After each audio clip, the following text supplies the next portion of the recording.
ago, more than 34 years ago. It was 1991 or 92, maybe 91, I think.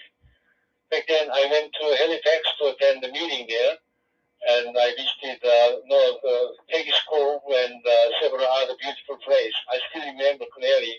And I visited the Telescope.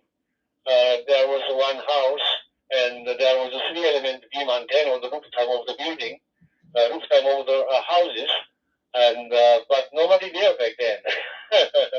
Anyway, nice to meet you again. Your signal is very good here. It's evening time here, 8:38 the p.m. here, 8:38 p.m., and the temperature is around 15 degrees Celsius. We entered the autumn season. Last summer was really hot and long. Until the end of September, we have very hot weather. Finally, we entered the autumn season here. Best season of the year. But the problem is this is not that long. Soon we'll have cold winter here. Just before I heard you are already -0, below 0. I'm sorry. Oh, your place is much colder than here. Thank you, Brian. This is HR5 BBB Ivan. Hey, good morning. Okay.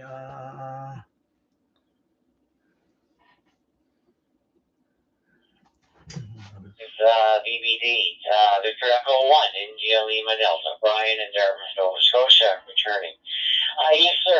You and I had that very similar conversation when we spoke one of the other 4 or 5 times here. Let me lower that down. Good morning, FT8.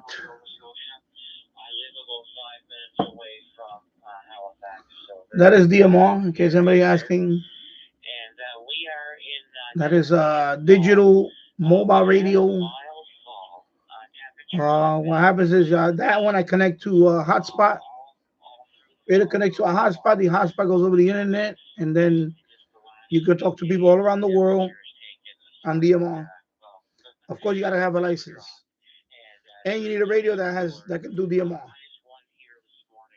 And I'm also doing FT8 with my let me bring my so I'm also doing FT8 with this radio.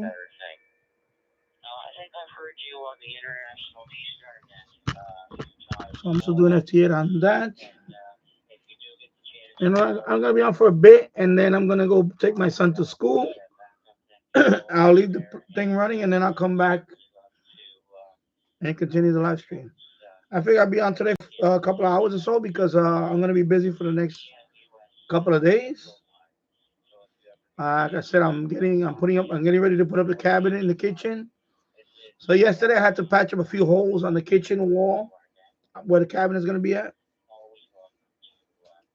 And so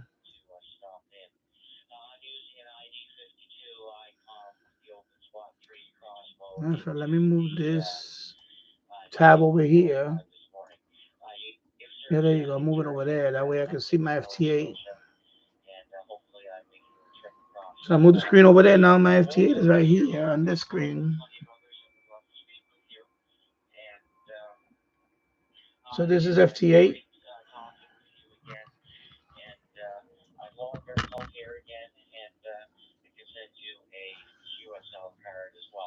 So yeah, I do FT8 and I also monitor DMR. So I can do both. If I see anybody on the call, no, I did not get the GPS antenna working on the ASU. I don't know if there's something wrong with the GPS antenna itself, but I gave up on it. You don't really need it. Let me lower this radio. Where's my GPS? I have it somewhere.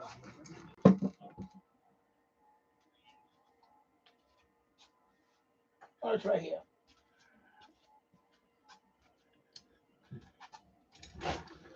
You don't really need it. It's just nice to have. This is it, the GPS antenna. You see, this is the antenna. This is the 2 connectors. This one goes to the radio, and this one goes to a power source because you need some voltage for this. I think it's 5 volts. I forgot what it is. Anyway, you need the USB to power this. However, the Yaesu did not see this antenna, just couldn't see it for whatever reason. Excuse me. So I don't know what's going on with it. You don't really need this because the Yaesu, I can put in the uh, latitude and longitude on the radio. Once you put the latitude and longitude, it's fine. Basically, what it does is when you're using the Yaesu in digital mode, like C4FM, it depends on the other person on the other side. If they also have GPS on their side, it'll tell you the exact distance, how far they're talking. So, for example, if I'm talking to somebody from England and I got my GPS settings already here, and his radio happens to have GPS settings, it'll tell me the exact distance on my screen. How far is he? Okay, that only works if both of us have GPS. So you don't really need this. It's already in the radio. I just have to put a. The only reason why you want this is if you move the radio around a lot. Like if you take this out into the field and you don't want to be putting in the GPS setting, but it only takes a couple of minutes to put the GPS setting in. So you don't really need this. I just wanted to, you know, it's another toy with this. But this one is not working right, so I'm not gonna buy another one. That's it. I'm done with it. I figured I'll try this one. This one I don't know if I think I paid like trying to remember I was at maybe $10 or so. I can't remember off the top of my head what was the price. Very inexpensive. RS-232 connector. Very inexpensive. I have an adapter for it for the computer. I plugged it in to test it to see if it recognizes it. But even Windows didn't recognize it, so I don't know. There's something wrong with the GPS antenna. Anyway, but yeah, it didn't get to work with that. But it's okay. You don't really need it. Also, if you buy a handheld like this, right? This one doesn't have this. This one doesn't have it built in. But the more expensive ones, they have it built in. When I say more expensive, I mean like a lot of money. But they cost more than this one. So if you get one that's built in GPS, then obviously it already it keeps track of that. And GPS is also good for like when you're doing stuff like APRS. APRS, if you do things like that. My hotspot. Also, my hotspot. When I set up my hotspot,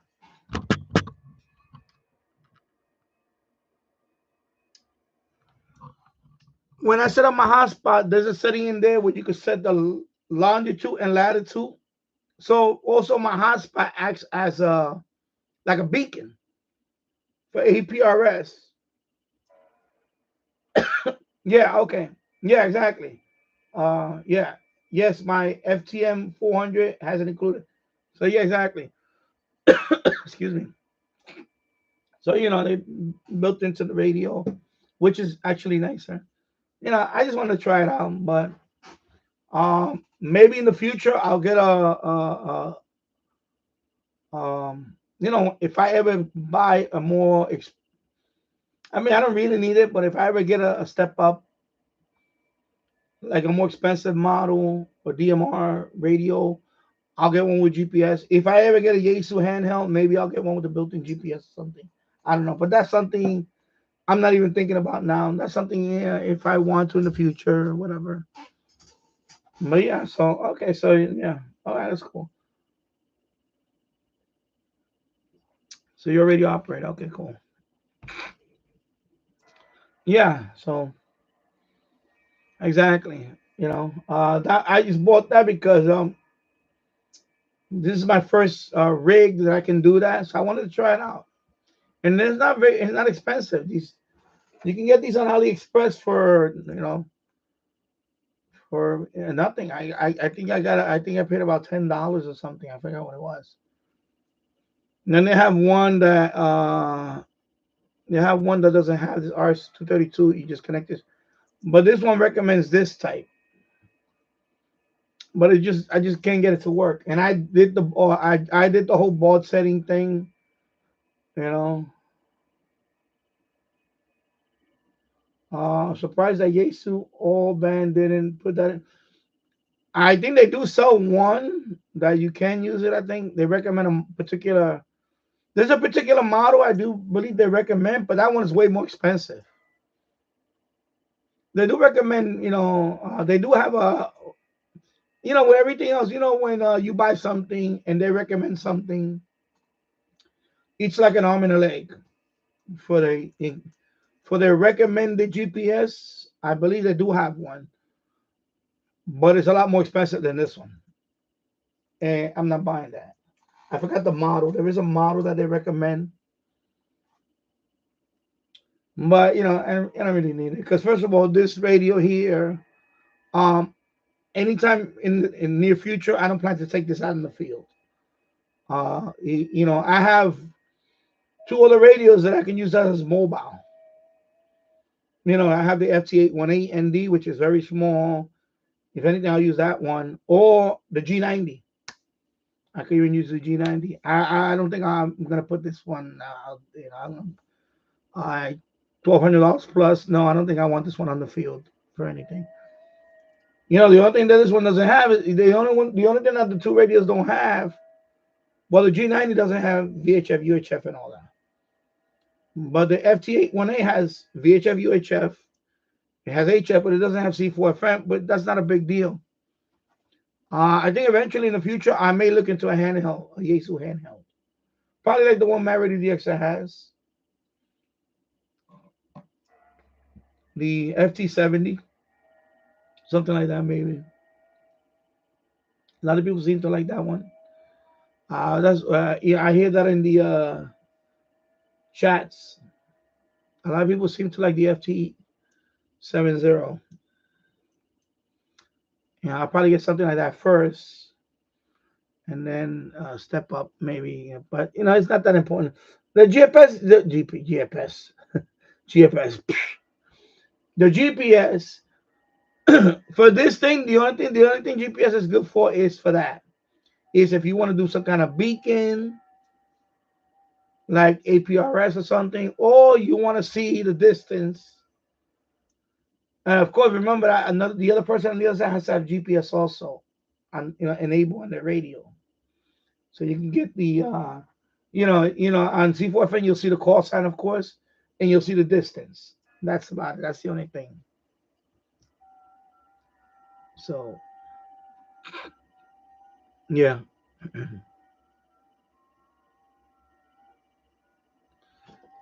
And good morning, Tasso. Oh, it's expected you arrive today. Good, nice. Yeah. Where's mine at? I have it over. Let me bring it over here. I have it over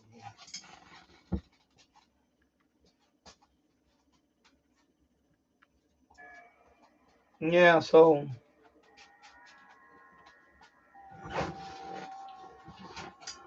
there you go. There. So it's there E100. Of course, like I said, I'm waiting for the software. Once they develop the software, they are developing it. Once they release the software, then I will program it, and then I plan to test it on local repeaters. Of course, on 2 meters, I can't do it when it's live. not when I'm doing a live stream because of the USB. It interferes with my USB. So. Put the volume up a little bit on this.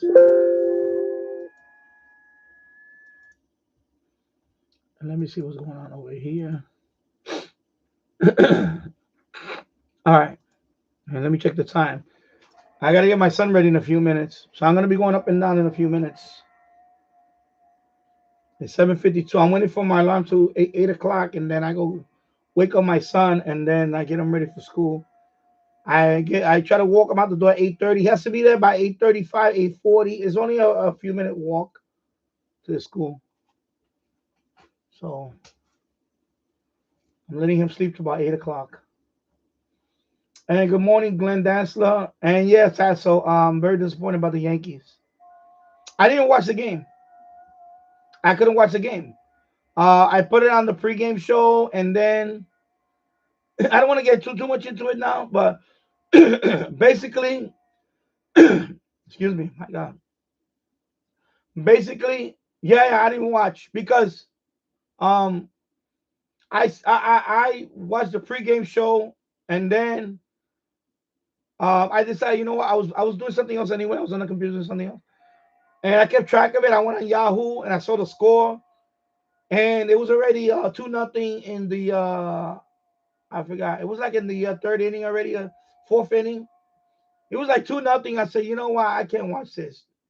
And then I go on Twitter and I see highlights, and I see he already has struck out. And I said, this guy's not hitting. He's not hitting. So you know this, and I said that over and over. I don't care how good regular season you have, 50 home runs and all that. Us Yankee fans, if you can't do it in October, you're not going to be remembered. You're not going to be remembered as a great Yankee. I don't care, because our standard is a lot higher. You got to win in October, you know, and that's it. I don't want to hear it. I don't want to hear it. And what happened last night? Same thing. Another Dodger pitcher. They make him look like he's Cy Young. 5, scoreless innings and all that. Striking out, whatever. That's ridiculous. And by the time I turned on the TV again, I was laying down over here. I was ready to go to sleep. I saw it was 4-0. I'm like, oh, forget it. And what happened? He batted up, and what he did, he walked. He walked, and then the other guy struck out. I said, forget it. I just can't. I can't. And then I had the radio on. I was listening to something else. Finally, I tuned back in, and they had lost 4-2. And I was like, this is, you see, you can't wait till you're down. It is that, and I have a pattern now. You cannot fall behind every game. You cannot fall behind in every game and think that you're going to come back in every game. It doesn't work that way, especially when you've been dealing with good teams. And they got lucky with the Royals. I'm going to say it. They got very lucky with the Guardians. But their luck was going to run out. And it did. It finally ran out. That's it. You can't be doing that over and over. You cannot fall behind on every game like they did with the last series and expect you think you're going to come back in every game, especially when your captain is not hitting the ball. And I already told you guys about that. He has a history of this. This has been going on for years. All the Houston series in the past, the guy cannot hit. The guy cannot hit in October. That's it. He cannot hit in October. This is not a Dodger thing. He Judge has a history of that already. He's not very good in October. He's not good in October. He just doesn't hit in October. He strikes out too much. He gets a walk here and there when it doesn't matter. He got that walk last night when it really, it was already 4-0.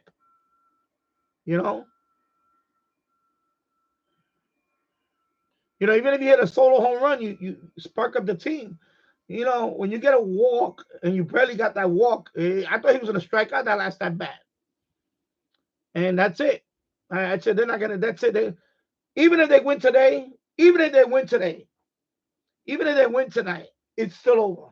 It's still over. Because they're going back to LA. Because even if they win tonight, remember, they got to win all the next game, all 4 games now. Even if they win tonight, they have one more game, and then they go, yeah, it's not going to happen. It's not going to happen. It's not going to happen. It will have to be a major meltdown on the Dodgers. And they have to hit. The Yankees are not hitting. They're not hitting. You can't win if you don't hit. That's it. So that's it. I'm done with them. Thank you for at least taking us to the World Series. It was a nice little run, but it's over. That's it. Yeah. Tasso, yes, very disappointed. Yes, I was listening on the radio for a bit, but you can't keep falling behind. Exactly, you can't, especially a team like the Dodgers. You can't fall behind. And you can't. They did that since the first round. They did that with the Kansas City Royals. They did the same thing. A couple of times they fell behind, and you can't do that. Then they did it with Cleveland, falling behind. You can't fall behind on every game and expect to come back. You're gonna run out of chances, especially when you can fall behind 4-0. No, that's it. Can't do that with a Dodgers with this Dodgers team. They got the best record. They have the best record in baseball. You can't do that with a team with the best record in baseball. You can't do it. Okay, can't do it. So, and look, did I be honest? Did I expect them to go to the World Series this year the way they were playing in the second half? No, I did not expect them to go to the World Series. I'm honest with you. I did not expect them to go to the World Series. I thought they were going to be done maybe in the first round, or they would have lost to the Guardians. I didn't think they were going to make it this far because they don't hit in the playoffs lately. The last few years, they just don't hit. The only exception is Stanton gets a big hit here and there. Stanton is the only guy that really hits, and Soto, a couple, here and there, but that's it. Nobody else is hitting. You can't win when two people are hitting. That's it. Can't do it. So yeah, let me stop this alarm because I'm gonna wake them up right now. Yeah, so I'm gonna be out for a couple of hours or so. Let me wait another minute or two before I go wake them up. So yeah, so I patched up some of the holes yesterday morning. I'm letting it dry. I gotta give it about 48 hours for the joint compound to dry. Give it about 48 hours. It looks good right now. Tomorrow I'll give it a second coat. I already patched up the holes. So today what I gotta do is I gotta fix one of the outlets. Because one of the outlets is very loose. So I gotta do electrical work later. I gotta fix the outlet. That's it. I just gotta make sure that it's not loose. And then that's it for today. I'm gonna do that. And then tomorrow I'll give it a second coat, smooth it out a little bit more. And then tomorrow's what? Wednesday, right? Tomorrow's Wednesday. Let me see. Let me look at it. Today's Tuesday. Yeah, today's Tuesday. So tomorrow I'll give it a second coat tomorrow. And then Friday I'll give it the finishing coat. And then Sunday I can sand it down. And Monday I'll paint that wall. So by Monday I'll be done with the wall. I'll be done with the wall completely on Monday. So today I'm gonna fix the outlet. And there's a piece of the wood floor I have to cut out and put a piece there. And that's it. It's coming along good now. It looks a lot nicer now. Not nice. It looks better. The holes are covered now. That thing really works. It has the patch. It has an adhesive around it, and the mesh. It's like an aluminum mesh. It's very thin. It has a lot of little holes in it. So when you put the compound in it, it's a solid. It's actually better than putting a piece of sheetrock almost, because it's aluminum. It's aluminum. It's like an aluminum screen. I don't have it down here. I can show you how it looks like. When I go upstairs and wake them up, I'll bring it back down. It's upstairs. I'll bring a piece down so you can see it. It's very good patch. It's aluminum. Because I had before I had little holes. There's a mesh that you can buy. It's actually like a plastic one, and it has stickiness on there. This one is better. This is aluminum, so this is much stronger. Yeah. All right. So let me wake them up. 8:02. I'll be right back. Let me wake up my boy.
Yeah. All right. So I woke him up. He's watching TV now. I'm gonna make him lunch. He doesn't like to eat breakfast in the morning, so anyway, this is it right here. It comes 13 pieces. I already put a few up, like I said. So the biggest piece is this one. See how big it is? See the back of it? Of course, aluminum. And you peel the back of it and it's sticky. And of course, you got smaller pieces here. Oh, shit, I don't know.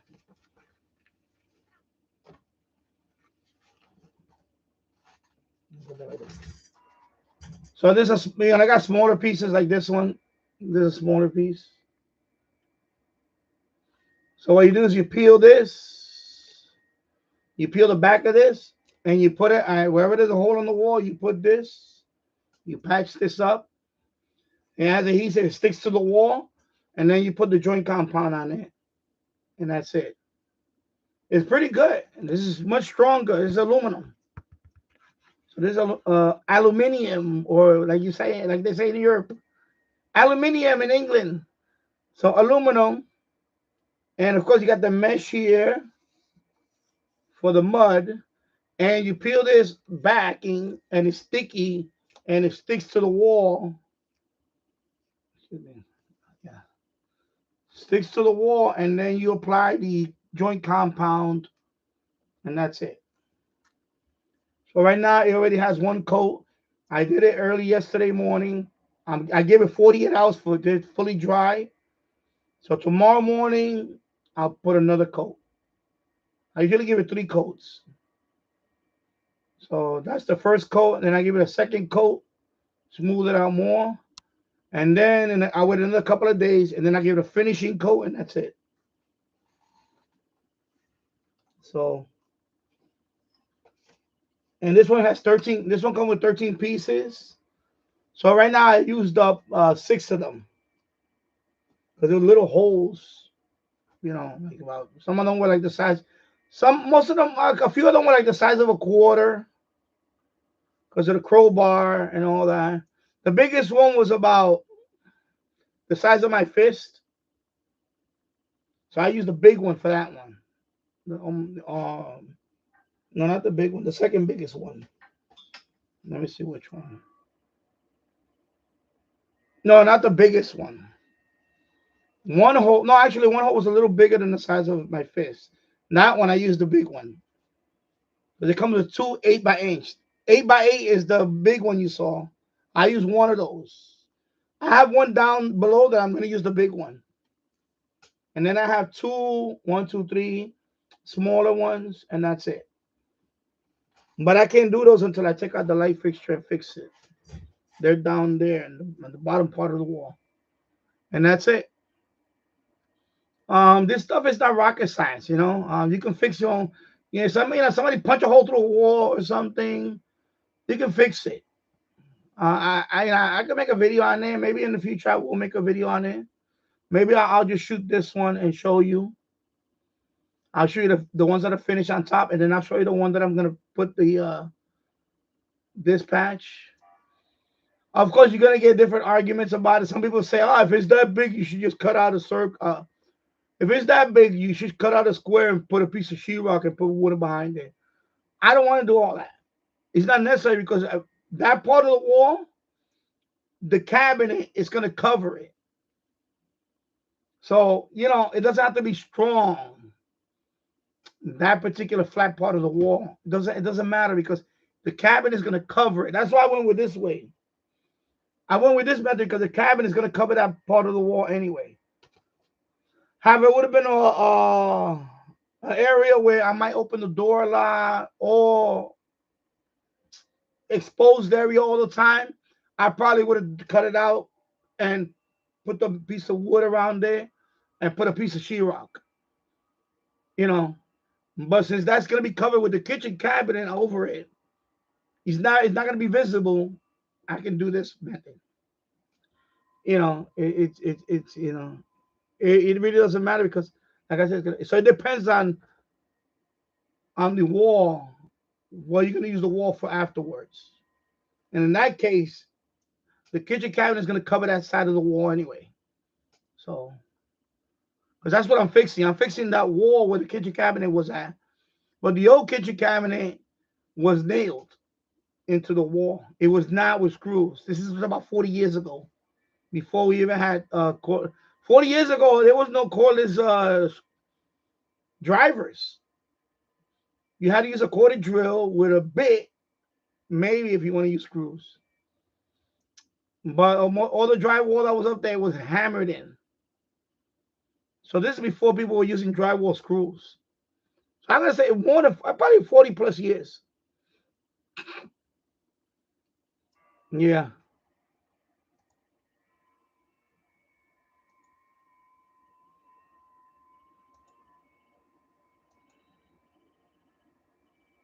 Man, I'm checking out DMR stuff right now, real quick. Yeah, so right now I'm down to how many countries now?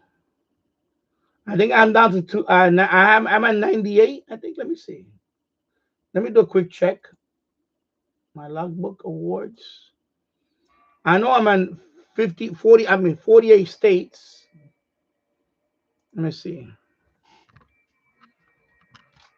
Yeah, 48. 48. And then the world, I got a couple of countries. One was from the day before. Oh, I need one more. 99.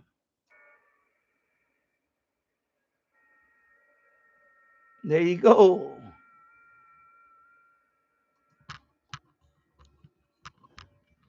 Yeah, I forgot. I got another one approved. Yeah, 99.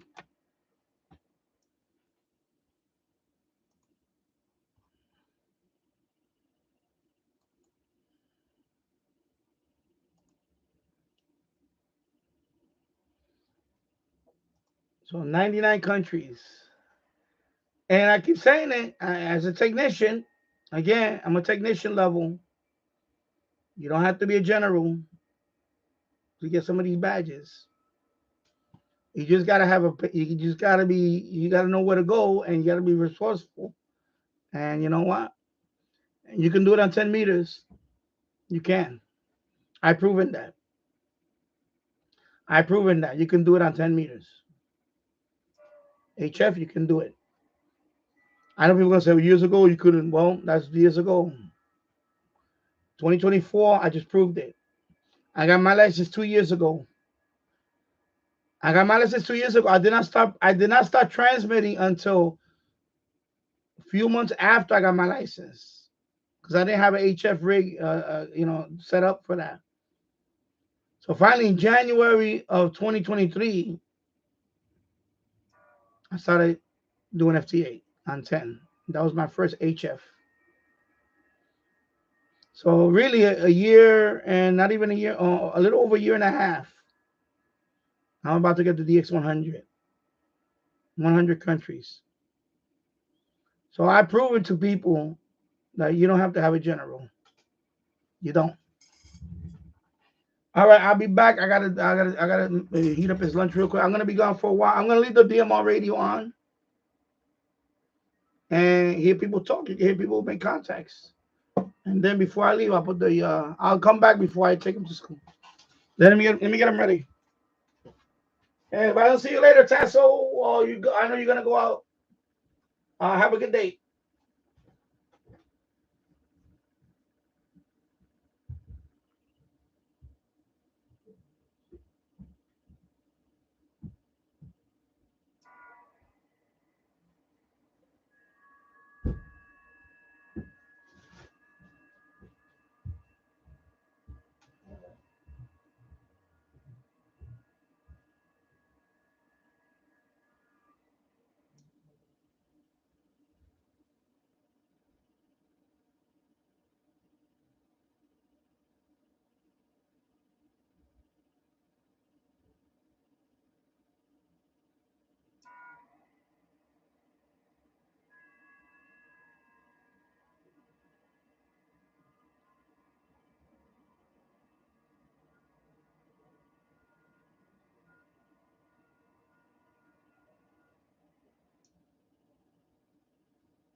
All right, getting ready. Gonna step out in a few minutes to take him to school. I'm just heating up his lunch. And let me see who called from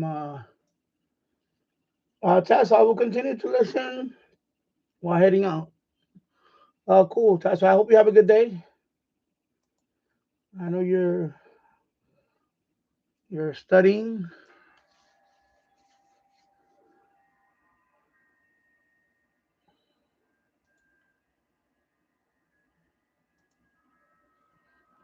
Let me see anything on DMR.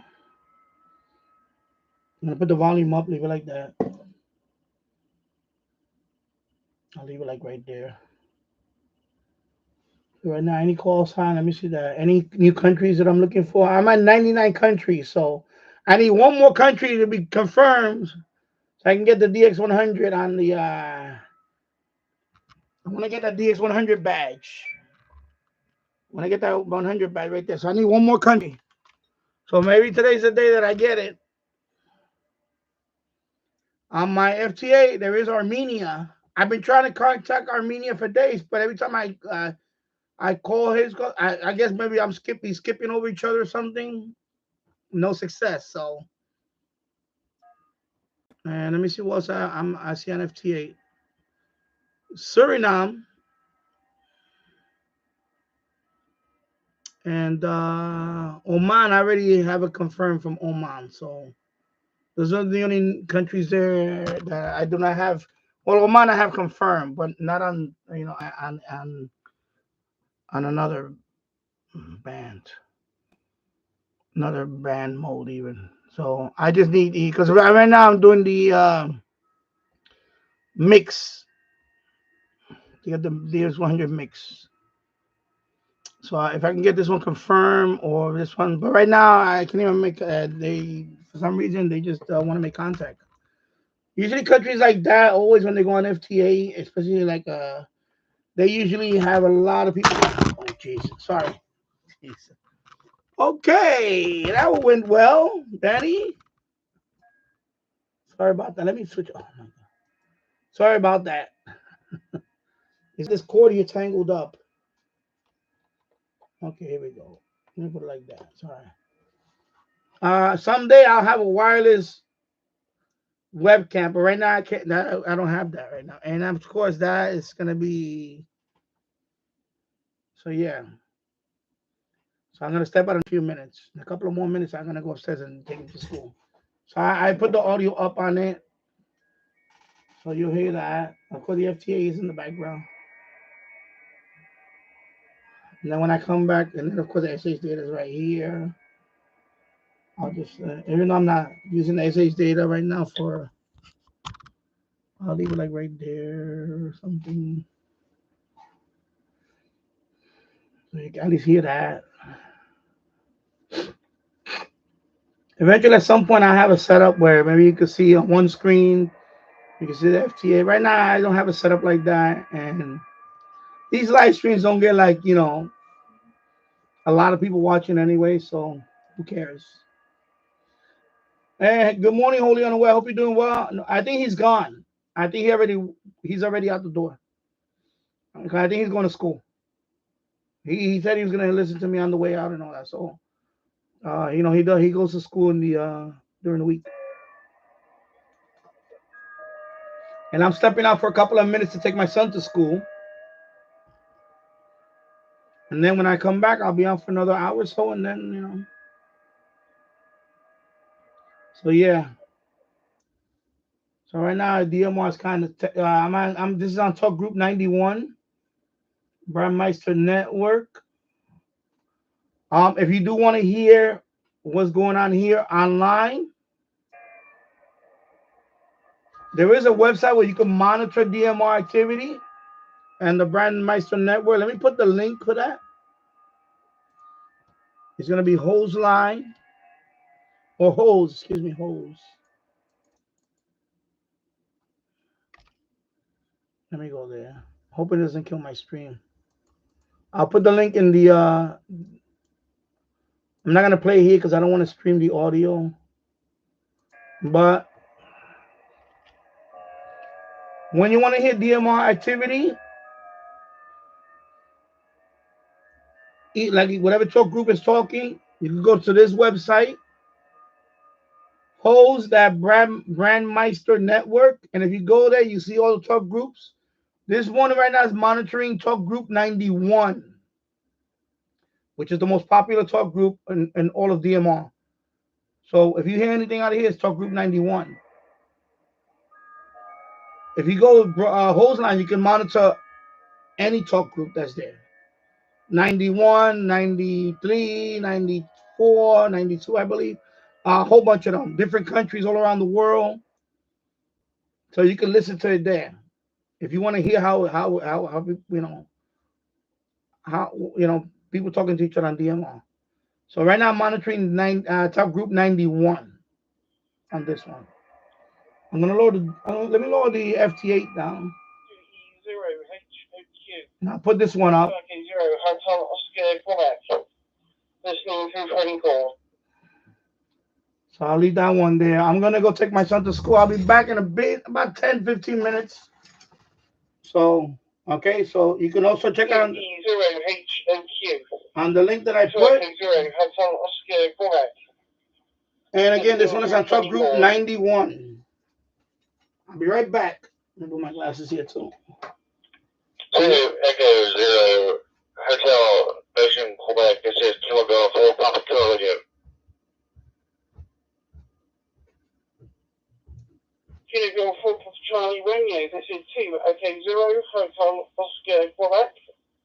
Name here is now November Echo India Lima. Location here is Bristol, Southwest, United Kingdom. Back to you from 20HOQ.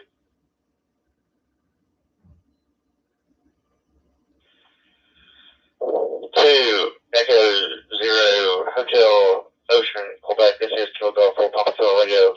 Yes, sir. Yes, sir. Good evening to you. Name here is Brandon in Tennessee, United States. It is currently 7:30 in the morning. Just trying to see what the email holds and do a little work from home today. Back to you. 2 Echo 0 Hotel Ocean Quebec. This is Kilo Golf 4 Papa Kilo Radio.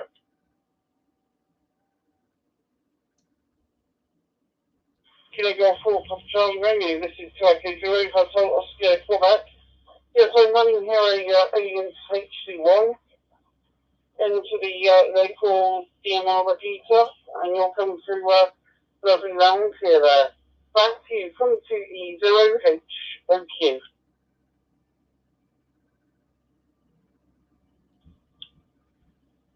2 Echo 0 Hotel Ocean Quebec. This is call is Kilo Golf 4 Papa Kilo Radio. I'm using an Anytone 578 into a Pi-Star hotspot. It's a relatively small setup and all that, but we don't have any DMR repeaters here, so I just use my own hotspot here in my local area. Back to you. 2 Echo 0 Hotel Ocean Quebec. This is Kilo Golf 4 Papa Kilo Radio.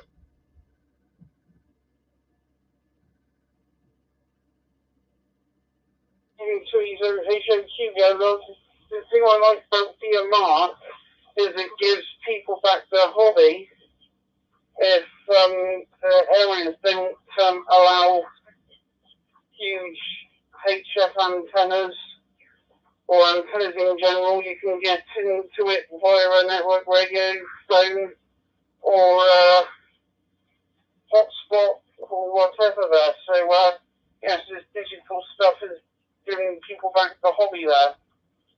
But, yeah. Anyway, I don't want to hold up talk group 91, so I'll say 73. Nice to catch you. Hope to catch you again. And you have a nice day there. Back to you from 2E0HOQ. 2 Echo 0 Hotel Ocean Quebec. This is Kilo Golf 4 Papa Kilo Radio. Yeah, I totally understand with all these HOAs and all that. And no big antennas. That's actually why I bought the house I did where I did. And actually I put up, not really using it for, let me show you, DMR. I do have my J-pole out there, and I do use, occasionally get on 2-meter 440. It can reach pretty good ways. It's about 30 foot in the air. Antenna is, and I also have another project that I run called ADSB, which is flight tracking and so forth. It's about 35 foot. I've got about a 150, 200 mile radius that I can pull in on that. So totally understand the antenna issue. Appreciate the brief QSO. I will go ahead and log into my QSO log on QRZ if you would please confirm. Q will go full Papa Radio, clear with 2 Echo 0 Hotel Ocean, Quebec.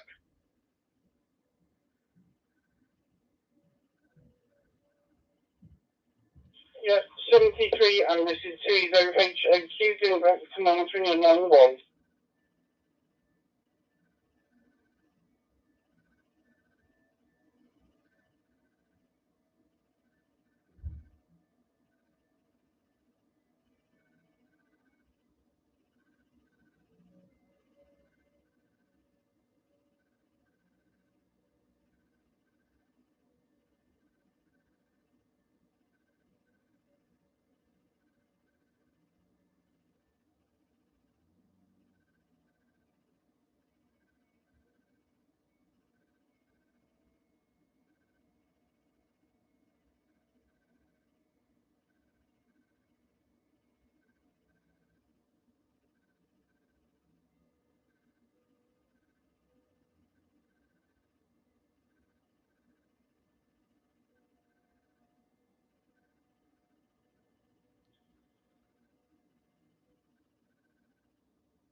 About 35 Delta Bravo Alpha.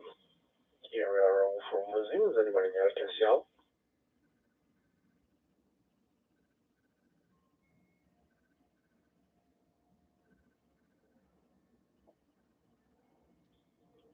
This is KC9BHX, Kilo Charlie 9 Bravo Hotel X-Ray. Good morning.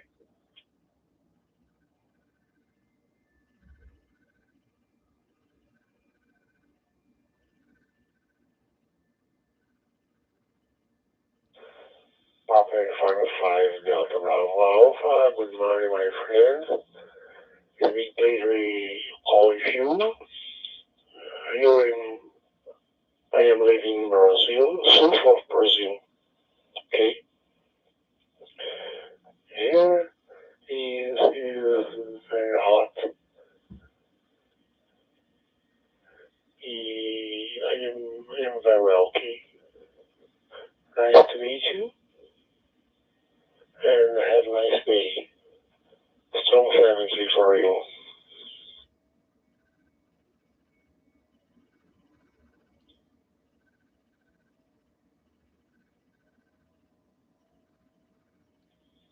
Well, it's nice to meet you this morning. It's not really hot here, warm. I'm from the United States in the state of Indiana, and thanks for the contact, and hope you have a great day.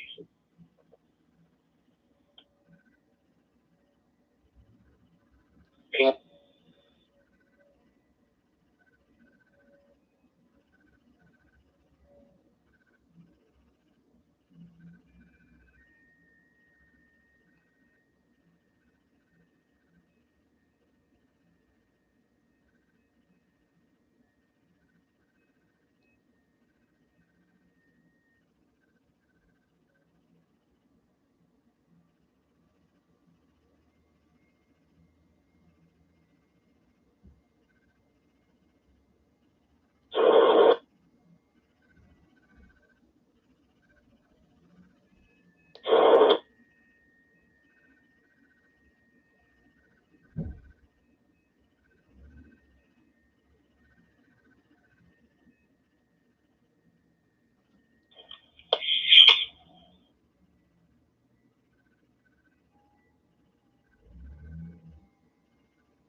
This is KQ0Q.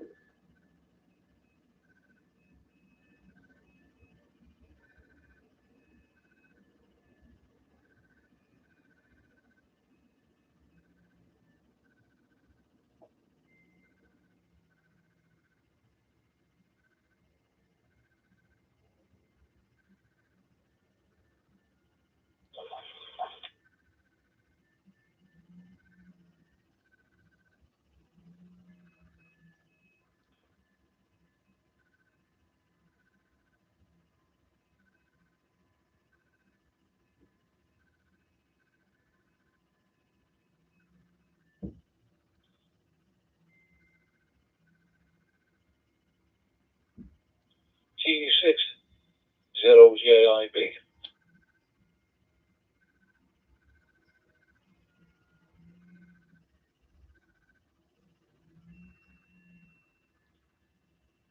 E0HOQ. 2, OK, 0, Hotel, Oscar, Quebec. It's been 24.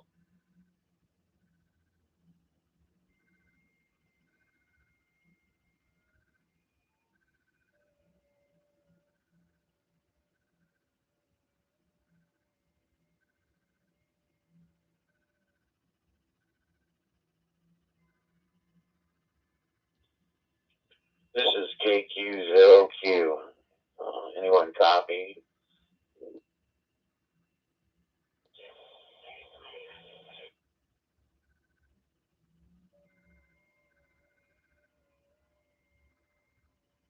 KQ0Q. KQ0Q. This is KC9PHX. Good morning.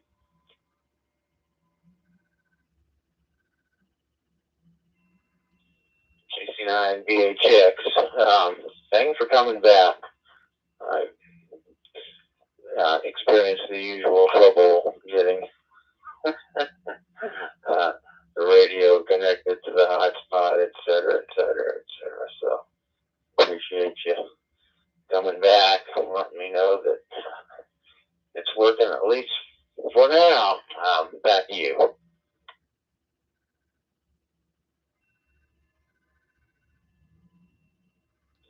Yeah, I have that trouble too some days. So, yeah, you're coming through really good for quieting. So yeah, hope you have a great day. I'll jump out of here and maybe you can make some contacts this morning. But just want to come back to you, let you know you're doing good. So, KC9 VHX, I'll be clear.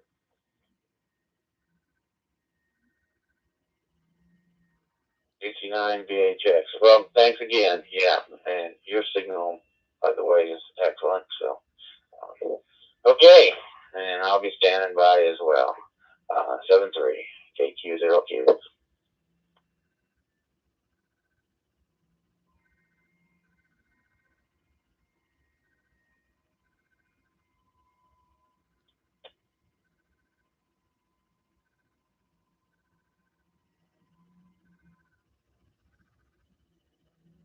KD0Q, this is Golf 3, November Alpha Papa, G3 and 8 B-By.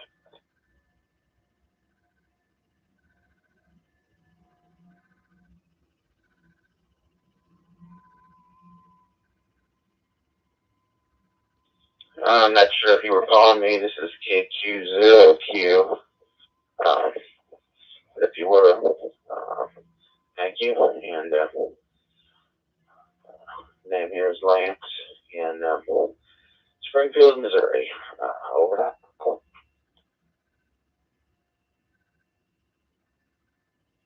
Yeah, fine, Lance, and a very good day to you. KQ0Q, this is Golf 3, November Alpha Papa.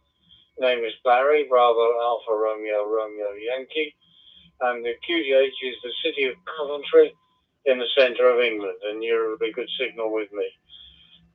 Q5, good quality audio. KQ0Q, G3 and AP.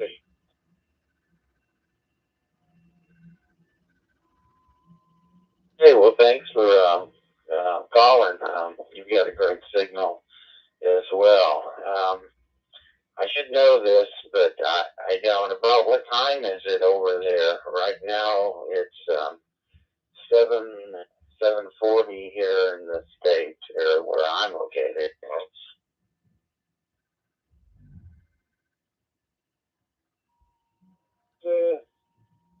It's 7:45 here. Sorry, 12:45. 12:45. That's good.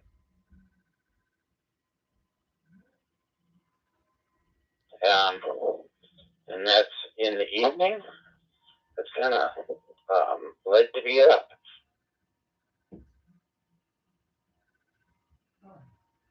Afternoon, and it's a nice sunny day today. It's not at all autumnal. It normally would be quite cold, but it's not too bad this morning.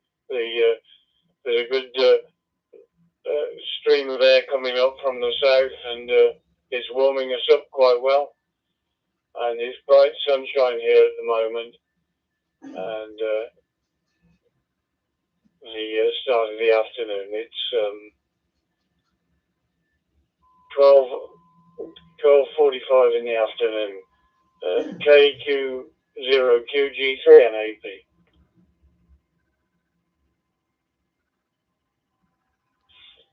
Okay, G3 NAP, this is KQ0Q, and okay, yeah, it's morning here, so it's a little cloudy. We've been having some great weather here, and I kind of like the fall the best anyway. All right, I'm back from taking my son to school. All right. I don't know how warm it'll get today. I put the fan off for a few minutes. And, the sun may. Hey, hello, James Farley. Good morning. But, right now it's clouded over a bit. So, I took off my sweater. I was good. like, I don't have hot now. Wow. Today, except go to a ancest meeting tonight. So I decided to. Oh, I see I'm in contact here. What about that? Wow. G3 NAP, KQ0Q, back to you. Let me see what's going on over here. I'm from G3 NAP. I've been on 40 meters this morning talking around the UK, and I enjoy doing that. I like 40 meters. It's a band that you can work DX on and you can work locally on as well. But I have a shack in one part of the house, but I got this DMR in the lounge here. Anyway, two guys there talking on Talk Group 91. I put the link there to the hose line Brandmeister. Well, it's called the URL is hose.brandmeister.network. If you ever want to listen to DMR activity on the Brandmeister network, you can go to that link, and you can hear all this. Right now, of course I am on Talk Group 91.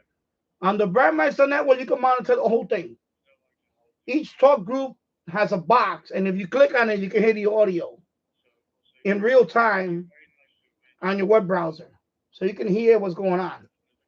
If you ever wanted to know how you want to hear how they make contact, and they right chewing, you go there, you can monitor all that. You can just listen in. So yeah, let me just cool off for a minute. It's right now it's about 49 degrees here in Yonkers, New York. It's very cloudy outside, overcast. I felt a couple of drops already. It looks like it's gonna rain today. We haven't had much rain lately. I'm not gonna complain about it because I don't mind. I don't mind we have it's rain. I just don't like when we have too much rain. Like what happened in March, we had a lot of rain. To the point where I started getting some water in the basement. I don't like that part of it. But okay, let me enable this guy. Okay. Yeah. So good morning, James Farley. Tasso is out now. He stopped in for a few minutes and then he went off to school. Tasso is going to school, of course. He's in college. So, he just stopped by to say hello. And so I kind of miss my college days in a way. I don't miss the term papers, but I miss the whole camaraderie. That's where I met my wife actually too. I met my wife in college when I was going for my bachelor's degree in computer science. I met her there.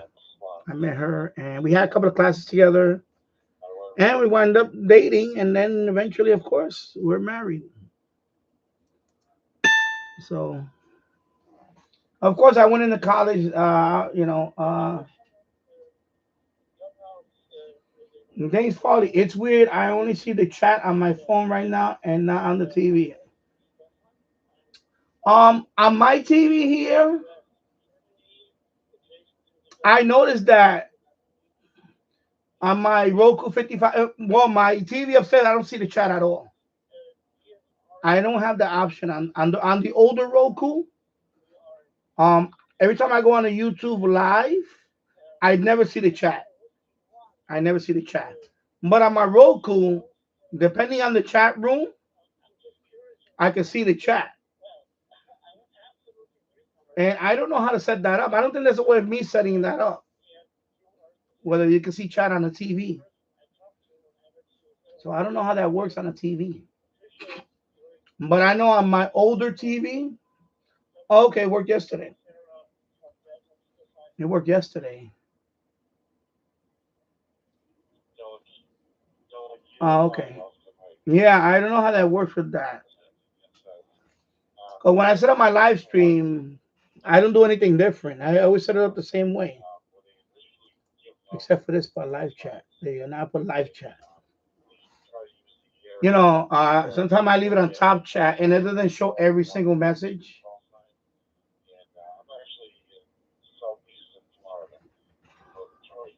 Let me monitor this FT8. I want to see if there's any countries here that I want to make contact with. Suriname. Yeah, I'm just going to keep sending out CQ. I'm not going to break my head over it today. It worked yesterday. Okay, James Farley. Oh, so I will have to look on my phone and watch the chat that way. Yeah, because I know on my TV upstairs, that's an older one.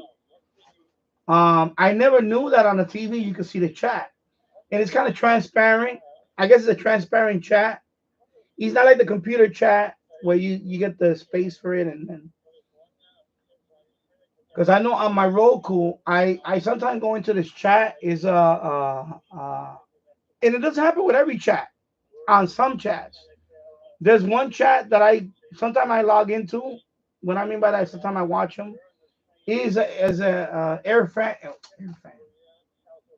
What do they call that? You know those live streams that the airplanes take off and land on the airport. There's one of those big channels that have just airplanes taking off and land. So this one I think is in LAX in Los Angeles. So mine is in James Bond. Yes, mine is an overlay on the right side. It's transparent. Yeah, and that's the way I see it here on my Roku. I see it transparent. And that's the way I see it. So it's interesting. I never, because when I'm on the TV, obviously even if I can do that, I don't participate in chat because I can't type on a remote. Now if I ever set up a keyboard with it, then maybe I can do that. But usually when I want to chat on a live stream, I go on my computer.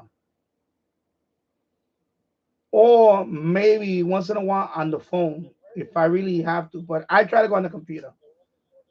But I understand sometimes I want to sit upstairs on my recliner, put my feet up, and I want to watch it on a big screen, you know?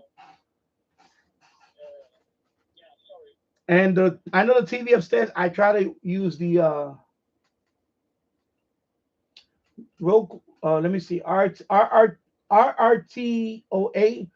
Roku remote up button, then to see, right? Okay, turn on the chat. Maybe that's an issue with.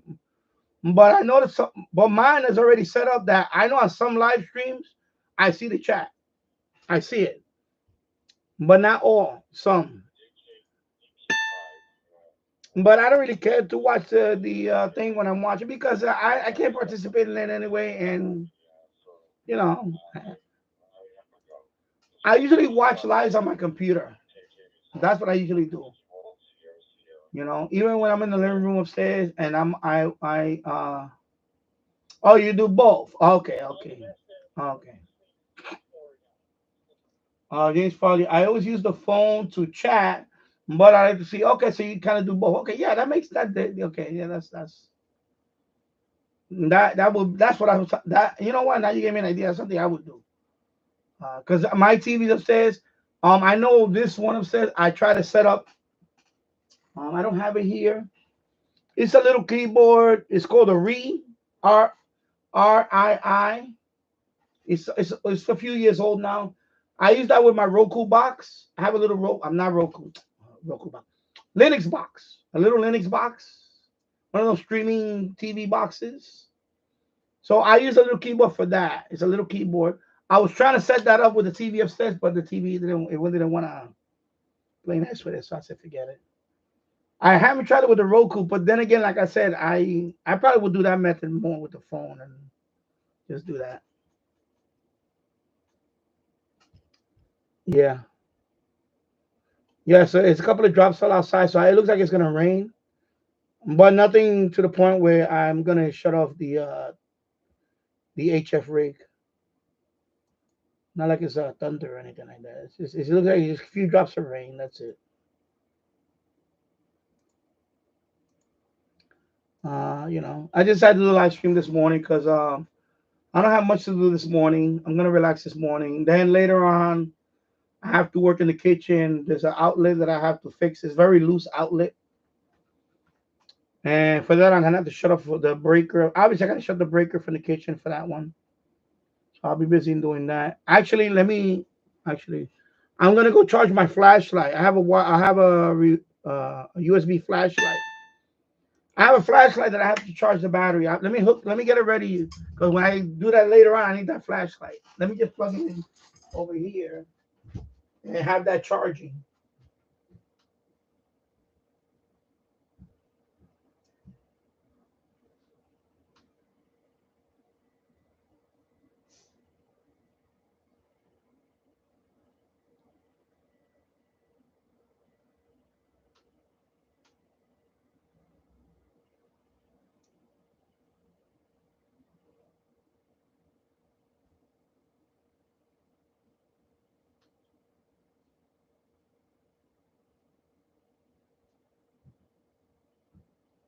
Yeah. Now I'm charging that flashlight. So I was charging my QDOS in the boiler room because the flashlight uses this the micro USB.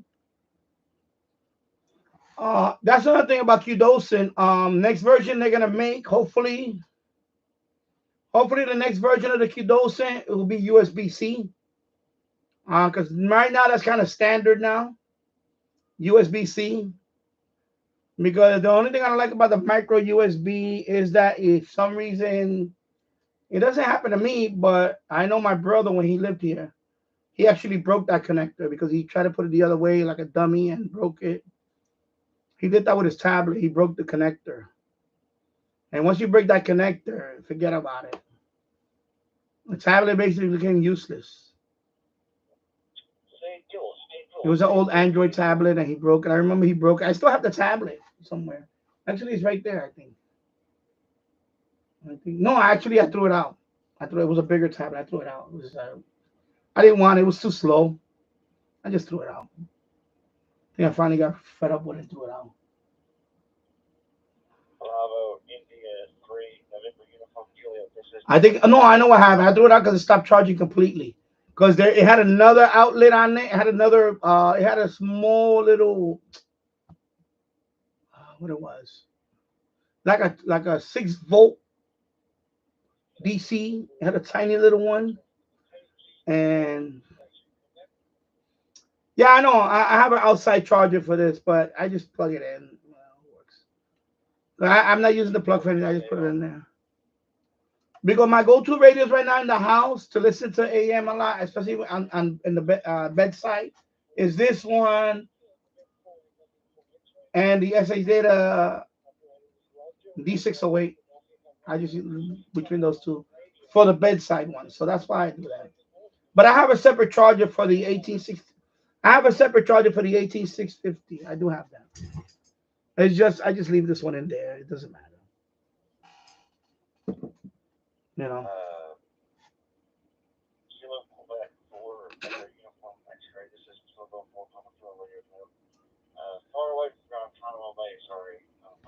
Yeah. So. Yeah.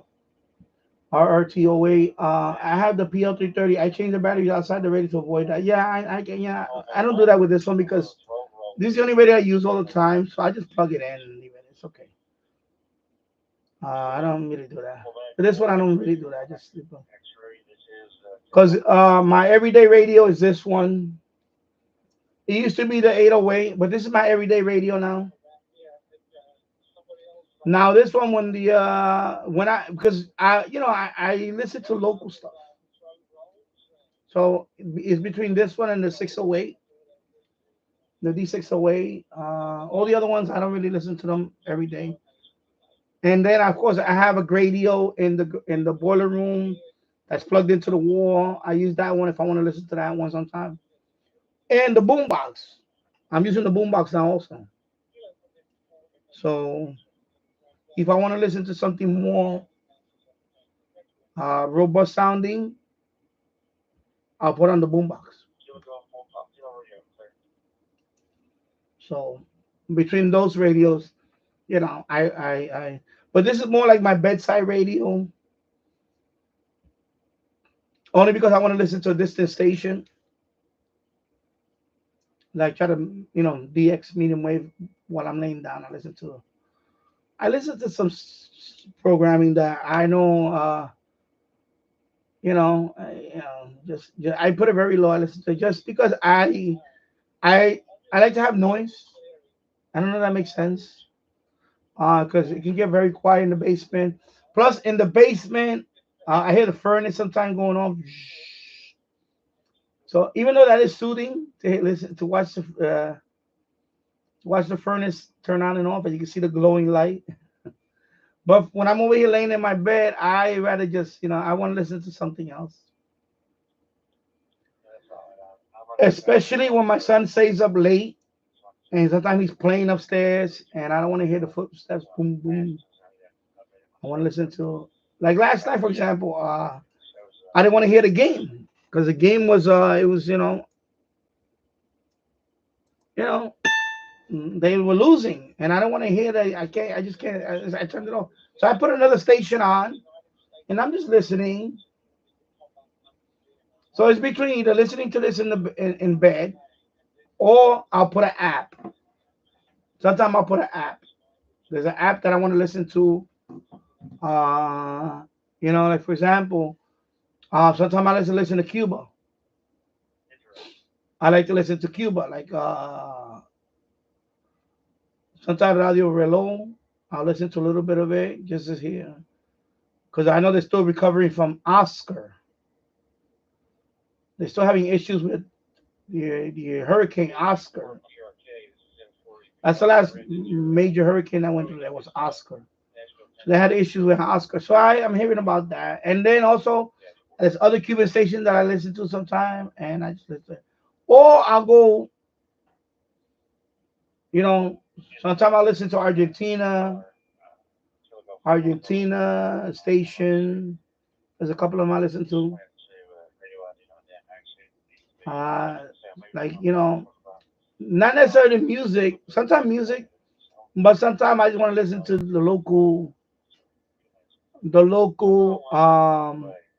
kind of like the local thing going on in each country. Because quite frankly, everywhere on TV, on radio, I'm kind of sick of I want the election to be over with. I'm already burned out.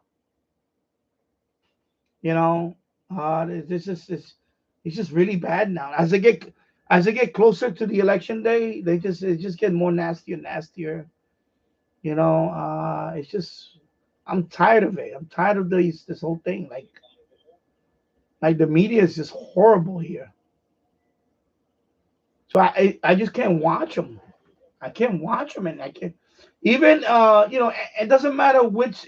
I just can't. It's just, there's only so much you can listen to, and it just burns you out. And then my refuge was, let me watch the Yankees, and then the Yankees are just playing. They suck. So you're trying to get away from this stuff. Okay, I don't want to hear about what happened in MSG. I don't want to hear what happened about the Puerto Rican joke.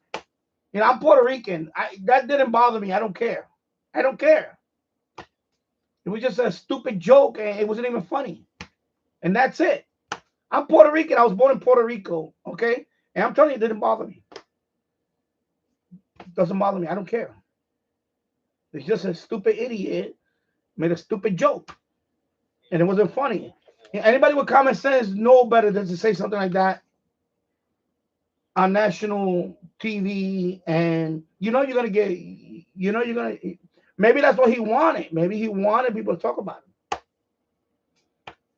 Yeah, I sometimes I watch the weather. You know. So last night was one of those nights. I can't watch. I can't watch the Yankees because they suck. I'm tired of the whole rhetoric thing already. I'm fed up with it. I'm gonna vote tomorrow. I was gonna vote Saturday, but I was working upstairs and doing all that. So tomorrow I'm gonna vote tomorrow.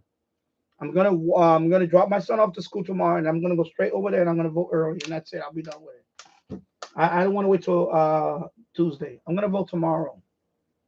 So there's a local library here. So I'll walk over there tomorrow, weather permitting, of course. I would have done it today, but I want to live stream today. I want to relax today here. So tomorrow I'll do that. I'll take a walk over there, vote, and then be done. But I'm exhausted about it already. And when I listen to the radio, even all the just talking about what happened on Sunday night, and I don't want to hear all that anymore. I'm done, man. And unfortunately, it's just gonna keep on. Even if I'm at the point now, I don't even care anymore. I don't care. I just don't care. And I shouldn't say that. It's just I can't. It's just it's exhausting hearing this stuff. So that's why lately I tune out. I use an app. I've been using apps too. I've been using it for years. But sometimes I'll just put an app. I'll put the app on. I'll listen to the station in Argentina, South America somewhere. No, I don't want to hear nothing about nothing here. And that's it. White noise, whatever you want to call it. I just don't, but I don't want to hear about this candidate or this candidate. I'm done. I'm fed up with that already. I just can't. It's too enough is enough already. Like it's and that's the problem. It's too much. Sometimes we get overloaded with that stuff. So I love radio, but now it's like it's just that's why I love streaming apps too. Even television. I have streaming apps that I could watch. I could watch worldwide channels. Global channels. Like I could watch a channel from Turkey. I don't know, whatever. You know what I mean? I could watch a Turkey. I could watch a channel from another country, and as long as they don't talk about this, what's happening here, I don't care. That's it. So sometimes I do that because you go nuts. You'll go nuts. It'll drive you nuts. And I love radio. Don't get me wrong. I love radio, but sometimes it's just too much coverage. Too much coverage of this and that. It's just,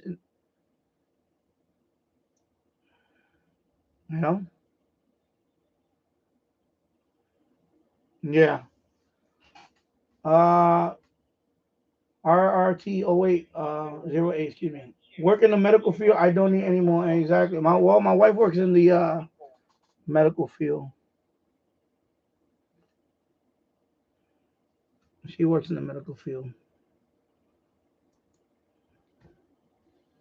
But I understand exactly. We don't need no more. Enough is enough already.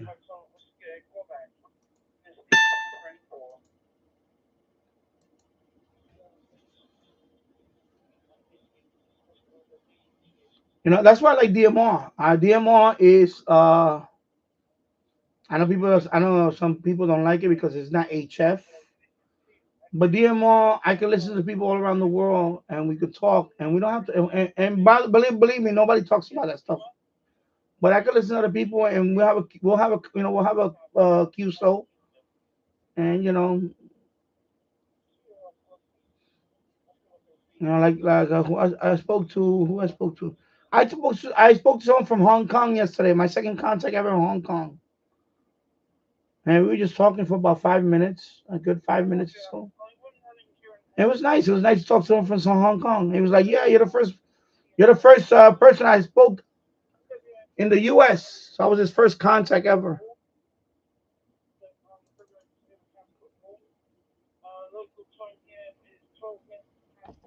So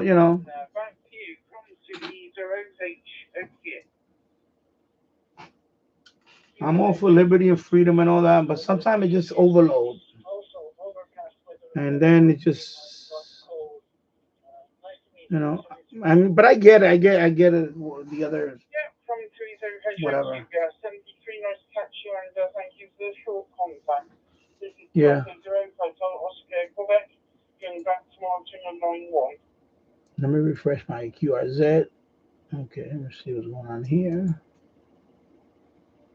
All right.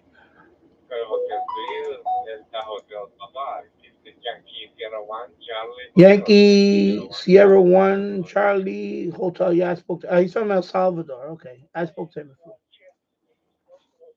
Sometimes I see him on FT8 on the on HF. Same guy that's talking right now. The not this guy, the other guy. This guy. Caesar. Cesar. This is Yankee Sierra 1 Charlie Hotel 329 Caesar Charlie Echo Sierra Alfa Romeo Mike QTH El Salvador Central America. Back to you. By the way, your audio very clear. So El Salvador. I spoke to him a couple of times.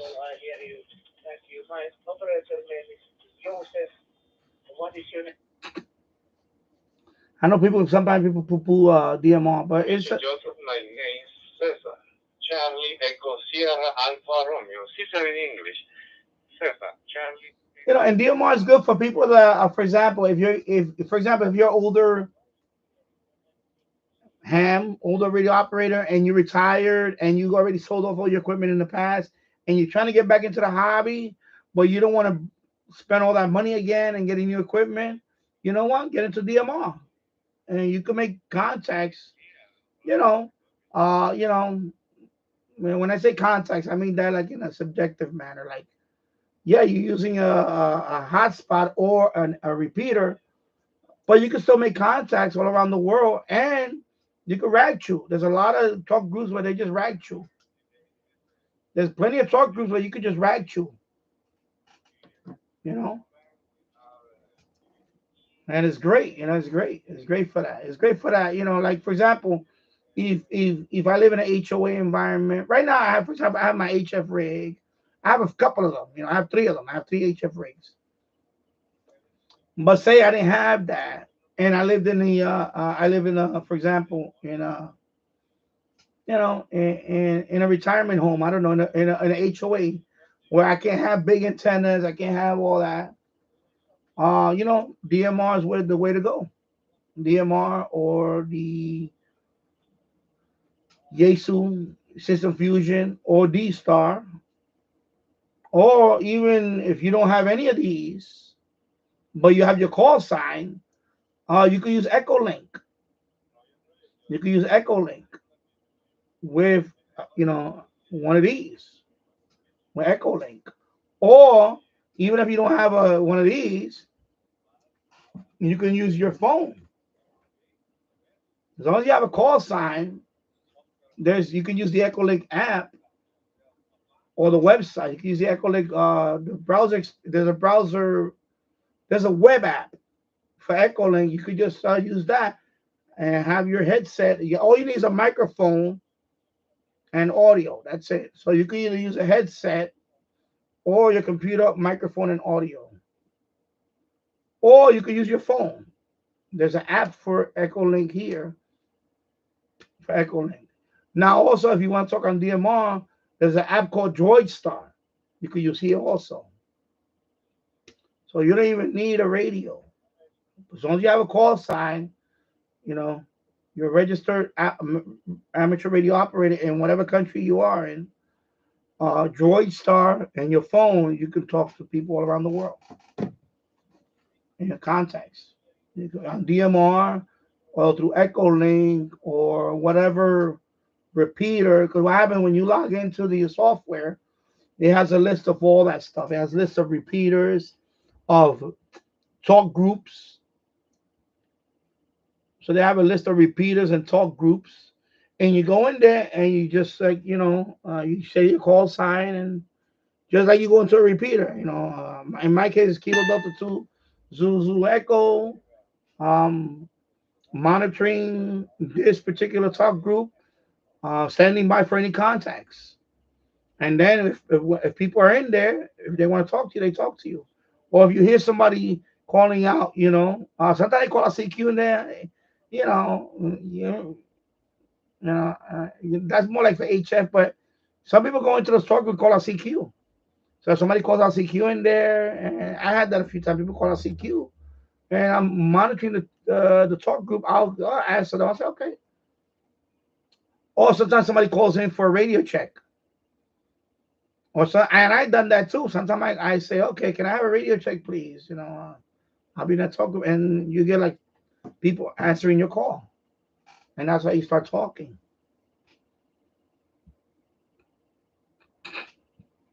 But it's great. I'm not one of those people that poo-poo digital modes. I think digital modes are great. We didn't have this 25 years ago. This is something that's been happening for the last maybe 15 years, 10 to 15 years. It really took off. Around the last 10 really took off. This is a great, especially 15 years or whatever. I know Echolink, and I know before that there was IR. Is it IRLP? I know you probably know what it is. Internet Relay, that's one. That's like the original. That was like the original, I guess, the original Echolink, the predecessor to DMR and all that. But that's a great way to talk if you don't have if you don't want to spend, like, for example, you don't want to spend another $1,200 on this rig, and you're on a fixed budget, and you was probably a radio operator years ago, and you sold off your equipment years ago. You didn't think you was going to get back in the hobby in one way or another. So this is a great way to get back in the hobby by using something like this, and you get that. You still get that itch of making contacts all around the world, talking to people all over the world. Because, like I said earlier, sometimes I don't want to hear what's going on here. I don't want to hear what's going on here. I turn on the TV or I turn on the local stations. I don't want to hear about this over and over. I'm fed up with it.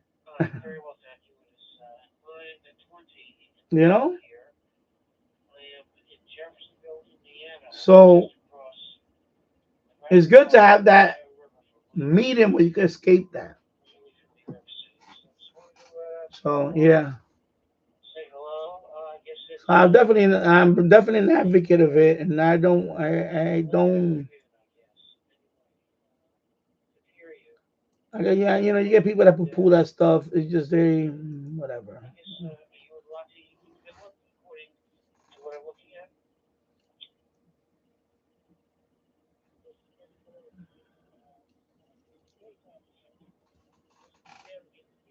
So 1 hour and 43 minutes in the books, and thank you for watching. I hope I hope you're having a good morning or good afternoon over there in Europe. Right now it is what time? What's local time here? Yeah. Oh, let me put this on. Sorry.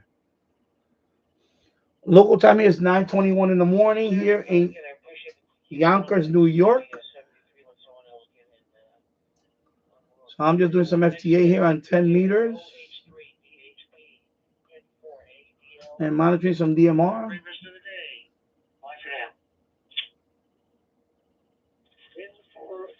Thank you for the communication. 69 and 73. We can focus on the screen. The screen is kind of really bright. I wish there's a way I can. There you go. Let's see if we can focus. Oscar Hotel 3 Delta Hotel Papa. This is Kilo Golf 4 Public Field Radio. My hand, moving my hand so much.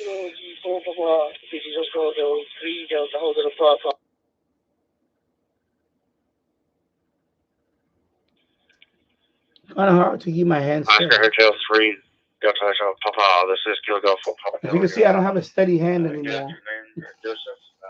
Nice to make your acquaintance. Name here is Brad. And, let me focus away. In the USA. There you go. Maybe I'll leave it like that for a few minutes. USA is represented here from Finland. Nice to meet you. Let me put the volume up a little bit. You see, DHL, baby. I gotta make videos on my. I got a few more models. This is Kilo Golf 4 Papa Telerio. Yes, sir. Yes, sir. Did very well. I'll go ahead and log in my QSO logbook on QRZ if you'll kind of confirm. Ocean Hotel 3 Delta Hotel Papa. This is Kilo Golf 4 Papa Telerio. 730 on your panel. Let me just sit here and drink some water. I'm cooling off here. My son is in school now, so. This is Oscar Hotel 3 Delta Hotel Papa. My cat is jumping over me. And feel free to join in the chat. As long as you're a subscriber, you can join the chat. And thank you for subbing and thank you for all the likes. I'm at 48.99 now. I'm one away from 4,900. Is anyone available for contact? This is Zulu Sierra 6, Mike Alpha Golf. Sierra 6, this is Oscar Hotel 3 Delta Hotel Papa. Listening 59. I get to 59. Where are you from?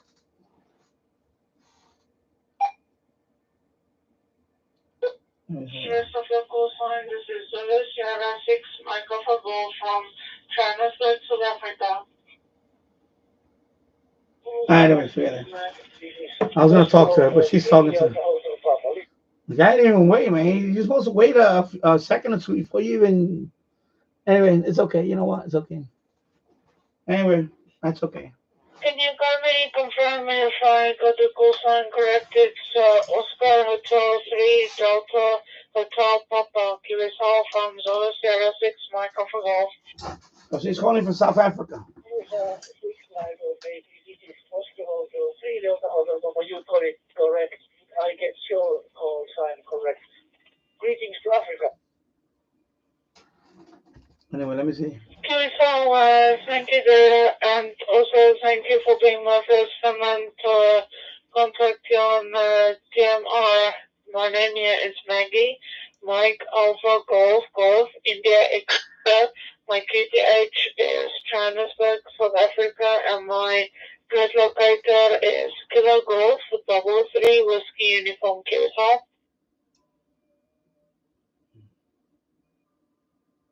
Something good to hear to Finland. This is Oscar Hotel 3 Delta Hotel Papa. Hello, Maggie. Nice to meet you. My operator is Joseph.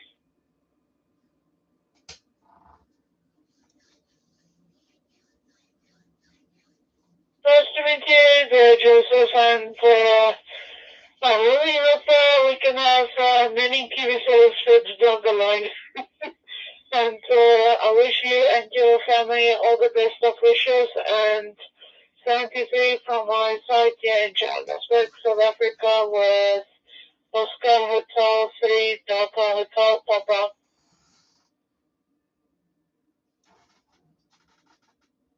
Hey, Mikey, my family wishes you good news, and my cats are happy for you. The sunshine is, and hopefully you get more QSL 59 and 73, Mikey. It's Oscar Hotel 3 Delta Hotel.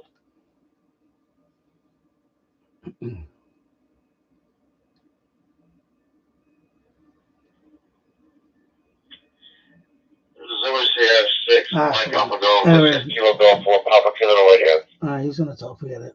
I was gonna. Anyway, it's okay.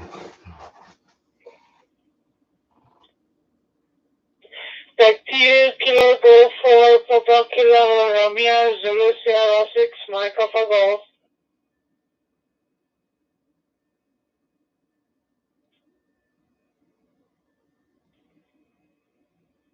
Yes, Zulu Sierra 6, Mike Alpha Golf. This is Kilo Golf from Papa Telerio.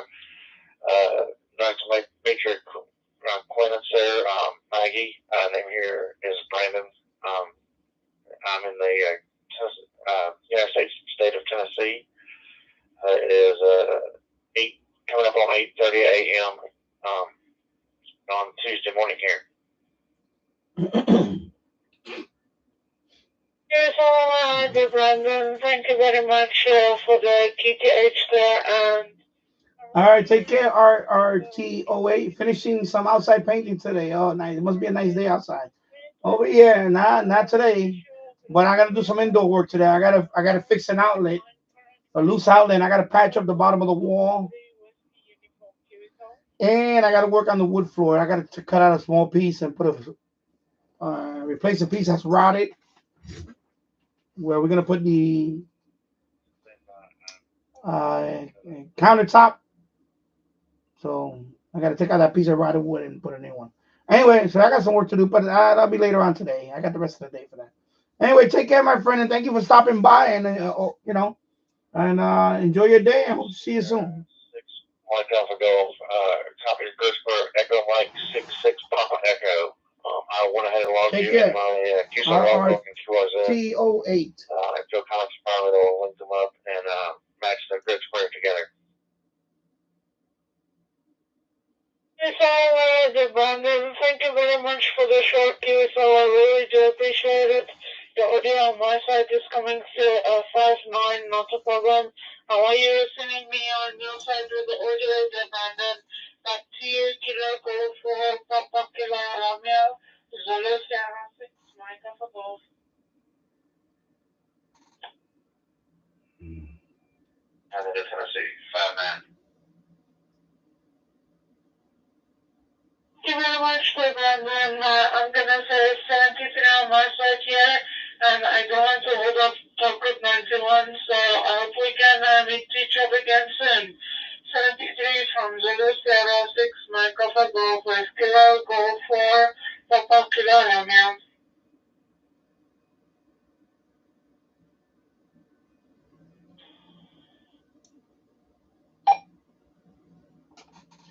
Zulu Sierra 6, Mike Alpha Golf. This is Kilo Delta 2 Zulu Echo. Do you copy? It's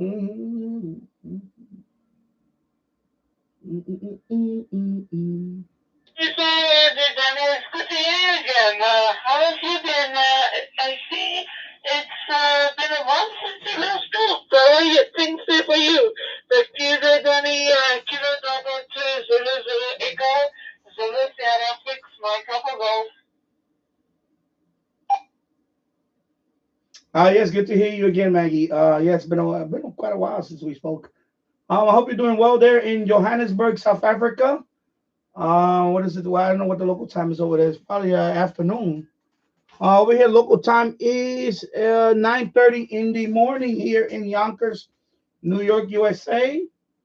And the local weather is about 20 degrees centigrade. It looks like we're going to have some rain today. It's a bit overcast. And yeah, you coming in very good. You sound very good. If I were to give you a signal report, it'd be a 5.9 for sure. So anyway, thank you for calling me back, and good to hear from you again, Maggie. And back to you. So, sorry on that, Danny. On my side, I also read you about the South out of 9, so the signal is quite good. And on this side, they're also starting to fall out, so I don't know what the weather is going to do. But so far, it's been a sunny day so far in Johannesburg, South Africa. Back to you there, Danny. Kilo Delta 2, Zulu Echo, Zulu, Mike Alpha Golf.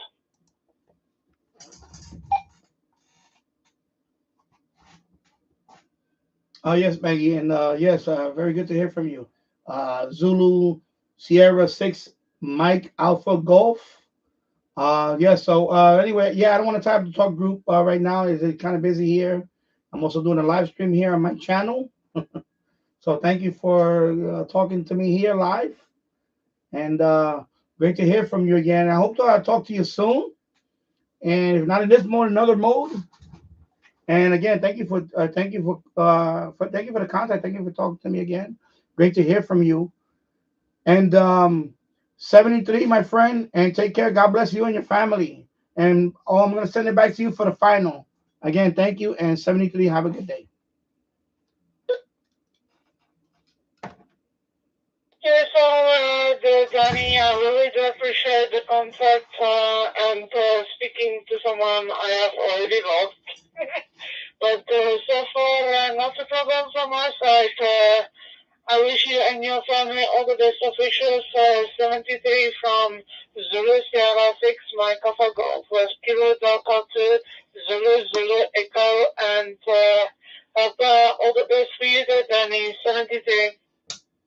All right, there you go. Zulu Sierra 6, Mary Alpha Golf, Maggie. This is Romeo 6 Extra Whiskey. Zulu Sierra 6, Mary Alpha Golf, Maggie. This is Romeo 6 Extra Whiskey. Over, please. Romeo 6 X-Ray Whiskey, Zulu Sierra 6, Mike Alpha Lower it a Golf. little bit. So let me go to her QRZ. I'm going to log you. Thank you very much, Maggie, for your answer. Thank you indeed. We don't have you so before. So my name is Leonid. I spell London, Echo, Ontario, Nancy, Italy, Denmark. Leonid is my name, and my region is North Caucasus. Too far from your country, I suppose you don't know where it is. It's between Black Sea and Caspian Sea, in the middle, you see. Okay, so my local time now 16:35, and temperature outside is 13 degrees centigrade. 13 degrees centigrade. Maggie, how do you copy Zulu Sierra 6? Let me just put the confirmation thing. Mary Alpha. Even though we already made contact before. Anyway, if she wants to confirm it. I read you about the 5 out of 9 on my side, not a problem. And thank you very much for being with us, European Russia contact on DMR. I really do appreciate it. And for now, I'm going to say thank you. I don't want to hold South Africa. Thank you very much for your contact. I'll log you All right, on there you go, South Africa. And if you want to confirm it, you can. It's up to you. Anyway, so that was Maggie from South Africa. Zulu Sierra 6, Mike Alpha Golf from Johannesburg, South Africa.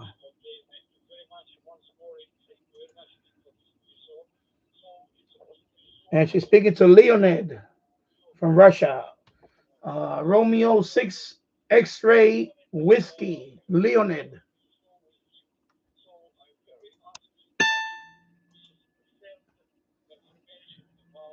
And this is what you can do. You see, you don't need a sophisticated setup. You can talk to people all around the world. You don't need a $1,200 rig. It is digital. Of course, it's digital. But this is what you can do if you live in an HO environment or you live in some kind of community where you cannot have an HF rig at all of any type. But you still, especially you older hams that already sold off their equipment, because I had that happen here a few times. I spoke to older gentlemen, older ladies, and they since then have sold off their original HF equipment, and they thought they were never going to have the itch to come back into amateur radio. And they say rather than start spending all that money again, because maybe they're on a fixed budget or they're retired, but they still have that desire to make contacts, DMR is the way to go. It's the way to go. Because, you know, a radio like this is $50. If you have a local repeater that does DMR, you connect to the repeater. Or you get a hotspot. You get a hotspot like this. This is one hotspot that I have. I have two of these. This one is, I set this one for my Yesu. But the DMR hotspot is right there. As you can see, it's right there. That's my DMR hotspot. And that connects to the Brandmeister, and then I can talk to the rest of the world. Okay, so you know, you don't need a $1,200 rig if you want to make worldwide contacts. You know, you can do that with DMR, and that's what I want to show here. Right now on QRZ on the DX100 badge. I'm at 99. Yeah, it's mixed. Yeah, it is mixed. I have HF and I have the 70 centimeter DMR, but I got 99 countries in a year and a half. A year. Uh, I'm gonna say a little about 20 months. 20 months since I got since I started being on the radio. Since I started because DMR I just got this is my 4th month doing DMR now. But when I got my license, I did not use even though I had my license September, October, November, December. I did not use it until January. Is when I got my G90, and I got my G90 in Christmas. So by in January is when I set up my. I got my first HF contact. It was in January 2023. Is when I got my first HF contact. So right now, 20. I don't know what are the contacts right now on QRZ. Probably I have more than that, but these are the ones that I just registered. So right now I'm at 2584. Approaching 2600 contacts is that's registered on QRZ. Approaching 1600 confirmed. Under 2 years. I'm not on it every day. Sometimes I don't be on it for weeks. There's a few times I didn't use my radio for a few weeks. And you don't need a big multi-$1,000 setup to talk around the world. You can do something like this, or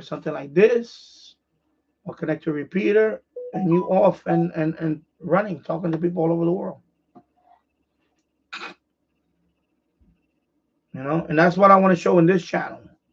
I know there's plenty of ham radio channels that they deal with HF and all that, and they talk about this stuff too. And I'm not knocking any of them. And I'm not a general yet. I want to get my general one day, and I will someday.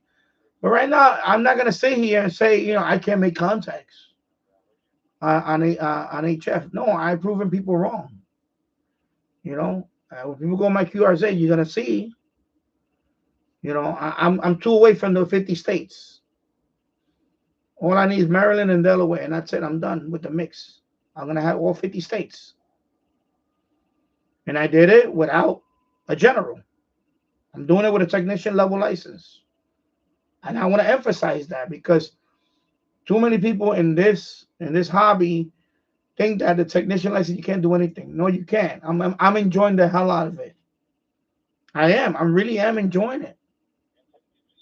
I'm enjoying. Yeah. Would I love to go down to 20 meters and do contact on it? Yeah, of course.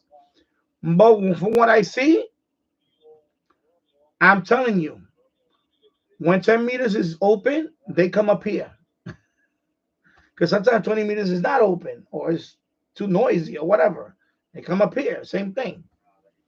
Now it's 10 meters, and for example, in my case, for the last couple of years, I noticed after March, April, it really dies down. There is some days that it really picks. There is some good days that come up, but I noticed the pattern. Usually after late August into September, all the way until March. Now the weather's getting colder. It's we're in the winter time now. It seems to be better. I have more days that I can do this on 10 meters. I get plenty of contacts on 10 meters. People say, 10 meters years ago, solar cycle, it was dead. No, you probably wasn't patient. Some of it was that. You probably wasn't patient enough. And now we have FT8, which you don't really need a lot of, it is a weak signal mode. FT8 is not a low power mode. People think it's a low power mode. It's not. It's a weak signal mode. So you don't even have to have a strong signal. If somebody's gonna hear you, they're gonna hear you. And I've been doing this for almost 2 years now. And I'm telling you right now that I'm waiting for people to say, hey, HF, 10 meters is going to be dead again. It's going to be dead for the next few years. It hasn't happened. But I also discovered I'm doing more on VHF, UHF, which I always wanted to do that also. So the problem is that I see, I'm telling you, I see the language and the pattern for some people. It's like, oh, you got your technician license, congratulations, but now go get your general because you're missing out. No, I'm not missing out on anything. I all those HF contacts you guys do on 20, I do them on 10 because I see them here too. They come up here, and a few of them I seen them here. Like the guy I just showed you from El Salvador, I seen them on HF. We make contact on HF, and I make contact here on here. Married the Exa, I made contact with him on HF on 10, and we also spoke on here, and we spoke on here on the C4FM. So I spoke to him on 3 different modes. So I don't want to hear that you cannot. That's not true. That is not true. Is there a learning curve to this? Yeah, there is. But once you learn it, you'll be thankful you did. And some people, that's what it is. Some people, yeah, I'm gonna tell you something, it's easy to get on HF and just do voice. It's a lot easier than trying to set up FT8. Trying to set up FT8 if you're not any kind of tech savvy person, you're gonna have issues with FT8. DMR, same thing. If you're not a tech savvy person, you're gonna have issues with DMR. That's 2 modes. That's 2 different that you're gonna have issues with if you're not a tech person. That's it. Okay. Getting on HF, you don't have to be a technically savvy person. You just got to know about antennas. You got to know what antenna to put up, and then that's about it. And just talk and be patient and talk and whatever. And if you want to do QRP, it's not super duper technical in terms of like computer tech. Okay, set up FT8. The first time I did this, it was a learning curve. Believe me, I'm telling you, it was a learning curve. When you set up your rig with it, you have to make sure the baud rate it matches and all these things. Okay, it's not you just plug and play. That's not true. That is not true. And if depending on the rig you have is an older rig, you might have to use another program to go with this one. Like the Yaesu FT8 18ND, directly with this one, it doesn't work well. It's quirky. I had to use a secondary program called FL Rig, which is like a virtual rig. That one can accept my radio, and then that radio, I hook up this software to that radio, to that software. It can get very messy. Okay, that's what I'm trying to say. And if you're not a technical person, you're gonna be frustrated. You're gonna be like, I give up on this. Oh, this tech stuff.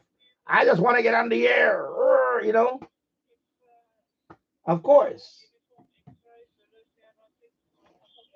Try setting DMR for the first time. It was a pain. I'm not gonna tell you that. It was tough enough to crack, but I figured it out. Married the Exa helped me out a lot too. In my case, it was a cable. I was using the wrong cable. Until I finally got this one. I mean, I did DMR with the other one. But this one, to do DMR the way I wanted to, it came down to trial and error until it was just a different cable. It was finally it was a cable, because this one didn't come with a cable. I finally got the cable, and once I plugged it in, and I saw the radio on my OpenGD77. I said, yeah. Then I upgraded the firmware on this. I put the OpenGD77, which allows you to see the call sign and all that. Let me see. OpenGD77 turned this radio into like $100 radio. He gave it so many bells and whistles. Okay, my hands too. There you go. So OpenGD77 turned this radio into like $100 radio. You see with all the bells and whistles, you can see the call sign and all that. The original version of the software in this one, you can't see the call sign and all that. You can't do all that. But the firmware on this one, the G OpenGD77, you can see the call sign, the name. It's so much. It makes this radio feel like a $200 radio. When this radio only costs $50. And this radio still sounds good. I get good reports on this one. You know. And this stuff you gotta learn, you know.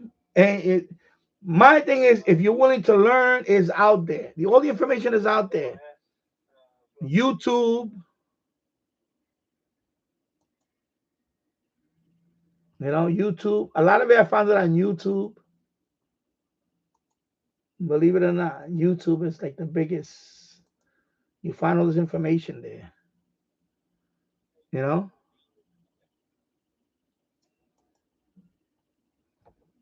So a lot of it I found because of YouTube. You know, how to set this up with, you know, OpenGD7. Married to the X, I made a video on this. So, you know, that's what I'm saying.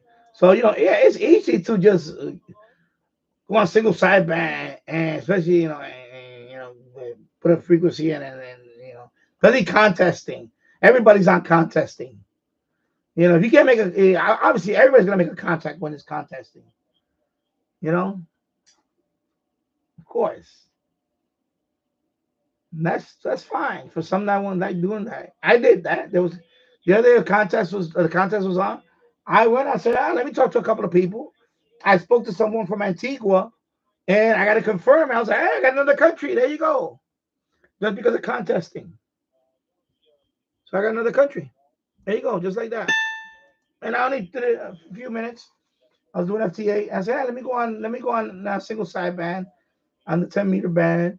And I heard them, and then I said, okay, I got that. And then the other one, it was too much of a pile up. I said, I forget it. I'm not gonna waste my time. But you know, that's it, you know.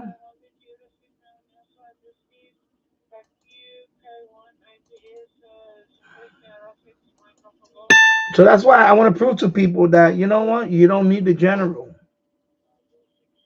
right now. You don't really need it. And I there's a few people that expressed their about it. They say, you know, I have no motivation to get the general because, not me, but that's what the person posted. Because first of all, he's trying to learn CW, which I'm gonna try to learn too.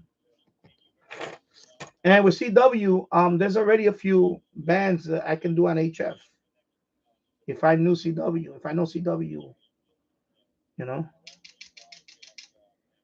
Okay, I can do some. There's some bands I can do. Like I believe 40. There's a portion of 40. I know there's 80. There's a portion in 80 that I can do that. I believe also 20. I believe 20 also. Either 20 or 15. I forgot which one. Or I think one or the other. I don't know which one. So I can do HF on that. And of course 10. I can do, there's a portion, you know, for that too. So I don't, you know, I've proven now that I don't need my general.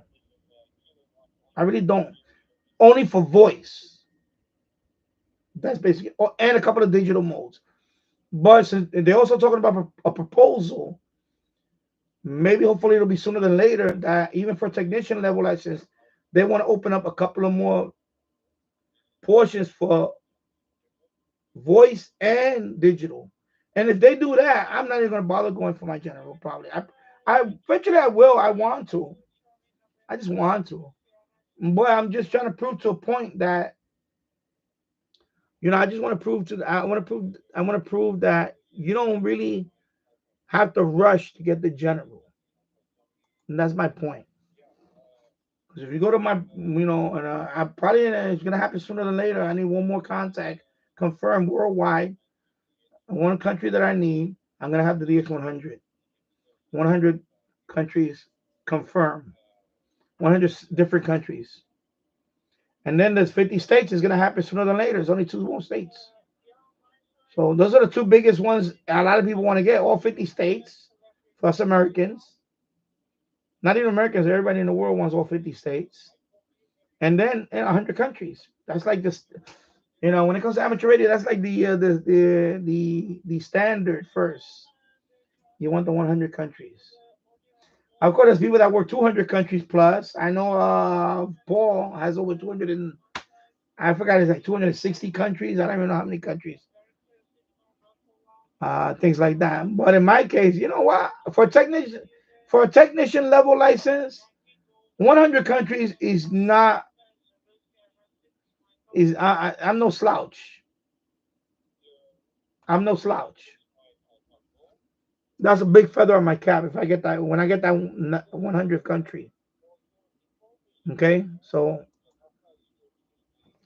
definitely, and that's what I want to show people, that because I know Tasso's thinking about getting his technician license, and I tell him go for it.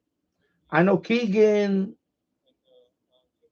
mentioned it because of his dad. His dad is an amateur radio license, and I know in Keegan's case, I know, of course his dad is a lot older, and especially for legacy, especially if you want to, like in my case, if I had a dad, my dad, I never had a relationship with my dad, but say if my dad if I did have a relationship with my dad, and I would like to get his call sign and pass it on to me, and then one day maybe my son could carry my call sign. I don't know. So I know Keegan is thinking about it, and I say Keegan, if he gets his technician license, FT8 is fine, and do a little bit. FT8, that's it. You don't have to. You don't have to go for general. Get a technician level. A technician level license is not that hard to get. I found it very easy, and the reason why I found it very easy because one, I did study, I practiced, but some of that stuff, especially if you're already if you're into like already shortwave listening. I mean, in his case, not only shortwave but FMDXing, so he knows about sporadic. He knows about all that stuff. He definitely will pass the test with minimal, you know, with studying, just enough studying. Mario DX, of course, he got his license, his foundation license in England, and I found my uh me learning it. I found it pretty easy because I already have a foundation in radio. Also, I have a foundation in electronics. Also, I have a foundation in overall I have a different. So I found the learning curve very little studying. For me, it was more a couple of regulations here and there, and that's it. Everything else was also electronics. What I mean by that, also reading schematic. I found those questions to be very easy for me. So all that stuff. Now the general, it is more challenging for me. I find it more challenging now. It is. But if I sit down and bang it for a few weeks, I will pass it. But I want to show people that now once I get the 100 and hopefully two more states, I'll get the 50 states at least. And then the other ones are not far behind. Like the Master of Europe, I'm down to 9 countries out of I forgot how many to get all the European countries. And this is all technician level license people. You don't need to be a general. You don't have to. You don't have to rush to be a general. I say get your technician license first. Get that. Because some people may not want to pursue further than that. And that's fine. And I want to show people that even if you do that, I'm having fun. I'm enjoying this.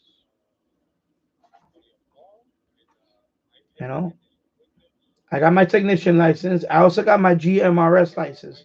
I got that first, actually. I got my GMRS license first. Now, when you don't take a test, you just pay $35. Well, in my case, I pay $70 because that was before they lowered the price. Now they lowered it. They lowered it 2 years ago. I believe it was around 2 years ago, so they lowered it. So I got my GMRS license first. That one you just pay a fee and you get a call sign for that. In the US, you get an FRN number too. And that number, when you register for your technician license, you got to use the same FRN number to register, and that's it. Technician license, $15 to take the test. And then once you pass the test, you got to pay $35 for the fee to get your call sign for that. And it's good for 10 years. After that, you have to renew it. So right now, I'm in year 2. I just hit the 2nd anniversary. So 8 more years to go before I have to renew it. But before that, by then, I'll have, of course, the general. I'm going to upgrade. I will upgrade eventually. So, you know. And that's why I think the proposal is a good thing. That they should open up the more HF bands for technician. I think they should. Because in England, for example, I know Mary DX, he has access to HF bands more on digital and a couple of them on voice. In England, even the foundation level license, you have access to a few HF bands. But it's the power. He only can go up to 20 watts, I believe, or 25 watts. I forgot what the number is. Anyways, I think it's 20 or 25 watts. That's the limit. For me, it's a lot higher on the bands that I can do. But they should do something like that for, maybe give us more HF privileges, but maybe 20 watts limit or something, something like that. Because that's what they do in England with the foundation. So right now he can do 20. I can't do 20. He can do 20, but he's limited to 20 watts. Me, I can't use 20 at all. At all. So I think that's kind of like they should just make it where even if I use 20, maybe, not 100 watts, maybe I can only use it at 20 watts. So I don't know what the proposal is. I know there is a proposal for that. So, but that's why I want to do this. I want to show this stuff because I want people to, I want to encourage this hobby. Of course, it's in my best interest to keep encouraging this hobby because as the older folks pass on or move on, you know what I mean? There's that void. There's going to be that void of the new operators need to, upgrade. And if they're some are choosing not to upgrade because some parts of the test is not relevant anymore. I'll be honest with you, some of it is not relevant. Like I'll give you an example. A person like me is never going to open up this radio and fix it. Back in the days, many years ago, people used to tinker with their radio. Today's electronics, no, it's not relevant today. These radios now are very sophisticated electronics.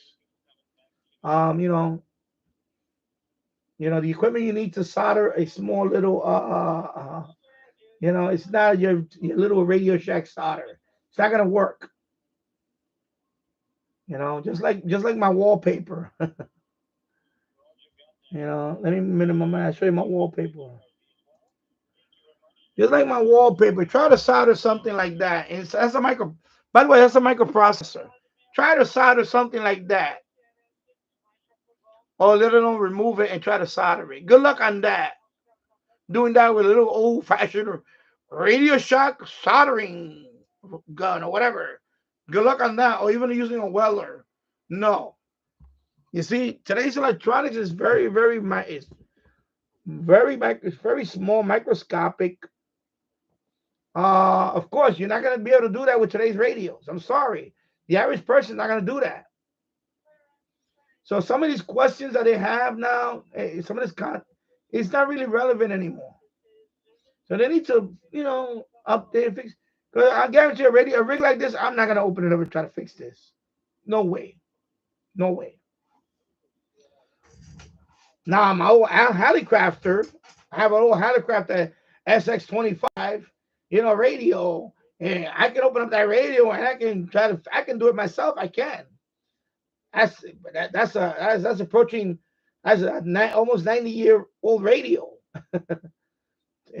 Not this radio. This is today's technology. You're not gonna be opening up this radio trying to fix it. No, I don't think so. You might get a couple of things here and there, but what I'm saying is, they need to revamp that whole privilege thing. Maybe the questions. I know people say you're dumbing it down. No, if you want to keep the hobby alive, you gotta because today's young kids, they don't care about HF rigs. They care about this. They see this and they say, "Oh, I can talk to anybody around the world," and and it's free. You know what I mean? And and some of them are gonna appeal because of the call sign, yeah, whatever, or they're gonna wind up using an app to talk. And there's plenty of apps that they could talk around the world. Some of them you don't even need a call sign, so you losing out to that too. And I'm not talking about video chat. I'm talking about like Zello. I believe Zello. I don't know if you need a call sign with it or you don't need a call. I never tried Zello. Maybe I'll download and try it out. There are some, and of course there's other mesh network stuff that you see now all over. You see them on TikTok and all that. This is what amateur radio is going up against. I know the big argument is when there's an emergency. Yeah, that's great. When there's an emergency, that's great. But the more people leaving, especially the ones that are passing on and moving on, you got to fill that void. So in other words, that pool of operators is getting smaller and smaller.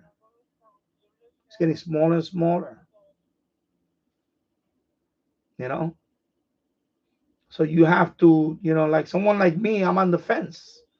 Because right now I'm showing you that I don't care about the general.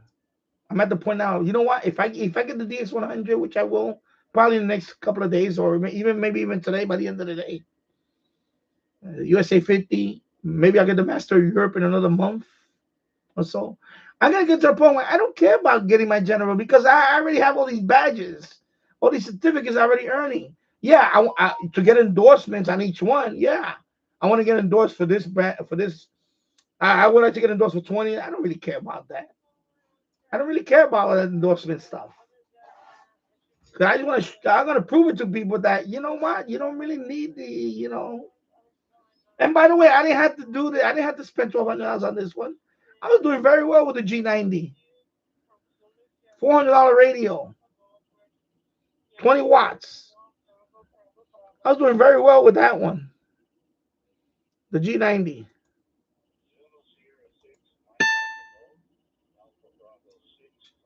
So, so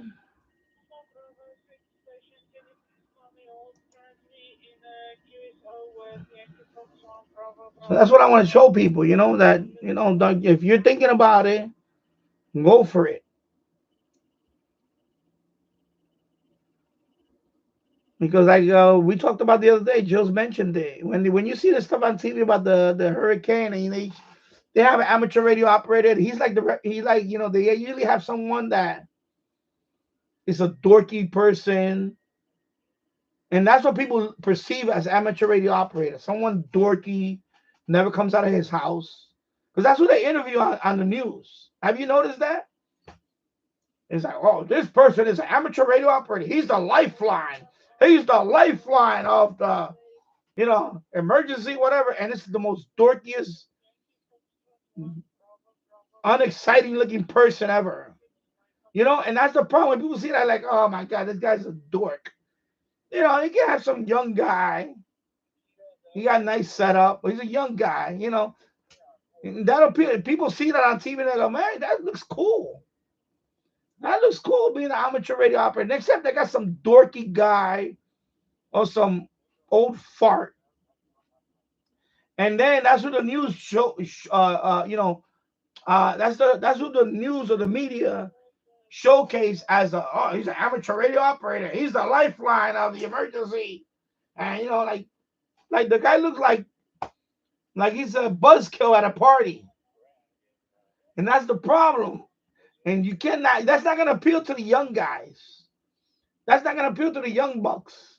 It's not going to appeal to them. So you got to make them, you got to bring them in. You got to bring them in. It's going to start with a FRS. I had a company contact me. I'm going to probably take up on their contact, on their offer maybe. They want to see me a two-way radio, a pair of two-way radios. It's similar to the Motorola. I forgot what model.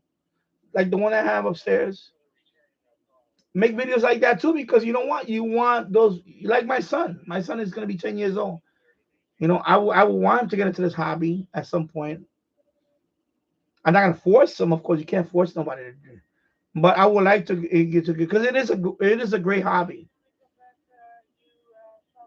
Because you want, not one thing is, and we talked about that in another, if you have children, get them into hobbies. Try to get them into hobbies, whether it's plastic model building, model railroad, amateur radio, whatever. Because you know what? That keeps them out of trouble. It kept me out of trouble when I was young. We were young. That kept me out of trouble. I grew up without a dad. Okay, I didn't have. I seen my dad once in my life. Only once in my life I saw my dad. Once in my life. That was it. My mom left my dad when I was about 3 years old. I was a toddler when my mom left my dad because of abusive relationship. My dad is an alcoholic. Well, he was an alcoholic. He's long gone. My dad was an alcoholic. My dad used to beat up on my mom. My dad was legally blind. He suffered from PTSD. My dad was disabled, 100% disability, eyesight, Korean War veteran. But what happened was, I know what happened to him. I never hated my dad. I forgive him. My dad, he went off to Korea and he lost his eyesight in a rocket attack. 100% disability. And that's I don't care who you are. You go fight at a war, you come back, you lose your eyesight, or some people lose their limbs, some people lose God knows why. In my father's case, he lost his eyesight. He came back, PTSD, of course. This is Korean War, 1953. 1953. He came home blind. Of course, he hit the bottle. And eventually took it out on my mother. He took it out on anybody he can, including all of us. So in 1969, my mother finally got, after all those years, my mom took us all to America, United States, from Puerto Rico. She said, no, I can't subject that no more. I can't put up with that anymore. So we moved from Puerto Rico. We grew up in the South Bronx. All 9 of us. My mother and 8 kids. I was the youngest of 8. I'm the youngest of 8. And growing up in the Bronx, hey, I had hobbies. My brothers all had hobbies. A couple of them did not have hobbies. And I thank God hobbies really kept me out of trouble growing up. Was I one of those kids that wanted to play with everybody outside? No. I was a very low, I played by myself. I had, plenty of, I like, you can see my little die-cast stuff that I collecting. All this stuff I would have drooled as a kid. As a kid, I would have been drooling on all this stuff. And that's what I played with. I played with a lot of, I never had a HO scale electric train when I was a kid. I always wanted one. My mom couldn't afford it. So she would buy me a battery-operated train, which I hated. But it was better than nothing. As you got older, you had a hobby. I had, another one I got into a lot was art. I did a lot of drawing, a lot of painting. It's one of those things that you do by yourself. I didn't talk to no one in class. People thought I was mute. One thing they knew about me, I could draw. They say, "Oh, that Danny can draw. Wow, Danny's a great artist." I remember in school, I got several awards for that.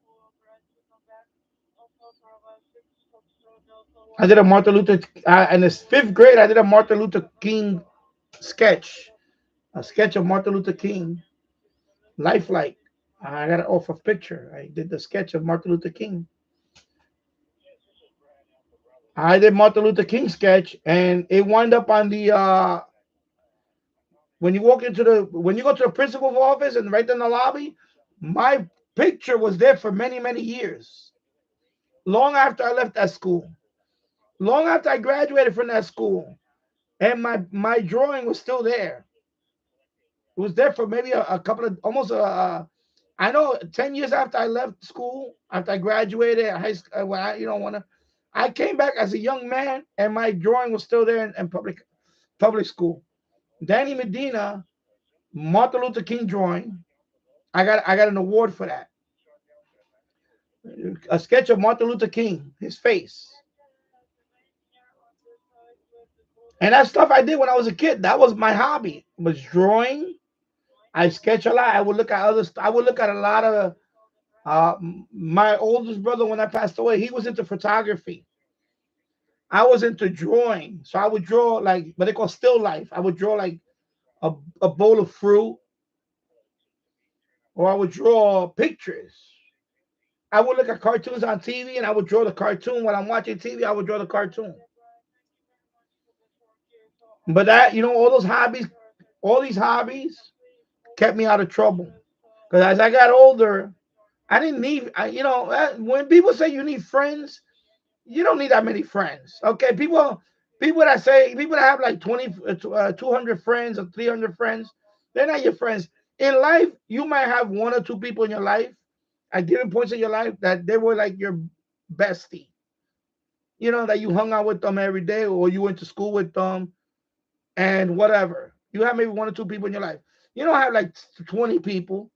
Yeah, you may be a little popular and people say hi to you. Everybody say, like in my block, I grew up in that block in the Bronx. Everybody knew me in the Bronx, in that block. It's not in the Bronx, in that block.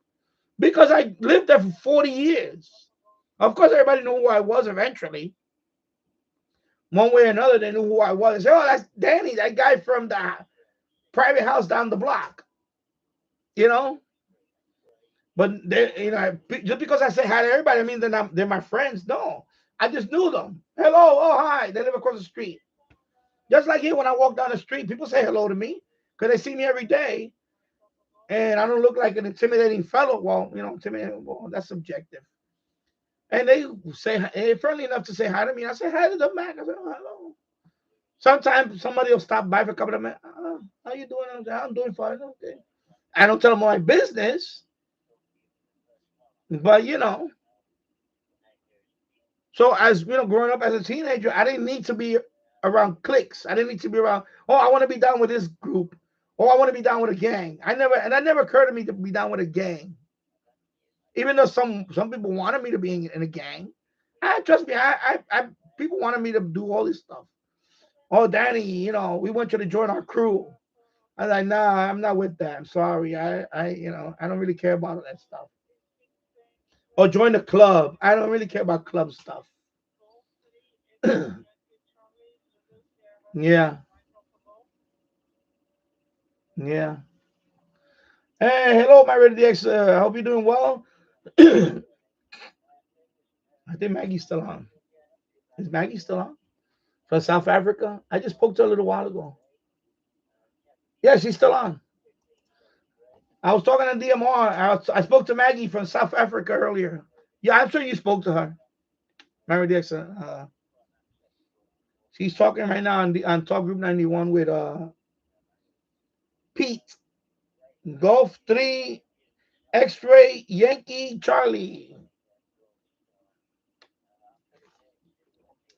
So she's been on for a while now.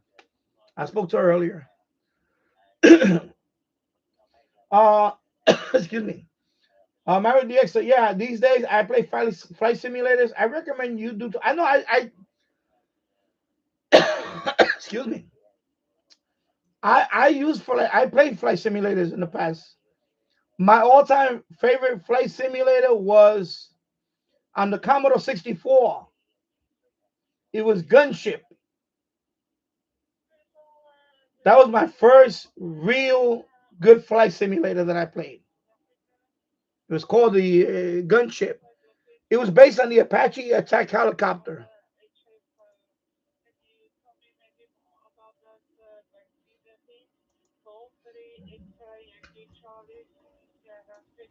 The Apache, the Apache attack helicopter. I played that game for many, many, many, many hours.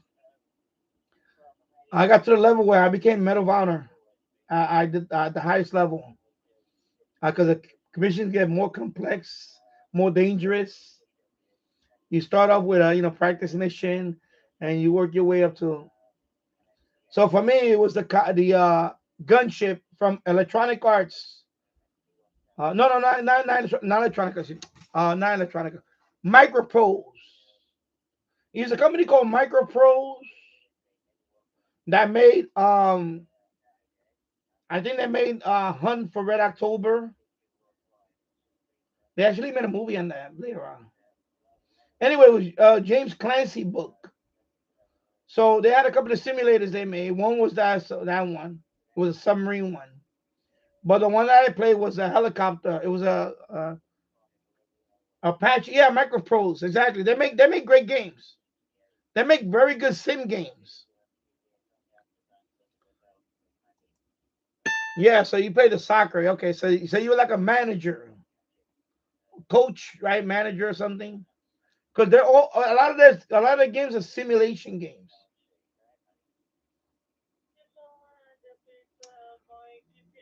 So it's called Gunship, and then they came out with a later on they came out with a version 2. I never got to play that one. By then I was into something else.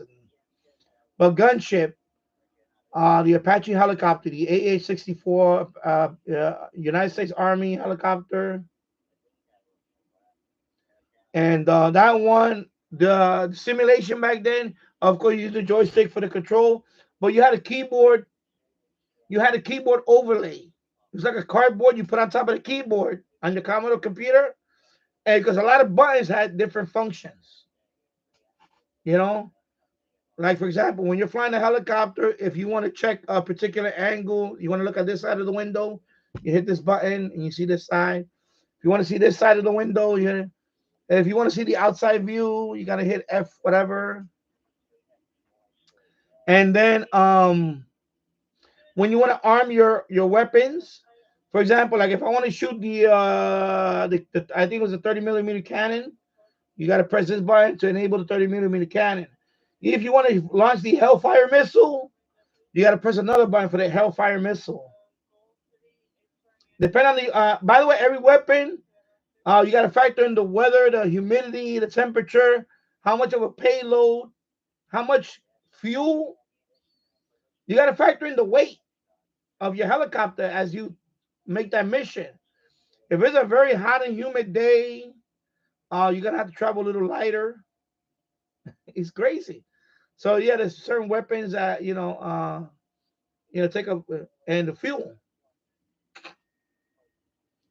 So there's times I did missions where for example, if there's a mission that I didn't have to, I wasn't gonna encounter a lot of armor vehicles, then I would not use the Hellfire missiles. I will take the another missile. I forgot what it was because I know there's several different missiles. Or if you're gonna encounter an aircraft, sometimes you have to load a couple of air rockets or missiles. The AIM missile, air intercept missile. I remember that. So you got to factor in all this stuff. It's a real simulation. Also, if you get shot down, how you disengage the rotor if you want to do a hard landing. Because unlike aircraft, there is no ejection seat on a helicopter. On a helicopter, there is no ejection seat. If you have engine trouble, there's only one thing you can do. On a helicopter, there's only one thing you can do to save your life if your engine fails. And since you've done simulation, what is it? Mary DXA. When you have engine trouble in a helicopter, what is the one thing you can do to try to save your life? Go. I want to see your answer. I'm going to explain to you what it is, but I want you to. It's very fascinating. So you're in a helicopter, you're flying, right? You're whatever, a few hundred feet up in the air. Well, actually, you're flying below radar at 300 feet. Your engine fails. What do you do? Well, let's say you're at 1,000 feet up. You're flying a helicopter. Your engine fails. What do you do? Remember, there's no parachute in a helicopter. There is no ejection seat on a helicopter. What do you do? And it's called a hard landing. What do you do?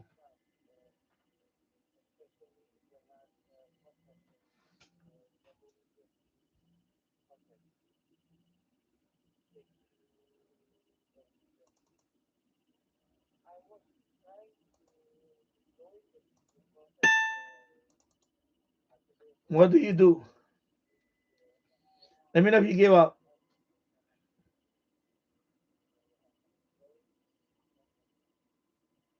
And there's a whole chapter on that. There's a whole chapter. That thing came with a book like this thick. There's a little booklet. It's thick.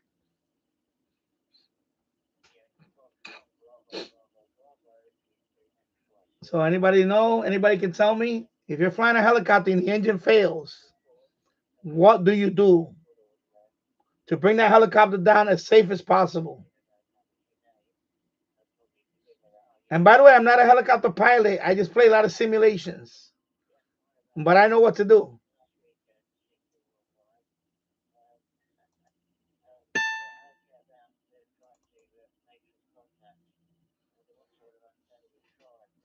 All right, give up. All right, here we go. Anybody? And that's it. 1, 2, 3. I'm going to count to 10. 10, 9, 8, 7, 6, 5, 4, 3, 2, 1. Okay, time's up. There you go. You have to do something called auto rotation. You have to do something called auto rotation. What it is you're in a helicopter. Unless they blow away the rotor, then if they blow away the rotor, then you're screwed. If you still have the rotor, you have to do something called auto rotation. What you do is, engine failure, right? You have to disengage the rotor from the engine. In other words, let them fly freely with the air. So you disengage the rotor. You have to disengage it. So the rotor, they're no longer connected to the blade. Excuse me, when I call the rotor, the blades, they're not connected to the engine no more. So you gotta get enough air in there so they can just roll it freely, and they'll bring it down slowly. But you're still gonna get a hard landing. It's still gonna be a hard landing, and you still can die. But you might live. But if you're gonna get a hard landing, but not as hard as like without the rotors moving, because the rotors are going to slow you down. They're disengaged, so they're rolling freely, so that air is slowly going to bring down. So, obviously, right away, you got to shut off your engine.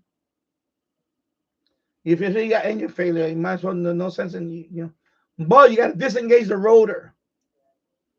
The rotor, the big rotor, you have to disengage the rotors. And then the rotors are going to get enough air. Hopefully, you got enough air lift in it that it can bring you down gently. It's still going to be a hard landing. It's not going to be you bring it out slowly. It's going to be hard, but not as hard as without it. Now, if your rotor gets blown off, if they shoot off your rotor, then you're screwed. You're coming down like a rock. You're coming down like a rock off the sky. Bam! That's it. You're dead. But if you have enough time, and you can disengage the rotor and bring it down slowly, and then find a flat area and bring it down, and hopefully, it'll be a hard landing, but it's not going to be a catastrophic, where you're going to get killed, and you can walk away from it. So yeah, you learned that. You learned that in there. It's pretty cool because there's no parachutes in helicopters. There's no parachutes. But if you're high enough, you can disengage the rotor and bring it down safely.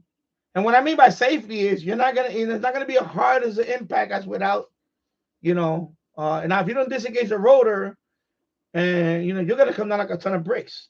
But if you disengage the rotor, you might generate enough air like an airflow or lift, less of a drag, gravity, and you bring down slowly, and you can make a pretty good landing. Not a soft landing. It's gonna be a hard landing. Of course, you're gonna also bring out the landing gear, and you can be able to still land. And you might walk away from it. A couple of times, of course, I made it, but half of the time I got killed. I hit too hard, and you are killed in action. I think one time I got captured by the enemy. I was missing in action. I was MIA. But that was a great sim. So yeah, no, there was a time in my life, I thought about getting my flying license. I thought about it. Yeah, sims are great for that. I play many sims, many flight sims. I played a tank sim. A good tank sim that I played was Steel Thunder. It was called Steel Thunder. It was made by it's for the Commodore 64. It was Steel Thunder. This one is a tank simulator. So you're like the commander inside the tank crew. So you got to learn everything about the tank. So of course, same thing with a helicopter. Not only there's offensive weapon, defensive, there are countermeasures. There's countermeasures, right? Somebody, if they shoot a heat-seeking missile at you, what do you do? If it's a heat-seeking missile, if you identify as a heat-seeking missile, what do you do? Do you fire a flare or do you fire chaff? Which one do you do? Remember, I just gave you the keyword. And so this all applies for different all military aircraft. So of course you fire the flare because the flare is heat. So you see when a plane is flying and they fire all those flares, a bunch of flare. You see all the flare, and then they fly, and then they do a hard right or hard left, whatever. And the flare is right there. The heat-seeking missile hits that heat signature, and it blows up right there. Boom. So for a heat-seeking missile, you got to fire the flare. The chaff is for radar. The chaff is for it's a bunch of aluminum strips or aluminium strips, the way you guys say it, because the radar is looking for metal. So chaff is for radar. If you want to, you shoot on the chaff, and they float in the sky for a while, and you do a hard right. That's to fool the radar. That's to fool the radar. The chaff. Use a chaff. Yeah, I learned all that in gunship. And by the way, they do all that in even in tanks. When you have a battle tank, like I had the M1 Abrams, right? Steel Thunder.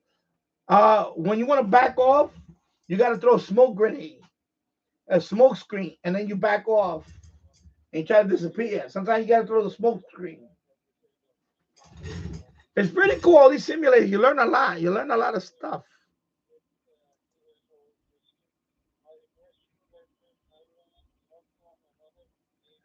It's pretty cool. Yeah. Okay, this guy, I don't know what's going on with this guy. Come on, bro. What's going on with this guy?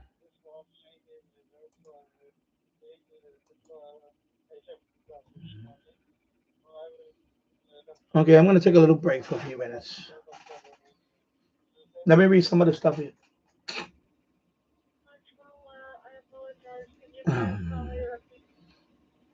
So let me read some of the comments here. Let me take a break from here because there's too many runaway trains. It's just going crazy right now.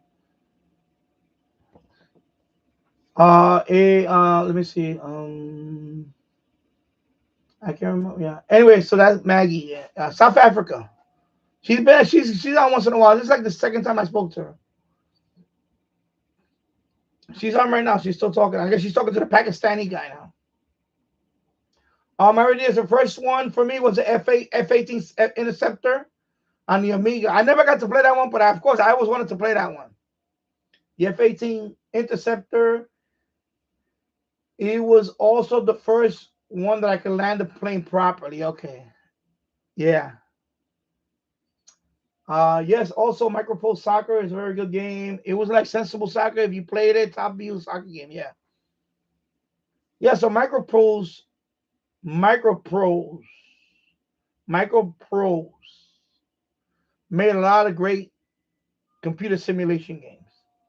And they made them for the PC, and they made them for the Amiga, they made them from all yeah. Yes, I remember that one. My cousin had that game for his C64. Yeah, so they have a keyboard overlay because they had a lot of controls, like a real helicopter.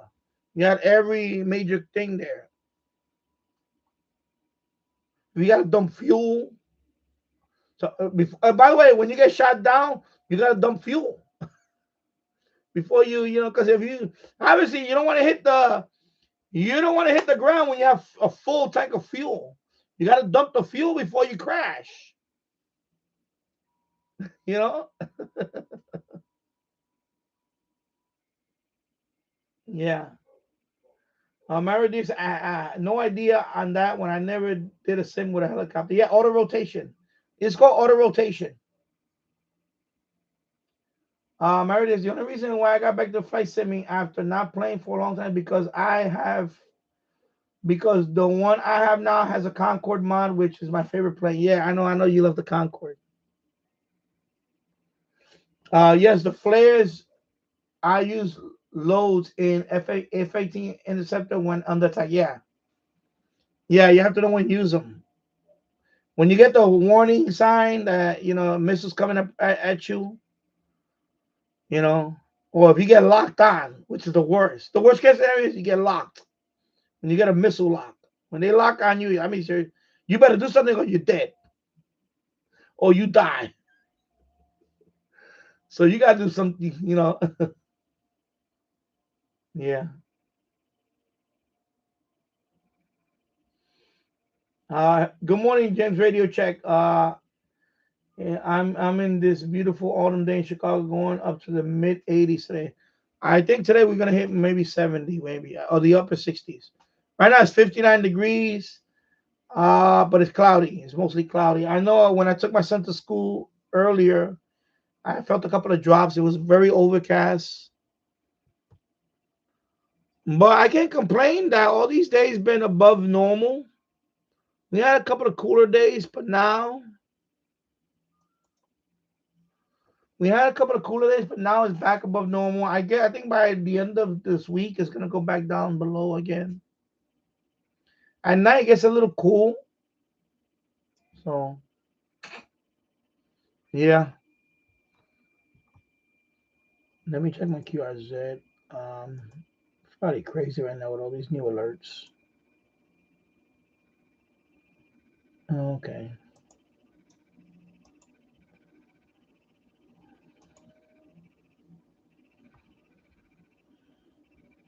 All right. Anyway.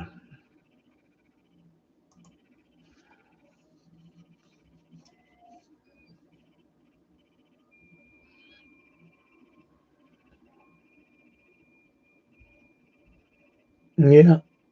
Let me see. Yeah, the Pakistani guy is talking to the. Let me see. Talk group 91. Yeah. But that Pakistani guy, he doesn't confirm contact, so I don't talk to him. I spoke to him like 3 times already. He never confirms the contact. So when I see him now, I need Pakistan, but yeah. All right. So Jim Radio Check. I gotta run. I'm at the grocery store. So have a nice day, gentlemen. You too, Jim. And Mary DX, I have to go do some stuff. I will have to. Yeah. So right now I'm about to hit 3 hours. I'll probably be on for another hour, maybe. I don't know, depending on who comes in here and chats. But right now I'm not doing anything until later on. I have to work on some stuff in the. I have to work on an electrical outlet. I have to repair, and I have to do a couple of things. In the kitchen.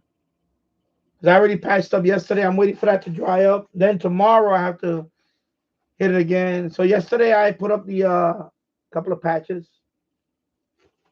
on the kitchen where the cabinet was at when I demoed the old one. But you have to give it 48 hours for the compound, the joint compound to dry. You gotta give it 48 hours. So I did it yesterday morning. Yesterday early morning I did that. So tomorrow morning, more or less, I'll give it a second coat. And then you have to let it for another 48 hours again. Then you give it a final coat. Then you smooth it out and then you paint it. And you can paint the wall. But right now, I don't have much to do today. So other than that, I'm just going to relax. So that's why I said, let me do a live stream today, kill a few hours. I didn't do a live stream last night because I'm not doing no more baseball. Right now, the Yankees, they're down 0-3. That's it. I'm not going to.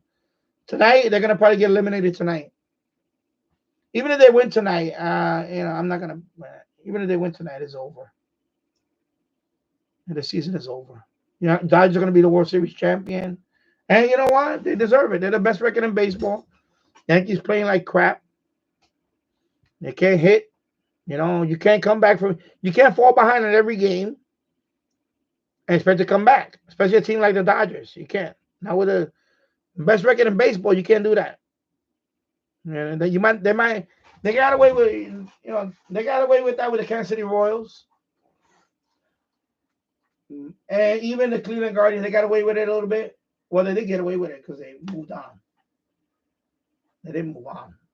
But with the Dodgers, you can't do that. You can't fall behind every game and expect to come back. It's not going to happen. And that's why they're down 0-3. And I think that's it. If they would have won yesterday, I would have given them a chance. But the way they're playing now, even Aaron Judge hasn't hit. He hasn't hit at all this whole playoff. I've been saying this since round one. He has a history of that. He doesn't hit the ball in the playoffs. This is why they never got past the Houston Astros. Because he doesn't hit in the playoffs. That's fine and dandy. Excuse me. That's fine and dandy when you hit 50 home runs in a season. Like he hit 58 this season, I think. 58, I think he went up to 58. Of course, the year before that, whatever he had, he broke the the Yankee, the American League, whatever. That's great on that. But when you get to the playoffs, if you don't hit, your team is not going to move on. It's a different, I mean, look who won the World Series last year, Texas Rangers. That's another thing about the Yankees. Yankees started off very well. They started really good in the beginning of the season, and then about around June, they struggled. They struggled. They didn't clinch the division until the last week. Last few days, actually. It wasn't even the last week. Last few days of the season. So in the beginning, they were running away with the division, and then they went to a tailspin. They had a bad record. They were under 500 for the second half of the year. So they weren't that good to begin with. They had issues. So when they played the Royals in the first round, you could see it. They beat the Royals, but they weren't hitting like the way they. And then their pitching was, it was okay, but they're hitting. You could see that it was only, especially Judge. He's not hitting. That's it. Next round, same thing. So they weren't going to get by the Dodgers with that performance. And that's what happened. That's what they're getting. They're getting exposed to that now. So.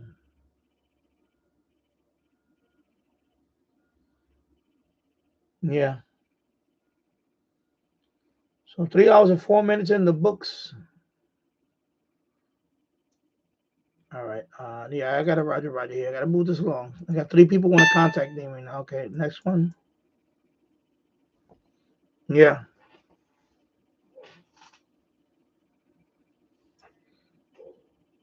Yeah, so the SHJ 100 right here. I know people were asking about it the other day, and so it is on sale right now. Of course, I'm waiting for them to update the software. As soon as they update the software, I'm hoping that someone like Exumer, they can do a firmware where you can modify this firmware. It looks like it can be modified, this radio, for Exumer, and maybe unlock this radio for receiving on like the Quanshang K5. That one can go from 17 megahertz, the upper part of shortwave band, all the way up to 1.2 gigahertz. Is basically a full blown scanner. And this radio, they're selling it for $19.98 right now. It's on sale. So anybody looking into getting, and like I said, if you don't have a radio like this, I would get something like this and throw it in your, affiliate, your prepper. You have this in your bag or in your go kit or whatever for emergency, because you do have no weather band on this, so you can listen to the NOAA station on this. So right now you get the radio for $20. And of course, don't transmit on it if you don't have a license. Yeah, if you do have a license, you only can transmit, of course, here on 2 meters and 70 centimeters. That's the license that I have, technician license. That's the only two bands that I can use on this. There is GMRS on it, but right now I would not use it on this one because this one is depending on the channel, the power is a little bit too high. Although you can lower the power on this, because the max on this is 5 watts, and there are some channels on GMRS that I think you're not allowed to go beyond 2 watts. I'm not sure. I know somebody posted that on one of the comments last night. I need to go back to that video, maybe reply to that comment. I wish he would come on here and just tell me that and maybe break it down for me. I mean, of course, I can look up that information, but I would not use this radio for that, for GMRS. Unless you do what I did. You go into the menu setting, bring the power down to, right now, high is high and low for power. I switched it from high to low. I believe the low power setting on this is 1 watt. The low power setting on this.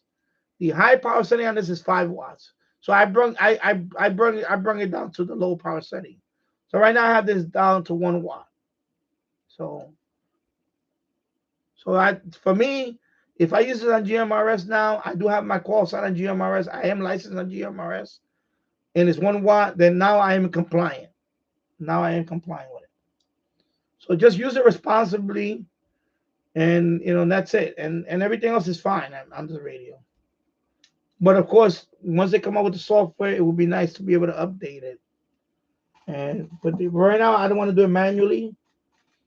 And of course, also when they include it in Chirp. Chirp is a free software that you can use it with a lot of radios, and scanners to program your radio. So Chirp is a great radio for that.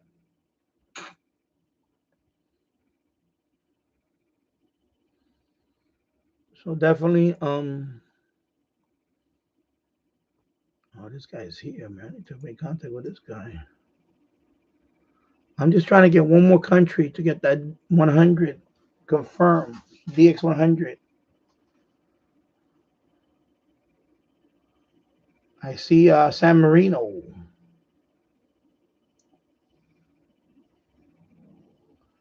Yeah.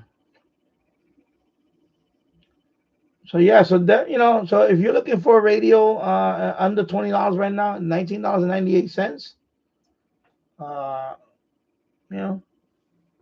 Of course, I made a video on there on the unboxing. I put the Amazon link there, so you go through there, get your Amazon. Also, you go to their website, shdata.com.cn. I know people we covered it about the legality of it. Right now, it's posted on their website that is 100% compliant. Me, I think it's a little bit of both. But is this the only radio that is like that? No, there's a lot of radios that you can Baofeng, especially Quang Chang. Some of them, especially if you unlock them and all that, they can unlock certain frequencies that really you shouldn't do it anyway. Even if just because they're unlocked here and doesn't make it legal to own or whatever. I don't want to get into the whole thing about that. But like my case, I am a licensed radio operator, but I will not use this radio. I will only use this radio for the bands that I can legally use it on. Legal. The key word is legal. I am a technician level license, so I can only use 2 meters on this and the 70 centimeter band, and that's it. And if you buy this radio, if you don't have a license, don't transmit. If you have a license, then only transmit on the bands you're allowed to transmit on. Just be responsible, that's all. And that's it. And that's what when they posted the FCC, they are compliant with that part and they posted it. You have a license. So, that covers any legalese on my part. I know I got other people, and I want to mention that they said they want to talk about it, whatever. And that's their prerogative. But this radio is now out in the wild. And there's a few reviews on it even right now. I think it's too early to review it because I'm not gonna do a full review on this radio until I see the software. And and plus I want to take it outside and when my local repeater and so on. I have not done that. I will do that in the future. But I really want the software first to program that. I don't want to program it by hand. I don't want to do that. I don't do that with any of my radios. So I expect this one to be like any other radio. I want to program it with the software. And until they come up with the software, I will not program this radio until then. But I used it. I mean, I listened to the weather band on this. I have to know whether there is a no weather band on this. There's also FM radio on there. So there's if you turn it on, you press this button here, it goes to the FM band. You can listen to FM radio. So there is stuff. Of course, the air band, you can listen to the air band on this also. If you want to listen to aircraft. And and for the prices, I'm gonna say, it's a bargain. It's actually like Tassel said, it's a steal. I know when I bought the Quang Shang. Let me go get it. Quang Shang. The K5. I think I paid total of $32 with the shipping and taxes and all that. When it first this one. When I bought this one, the total price was $32. I bought it from eBay. It was $20, $20 plus dollars. But with taxes and shipping, it was a total of $32. And this one, of course, I got to modify. I put the Exumer mod on it. And that unlocked this radio for receiving all the way down to 17 megahertz. So from 17 megahertz to 1.2 gigahertz, I can listen. And of course, I can still use it on 2 meters, 70 centimeters for transmitting if I want. But listening, I can listen to all those other bands. So basically, that mod turned this radio into a scanner, into basically one of these radios. If not better, because this one doesn't go down to 17 megahertz. This one does. So with that mod, you're essentially turning this. You're essentially turning a Baofeng type radio into a scanner. Into a scanner. So now it's kind of like this. Of course, if you go on eBay, I got this one for about $30. You'll get a good price for it. But say if you buy a radio like this one, like the SH Data at $20. Once they come out with the software and you can mod it, you can basically turn that radio into a scanner. or this radio, or you get this radio for about the same price, around 20. AliExpress is about 20 something, $22 or whatever. But you remember taxes and all that. So I'm gonna say around $30, and then you do the mod. I made a video on it. I have a video on this one. This radio right here is an easy mod. Very easy. You just need a cable. You go to the website. There's a website you go for that. You hook up the cable, and you just gotta press the PTT button and turn it on. Then it goes into firmware mode, and then you go to the website and you just click. It's very easy. I have the video. It's very easy. The video's right there. It's on my. Just type in how to Quangshan K5 Exumer, or how to unlock this radio, and it's a simple mod. It only took a couple of minutes to do the mod. It wasn't even that long. It's very easy.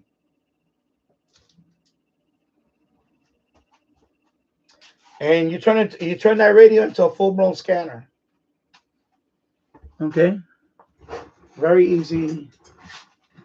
Very easy to do. I showed them videos. Very easy. And you don't even need to download the software. It's a browser-based firmware upgrade. So you got to go to the website, and then you have it plugged in. And the website, you put the COM port. Excuse me. On the website, you put the COM port your radio is on, and then you just press upgrade, update firmware or update. I forgot, and that's it. It does it right there. So you even download it. It downloads it straight to the radio, and then it reboots the radio, and that's it. And you got the new mod. Very easy. And all these radios now, they're coming out. They're all like that now. They're all customizable. You could, like this one, of course, this is a DMR radio. This one uses OpenGD77 software. So, for example, this radio, you can see the call sign now and all that. Let me put it right there. Get the focus. No, I think it's so bright. I'm trying to see if we can focus. You see how right now you can see the call sign, the person talking and all that. So the stock version of this radio doesn't do all that. If you want to see the call sign and the name of the person you're talking to, or you're listening in on, you need the OpenGD77 software mod. And that'll unlock that. The stock version doesn't do any of that. It doesn't do any of that. So a radio like this is a $50 radio. When you do that type of mod, it adds more bells and whistles on this radio, including that one. Also, you could turn this radio into a hotspot mode. If you don't have, for example, if you don't have this guy as a hotspot, you can use this radio as a hotspot and connect another radio to this radio, and then this radio connects to your computer as a gateway. And you could only do that with that software.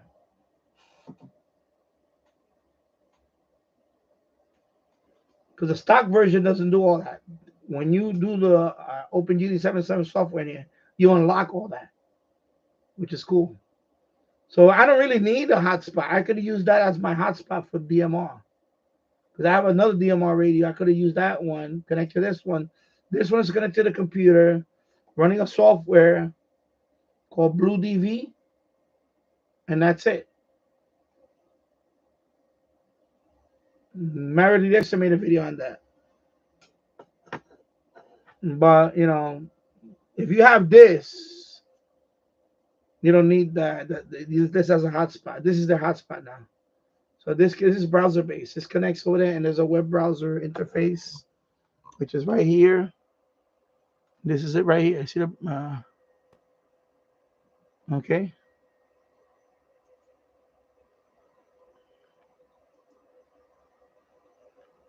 All right.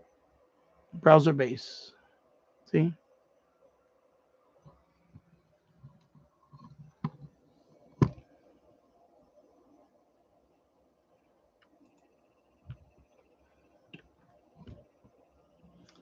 And I want to learn all this stuff. If I would have had my general, I wouldn't even take the time to learn all this stuff. This stuff I learned because, since I'm still a technician, I figure I want to do more as a tech. That's why I decided to learn all this stuff, DMR. I took the plunge on this stuff. And I remember Kevin O'Reilly was the first guy to text to left a comment. And he said, "Oh, good, nice radio that you have there, and good luck on that." But you know, yeah, learning curve is gonna be a little rough, but once you learn it, you're gonna enjoy it. And a lot of people said that about DMR. There is a learning curve to it. Once you learn it, I love this mode too. It's another option. Now I'm doing FT8 here, but say even on 10 meter, the conditions were not that good and all that. I'm not, I can do this to fill up the time when the conditions come back. Same thing in the evening. Once the sun goes down, I can't do 10 meters when the sun goes down. Unlike 20, when even the sun goes down, I could do 20 for a while. I'm not allowed to do 20. So 10, when the sun goes down, that's it. 10 is that until the next day. But I can still do this.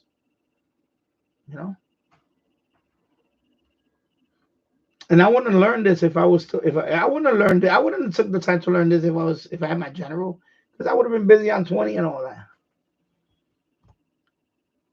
And I always wanted to do VHF UHF stuff. There's another channel that I watch a lot. And I remember official SWO channel when he has his official SWO channel, right? That's HF, right? Shortwave. He also talks about some of this, but he talks about this more on his other channel. But his channel, official WL, channel is what? Shortwave. But he had another channel. It was called official VHF UHF. I remember, yeah, official. He changed it now. He renamed it to his call sign.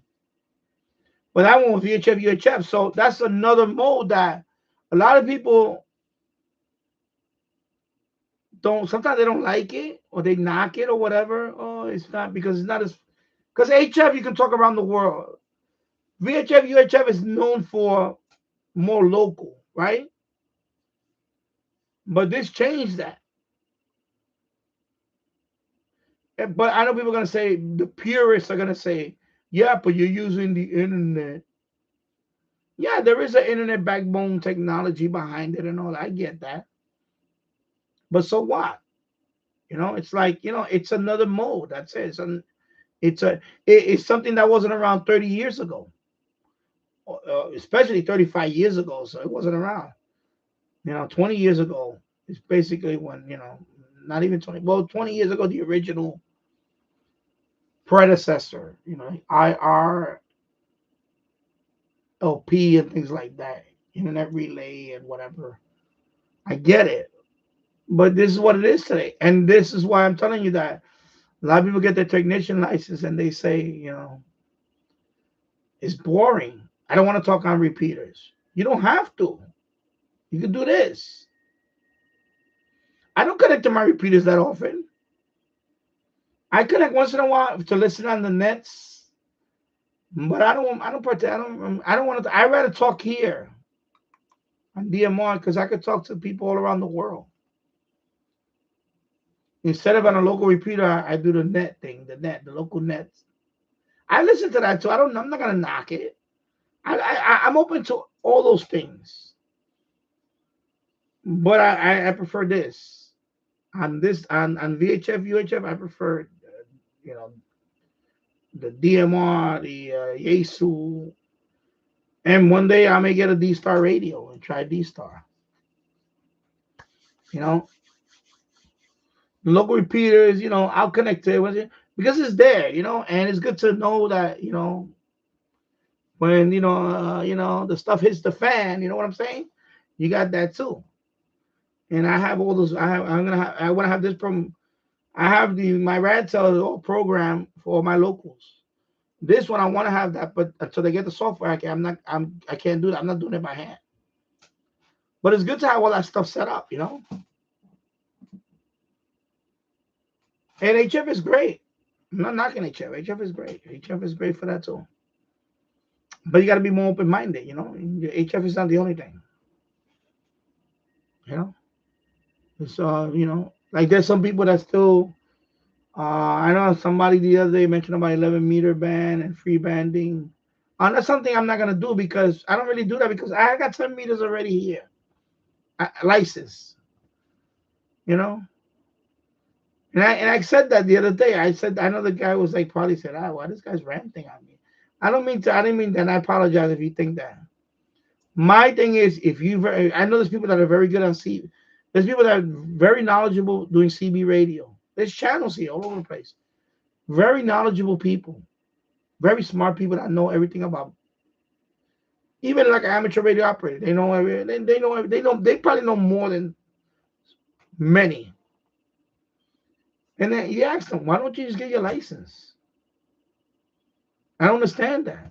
Like if you have so much of this knowledge, just get your nice. You have a call sign. That's what I told the guy. I said, listen, you know about 11 meters, you know about free band, you know about all this stuff. Just get your license. At least you have a call sign now instead of using some handle. You know, you know what I'm saying? Like I don't understand that. That's why. That's why growing up, I was, and I wish I could have done this years ago. Believe me, I wish I could have done this years ago. But and I'm not knocking CB. I love CB also. But I never got into CB because I always wanted to do amateur radio. That was me. You see? And then wrong with CB. I have CB. I have CB radio upstairs. I have a unit in 980 SSB upstairs. I have that one for CB. I turn around, listen to it. But but now I have an amateur radio license. I rather do this than CB. And I'm not knocking. There's nothing wrong with it. It's just that there's a lot of people there that know a lot about radio, more than a lot of people, more than me for sure. They know a lot more than I do, for sure. I'm not no expert. And the first thing I asked them is, why don't you get your license? Like, of course, some of them say, "Oh, the air's supposed to be the band's supposed to be free." No, that is not true. The bands are not supposed to be free. Not everybody can go on every band. Not everybody can go on every band and talk. It's not the way. Of course, those are the same people that they disagree on a lot of things. There are rules and regulations for a reason. They are. Whether you like it or not, there are rules and regulations for a reason. You can't go on every band, and there are, like, for example, there are bands allocated for professionals, right? Professionals. What I mean by that, I'm talking about your emergency services, your law enforcement, your aviation, your transportation. You can't just jump on every band and interfere with all that. And then you have your different, there is something to that. So I'm not, I don't subscribe to that whole, when people say, "Oh, air bands are free. There's no government entity telling me where to transmit on." Who the hell are there? There's freedom of speech. No, there is a freedom. There is a freedom of speech thing, but that doesn't apply to radio. Okay, you're talking about you're going to be heard now, even though it's not broadcasting radio. You still can be heard. I cannot come. I have an amateur radio. I'm a technician. I cannot go in there and start cursing. And there is a protocol. There is an etiquette that you have to abide by. I cannot play music and broadcast. Let me key up and listen to some. Let them. You can't do that. There are some things in place. It's for a reason. So people talk about that. Oh, the air. I had that one guy. I used to go to his friend's chat room, but he would always be on and saying stuff like that. I was like, yeah, I can't go to this. I stopped going to that chat room live stream because the guy's always there. He's talking nonsense about that. Like, Oh, the air bands are free, and he has some beef with his tenant. Because his tenant is a amateur radio operator. He's not. He's just a CBer. So he says that he purposely interferes with his. And I said, first of all, first of all, if you're already interfering with, that means you're interfering with a frequency that you're not even supposed to be on in the first place. So you're already breaking that. So you're breaking that rule that you're already transmitting on a band you're not supposed to transmit on because you don't have a license. And then you're interfering with another operator.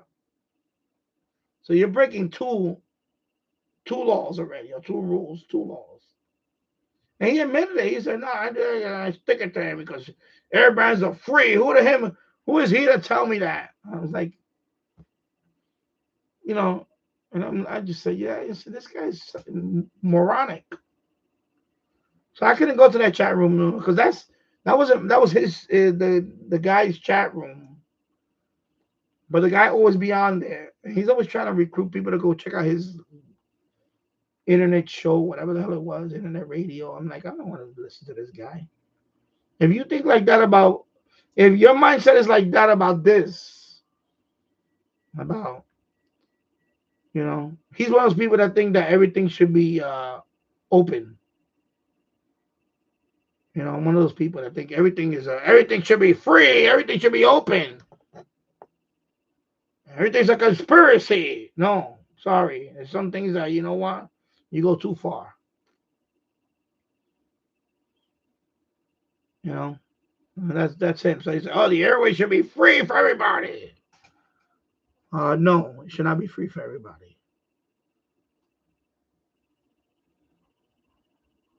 You cannot just say, oh, by the way, would you like to broadcast on the airband? Here you go. You want to talk on the airband? It doesn't work that way, bro. Like, airways should be free. No. So I couldn't go on that chat no more because he was always there. He's annoying. I could have blocked him. But, that channel too, of course, the guy never wants. Anyway, I don't want to talk about him because I'm trying to help people out, but they don't listen. Help somebody out. Try to help them, grow their channel. I don't know. The guy doesn't want to listen. So I said, well, your channel's where is that? Is that because you don't want to listen to people? Because you got people like that in your chat room. Annoying everybody in there. So, yeah. All right. Let me check out my thing here. 3 hours and... What is it now? 3 hours and 32 minutes. Local time is 11:10 a.m. Okay, so I made contact with this guy. Okay, so let me check out the new alert. Okay, Maggie confirmed it. Thank you, Maggie. South Africa. Oh, we spoke before, so. Let me do something over here. I want to check out something here.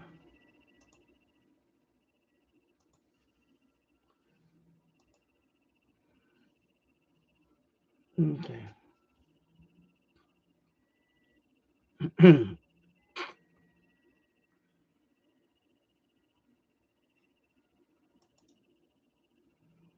Maybe this guy can. Let me see. Lebanon. He's calling CQ now. If I can get him, I can make contact with this one. He can confirm it. Maybe I'll get my 100th country right now. I made a contact with someone from Lebanon yesterday, but they haven't confirmed it. So now this guy is here. I forget it. He's already talking to somebody. So forget it. I lost that one. Anyway, I'm going to send him a few more. A couple of more. See if after he's done with him, maybe he'll... Lebanon. That's second Lebanese operator I've seen in the last couple of days. Since yesterday. Yeah, it's definitely a different call sign. That's another Lebanese. This is 10 meters. This is not 20 meters. You know, I keep saying it, people. People say, oh, you know, I keep showing it. Look, this is a FT8 on 10 meters. I'm gonna scroll. See, all of this is on 10 meters.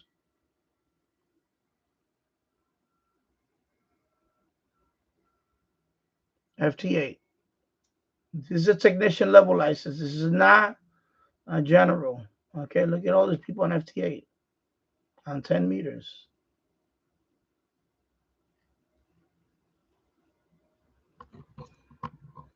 I just want to dispel that myth that you can't make HF contacts.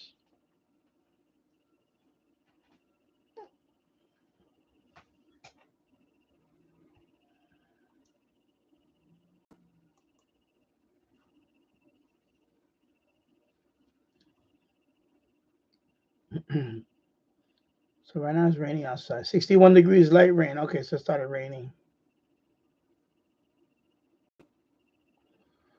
I'm going to be out for a little longer. Anybody wants to come in the chat, please feel free, or I may wind up ending this live stream sooner than later.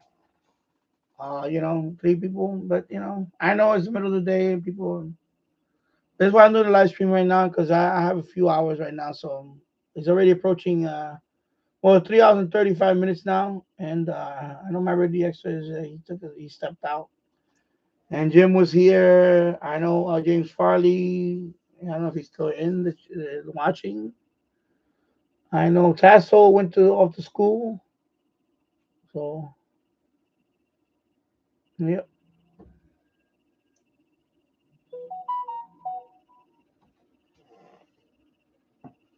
So there you go.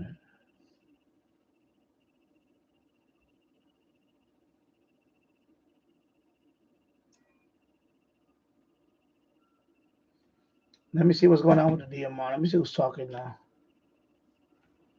Let me check over here. So this guy's from the Philippines. Okay. I'm trying to locate a country that I don't have yet. So everybody here in DMR right now looks like is let me see. This is Netherlands. This is Italy. Or state. I need 2 more states. Either Delaware or Maryland to get all 50.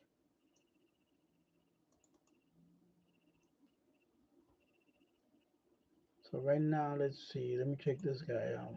Okay, so right now, nobody from so no new country and no new state that's talking right now on the DMR. So I'm gonna leave the volume. Let me put the volume. I want to put a super high. Let me put it like halfway. I'll monitor it. I really want to get that over with. 100 countries. I think after that, I'll take a little break. I'll take a little break. You know. For example, right now, FT8, right now I'm doing, you know, I'm doing 100 watts FT8. Again, you know, only because I'm trying to get to the 100. Once I get to the 100, I think after that I'm gonna start doing maybe I'll probably do 50. Maybe I'll do 25 watts or something, and just until I just want to get that 100 because I'm close. Right now, I can say I'm 1 away. But I think once I get the 100, that's to me that was the benchmark I want to get, the 100 countries, and then you know, then the 50 states, of course, all 50 states. You know, I know in a long time ago I say I don't care about awards. I don't really care about it, but they are kind of nice to. They are nice to go after, in terms of like, you know, that's what keeps. I said get from Italy. Okay. I just saw his call sign. He said Italy. Okay. Um, and it's not that I'm obsessed with awards because no, I'm not doing like every single endorsement. Endorsement is like, for example, you still get the award, but now they got one for 10 meters, one for 20, one for 30, like that. I don't want to do an award for each one. I'm not doing that. I'm doing what they call mix. That's the first one you usually get is the mixed one. That means, some of it is on 10, some of it is on 2 meters, some of it is on 70. It's mixed and different modes. Some of it is voice, some of it is FT8. So you got that too. Those are that's what we call mix. But they have endorsements for all that. They have endorsement for just FT8 only, single sideband only, CW only. I'm not there yet. That's later on. Right now, you're just going for the mix. I just want the on the profile. I want to see like a badge. You have a badge. So they go to my profile. I say, "Oh, this guy done 100 countries." Okay, so because it's like like when you play. I don't know. Some people play like I know Mary DX does, but I play online games. Not as much as I used to. I don't play that much anymore. But when I play online games, like when the people go to your profile and they see all the achievements that you've done, so they say, "Oh, this guy is a good player. This guy he has achievement for this and this and this." So like the Mafia Wars, I used to play Mafia Wars, so they got achievements for all that, like uh, $1 billion in the bank, whatever. Uh, you killed, I don't know, 10,000 people in the Mafia Wars, whatever. So everything has badges. So like when they go to QRZ, they see like, for example, I'll show you real quick. Sorry. This cord is really tangled up. I'm sorry, I'm moving around. I'm sorry about that. So like when you go to a QRZ page, right? Like my page, right? You go to my page, and you see I got the continents of the world. That means I every continent. And then you have this one, the counties. So right now I think it's 100 counties. Now I'm at 300, almost 300 now. QRZ is another one. And then you got these basic ones. But now the next one is going to be the 100 countries, and then all 50 states. So these are like badges you want to have on your profile. The achievements, and that's the thing. That's what keeps the hobby. Like you don't get bored just talking to people. You say, "Oh, I need a new country. Oh, I want that country. And I want that." I mean, it's like it kind of keeps you interested, and let's see where am I now. So, I didn't get your location, but that will be next time. My name here in Texas is correctly, and I'm sitting in the second last town of Denmark called Aarhus, Alpha Radio Hotel Uniform Sugar. Back to you, Brandon. Let me check this guy. Okay, so this guy's okay. Let me get this Danish guy. Sorry, Denmark. Let me get Denmark guy. I thought I made contact with him already. Okay, so so now I got a whole bunch of them at one time.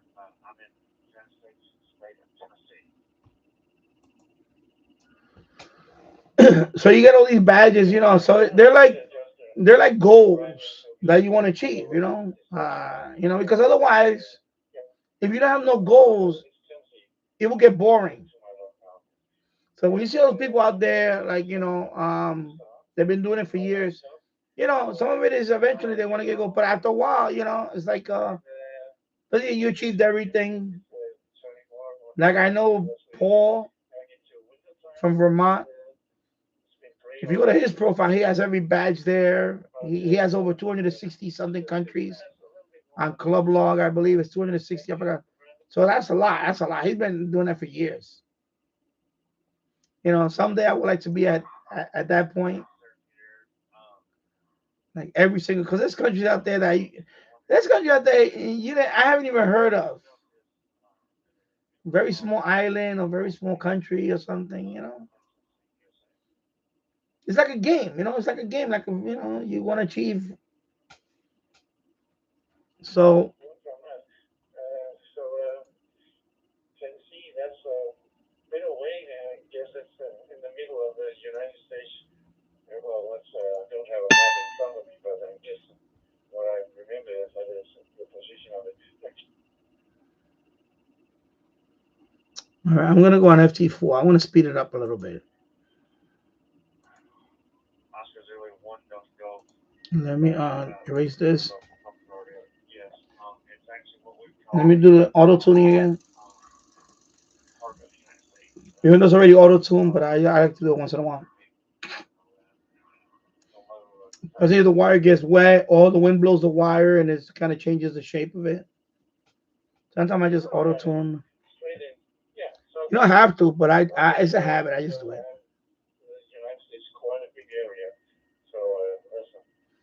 So right now I'm doing FT4, which is a little faster. Instead of every 15 seconds, it's every 7.5 seconds.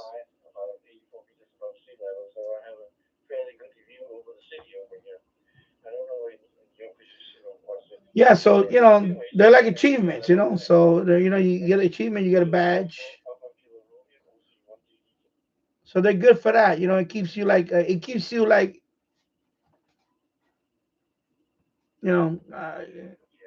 keeps you back in the hobby. Okay, I got all 50 states, and then there's other websites too that you get like, for example, EQSL.cc. They have one that's like eCanada, so you got to get every Canadian province to get that certificate for that particular website. So right now, even if I get all 50 states, now I want to get all the provinces in Canada. So that one awards you that. So right now, that one, I still got a long way to go on that one, even though, because those are going to be hard. I don't know how many provinces are in Canada. I forgot. Anyway, so there's quite a few that I still don't have. Like there's a small one called Prince Edward Island. That's a province in Canada. So that one's going to be pretty hard to get because I only seen it one time. When you're looking at the call roster and you see Canada, if you go to state, you'll see the province right there. Go first. Right now, there's no Canadians on here, but if Canada would be on here, so something like Prince Edward Island, I only saw it once the other day. So of course, I was trying to contact that one just to have that province. So those are achievements that like for example, you see these grid squares, the ones that are lit up. Those are the ones I haven't got yet. Because you also have grid squares. So even though I got the country, right now in this mode it's FT4. This is different. So that's why it's lit up like that. Because I don't have that many on FT4. But you see the grid square is lit up. Now that's another thing. You want to get as many grid squares as you can. Because there's awards for that too, for getting all the grid squares. EQSL.cc, I have an award waiting for me. 300 grid squares. So I just went over 300 something. I forgot the number. Anyway, I forgot about that one. I just applied for it and I got it. So I'm at 300 and I know it's 300. It's over 300. So that one I got a grid square for that. Grid square award. It's called eGrid. So you can print that out. Also, you get an image. You get a JPEG, a ping. You can put it on your profile. I put that on my profile too. Or you can print it out like this.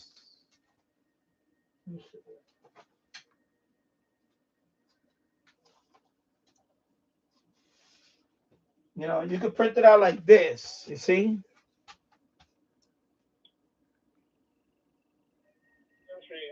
So I got a few of these. You print it out and you can frame them. Shack, when I rearrange the shack, I'm gonna have these and framed up. I'm gonna hang them on my shack. So my son could look at them and say, "Wow, Daddy," and say, "Yeah." And then, so this one is the work all continents. So I worked. Let me see. I can't read it. Six continents. See, two-way communication with radio amateur and 6 continents. So you get the work all continents one. That's from EQSL.cc. You get that one. And of course, that one is mixed mode. So some of it is FT8, some of it is voice on HF, some of it is voice on this mode. So it's mixed. And then eventually you'll get the specific ones. There's one for HF voice. There's one for FT8 only. There's one for CW, which I haven't even started doing yet. Eventually, I would like to do CW. There's a lot of stuff to learn. There's a lot of stuff, you know. But it's good to have those achievements there. I know before when I first said it, when I first got that, I'm not thinking. Actually, you know what? I take that back now because they actually motivate you to you know, you learn. You learn. I'm still learning. I'm still learning a lot. And like even probably, for example, the gray line propagation, all that. Like right now, for example, if I need countries from um Eastern Europe or Central Asia, I only could do that with this mode with 10 meters. I only could do that this time of the day, early in the morning. I had to get up early to do that. So you have that window of opportunity. If you need a country from that region, you only got this amount of time.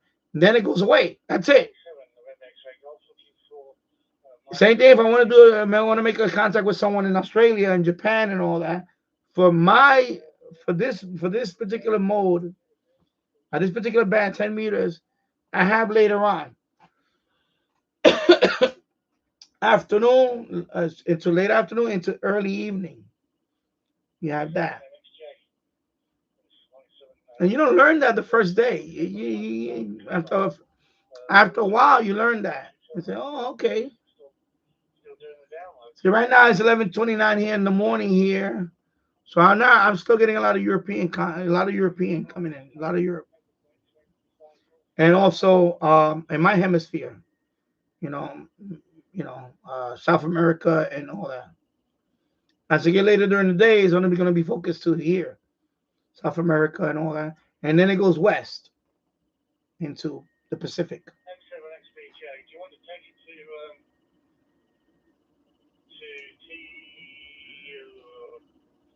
Take it to 2274.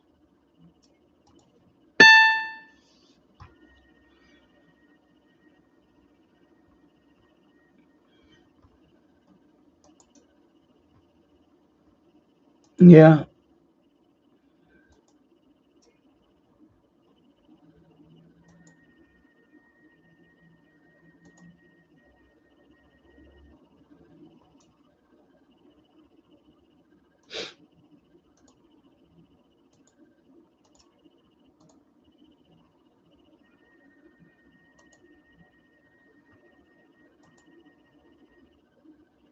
Let me see. Nobody, no new country here right now. I don't see. Yeah.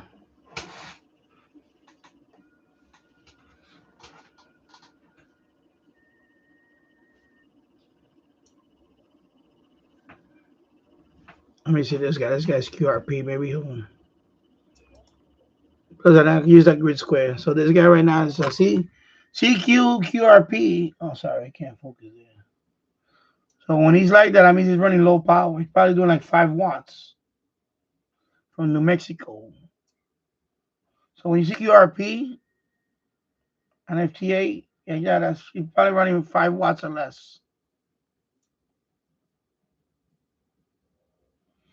Okay, so I've done that a few times when my Zygo, I bring it down to like below 5 watts or below, and QRP. You put that on your CQ QRP. You put it with you. CQ over here. You just add that there. I'm trying to contact him now. See if he can hear me.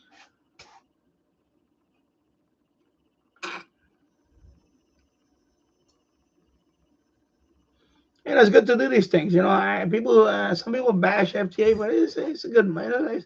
I like it. I mean, this is what got me into the get the license. FT8. I enjoy it. Some people just don't like. People say, I'm a voice guy. That's it.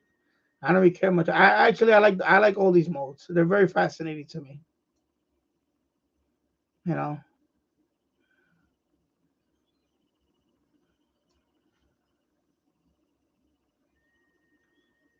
Okay, I guess this guy's not gonna hear me now, so I'm gonna move on.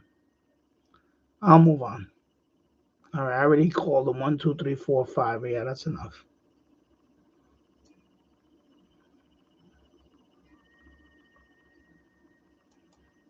You know, that's why I do these live streams and show you this stuff because I just want to return how I got into this hobby because when I started this channel, I was a shortwave radio listening only, and then I bought my first scanner. My Uniden scanner was my first scanner I bought. And even though I grew up, my brother had a multi-band radio, but the first scanner that I bought was a Uniden scanner, and that got me to VHF, UHF listening. And then after a while, a few YouTubers started getting their license, and then people started asking me, Danny, why don't you get your license? And I said, you know what, I'm gonna go for my license. And I'm glad I did. I wish I could have done this sooner now, looking back on it. But that's why I don't want nobody to go through what I went through. Like, if you can do it now, get it over with, And if you love this radio hobby, I love medium wave DXing. I love shortwave listening. But lately, medium wave DXing for me has been, because I noise issue, a lot of radio interference. Plus, you can only listen to so many stations so many times, and that's it. You cannot, pick up new stations. Yeah, once in a while, I'll pick up a new station, but not the rate way. It's gonna keep me exclusively. And that's something when you get into this type of radio listening or radio, any type of hobby, you have more than one mode, or more than one frequency, or more than one band. Excuse me, band also. So this, by me getting my license, actually helped me enjoy that radio hobby overall more because there's days I want to listen to shortwave and I listen to it. I enjoy it very much. Every day I listen to medium wave. I enjoy it. And every day I do this too. I enjoy this.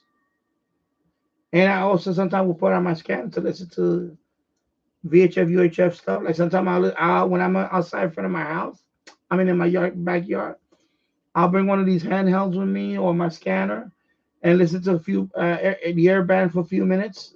Listen to some planes fly over and I hear them, You enjoy all that, You enjoy this and this and this. Not be pegged into one thing. So,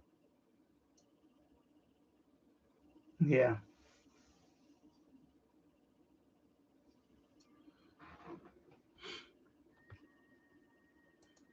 I'm gonna switch back to FT8 for a minute. Yeah, it's like it's getting slow now. Maybe I'll come back later. Anyway, I'm gonna be on for a few more minutes. If anybody wants to come on and say hi or whatever, otherwise I'm gonna end the live stream in a few minutes. I'm approaching 4 hours now. Yeah, I think that's probably gonna be enough for the day. Unless I come back later on tonight, I don't know if I will. I'm definitely not doing a live stream for the Yankee game tonight. I don't care about that now. That they're done. But maybe I'll come back today later. I don't know. If not, I'll probably be back tomorrow after I do some work upstairs. I do have to shoot a few videos on my other channels. So those of you that subscribe to my other channels, or you've seen my other channels listed on the, if you haven't subscribed to those channels, please check them out. I have a diecast collecting channel that I do. I have a retro gaming channel that I would like to do another live stream soon on it. I have to take care of this kitchen thing. Once I do that, I'm going to start live streaming on all my other channels too. So I have Danny Retro Gaming. You can check out. I have Danny Finance, where I talk about crypto, stock investing. I bought some gold recently, some silver. I have some that I have to unbox. I still have some in a package that I have to unbox. So I have that in that channel. I have a do-it-yourself channel where I do some household projects. I'm probably gonna shoot a video on what I'm doing now soon. Part of it, not all of it, some of it, because some of it I don't want to. Just some stuff. I'm new to putting up cabinets and all that, so I don't want to put that up and then you get some smart ass saying, "Oh, you did that wrong." And the reason why I'm putting them up because they're too expensive to hire somebody to put them up. So I figured this time we're gonna do it ourselves, my wife and I. So that's why I'm prepping the wall for. Hello, Miggy. I hope you're doing well. Yeah, everybody's not here now. Everybody already left. So you're the only one here, even though there's a few people watching, but you're the only one in the chat right now. Everybody else came in the chat and say hello and we'll hang around for a while and they left.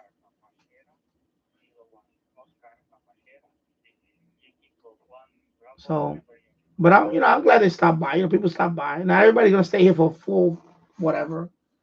My live streams are long. You know that, right? People can come in anytime they want. I don't. One thing I don't do with these live stream, I don't make a schedule anymore. I just come in when I feel like I want to be on for a few hours. It's much better for me. I enjoy it more. If I were to plan, yeah, Miggy. All right, I was getting ready for work, long hours. Yeah, I can imagine. Well, I'm in the process of looking too right now. I'm looking.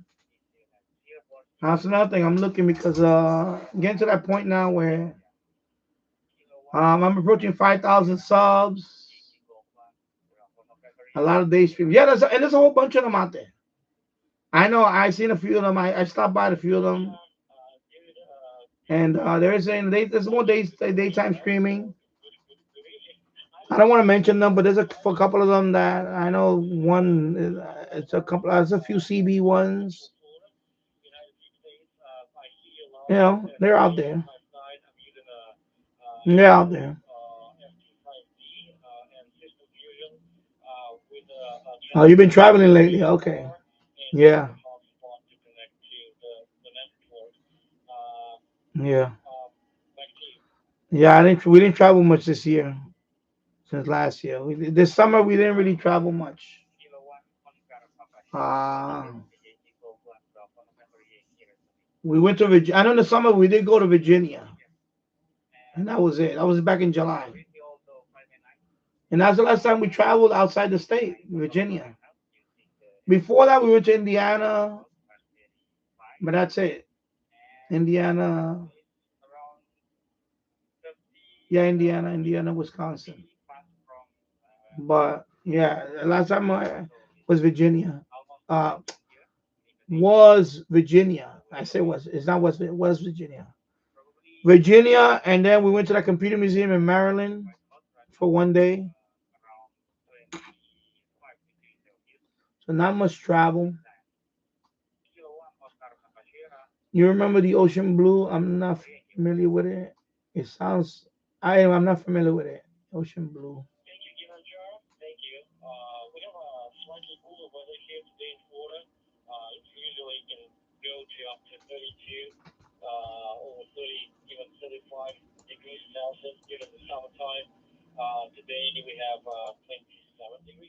So we got some Vladimir. Okay, he has a. Okay, I thought he's from Russia, but he's actually a U.S. call sign. Okay, so he has a heavy Russian accent. Okay.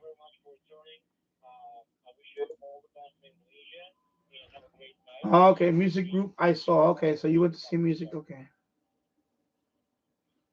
yeah. Yeah, that's one thing I don't do though. I don't go. I talked about that the other day. That's only one thing I haven't done is I haven't went to like see music group or performance. I haven't. Last time I went to a concert was I was a kid when I went to a concert. So Like I'm not into, especially as an adult now, older. I'm not into. Well, I'm not into large crowds. I mean, I love music. I love listening to music. I just that I'm not into like going to see people perform live. That's one thing I don't do. I don't watch people either performing live or watching them on TV perform. You know, I was never into that. I love music. Don't get me wrong. I love music. It's just seeing them live. Especially, it's not me. I just, you know, you know, it's been like that for many years. Trust me. I have people invite me. Oh, you want to go see this group over here? And I was like, nah, whatever. Go. I don't care. I think the biggest tickets I ever turned down was Metallica. This is back in the early '90s, and a couple of nearby my friends, across the street, whatever, around the neighborhood. They were like, "Yo, we're going to the Metallica concert over here, and this guy's not going, so we got a ticket for you, Danny." And I'm like, and I remember that day I think I worked. That's when I was working in construction. I was exhausted. I was tired. And they're like, "Come on, get ready. Let's go to the concert." I'm like, "No, I can't go, bro. I'm tired. I'm too beat up." I was tired. I was tired. Like I wanted to lay down and sleep. And I didn't go to the concert. So they wound up going to the Metallica concert. It was Metallica. And they went to the Metallica concert, and one of my friends wound up getting punched in the eye. Because I guess they went in the mosh pit, and somebody they elbowed him or something. He got hit in the eye. So it was a group of my friends. They went to see Metallica, and they went in the mosh pit, I guess, whatever. So then after the concert, the guy that elbowed my friend, they called him outside and they gave him a beat down. They said, "Oh, that's the guy that elbowed you." They're gonna be, because he was drunk too. He was being stupid. So he elbowed my friend in the eye. He elbowed him hard. He had a black eye. The next day he was like, so the guy outside, he was still acting up. So they spotted him. They said, "Oh, that's the guy that hit you in the eye, right?"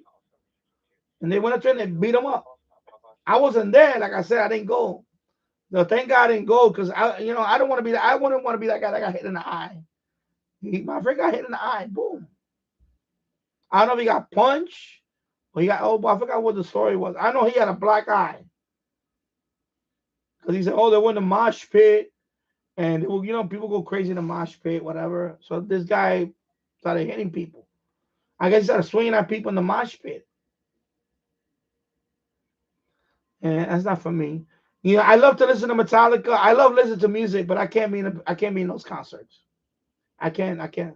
That's when I said, thank God I didn't go to that concert. Even though it was Metallica in their prime back in the 90s. We're talking about 1990, 1995. 1995. Metallica. And I didn't go. I said, "No, I can't go. I'm too tired." If I would have went to the concert, I probably would have got the guy with the black eye. Or I probably would have been the guy punching the guy afterwards. Because if somebody hit me in the eye like that, you better believe I'm going to return the favor. So thank God I didn't go. So I was never a fan of going to this place. I was too tired. I was like, and don't get me wrong, I love Metallica. I have plenty of this music. I have CDs and all that. I have probably all the early stuff. All the early stuff I have. The last couple of them, the new ones, I have maybe one. I don't have. Well, all the early stuff I have. And let me tell you something. I didn't want to go. I was so tired. I said, "No, come on, Danny, let's go." And I know they were gonna drink too. They were gonna drink before they go in there. They were gonna get loaded up, and because go to the mosh pit, yeah. I said, I ain't down with that mosh pit stuff.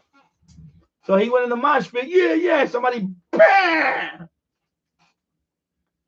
Somebody punched him in the eye. So the next day, I saw them the next day because I went home that day. I went to sleep. So the next day, I saw them, and they're telling me the story what happened. Oh, Abraham got punched in the eye, right? And I was like, really? Then I saw him later on. He came down the block, and I saw him with the. I said, what the hell happened? He said, oh, he must be, they were drinking. So there was a stupid guy that was hitting everybody. So they caught that guy outside, and they gave him a beat down of his life. So I was like, you see, you guys could have been arrested too for doing that. We beat the guy down. And they were like, yeah, I know. I said, see, that's why I didn't want to go. And good thing I didn't go.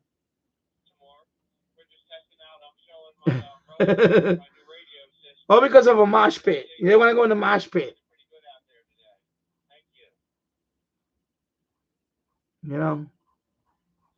Like in the mosh pit. In the mosh pit. So I guess the guy started punching everybody in the mosh pit. And he punched my friend in the eye. I said, nah, I don't want to do that. It's okay. I'll listen to Metallica here, and I'll be like, Bobby, my yeah.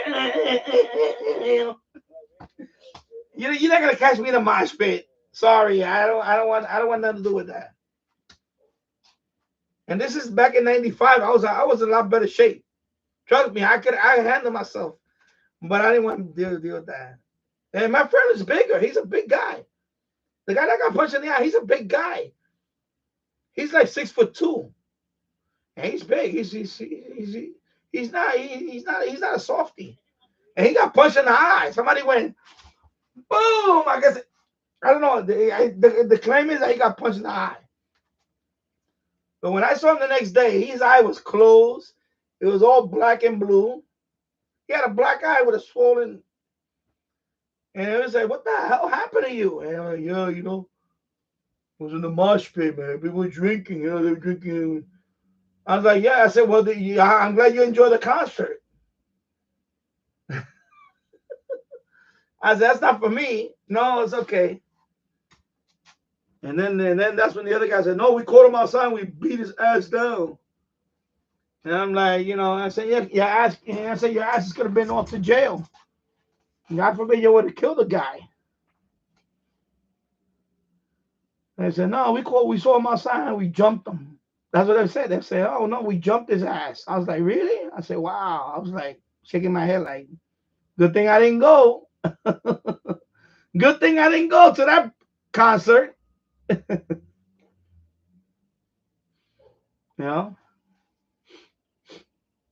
same thing going out to clubs, same thing.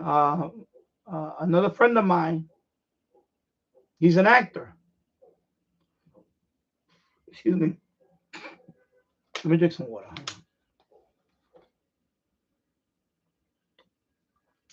Another friend of mine, he's an actor. He's an actor, right? He's he's done movies. I don't want to say his no name.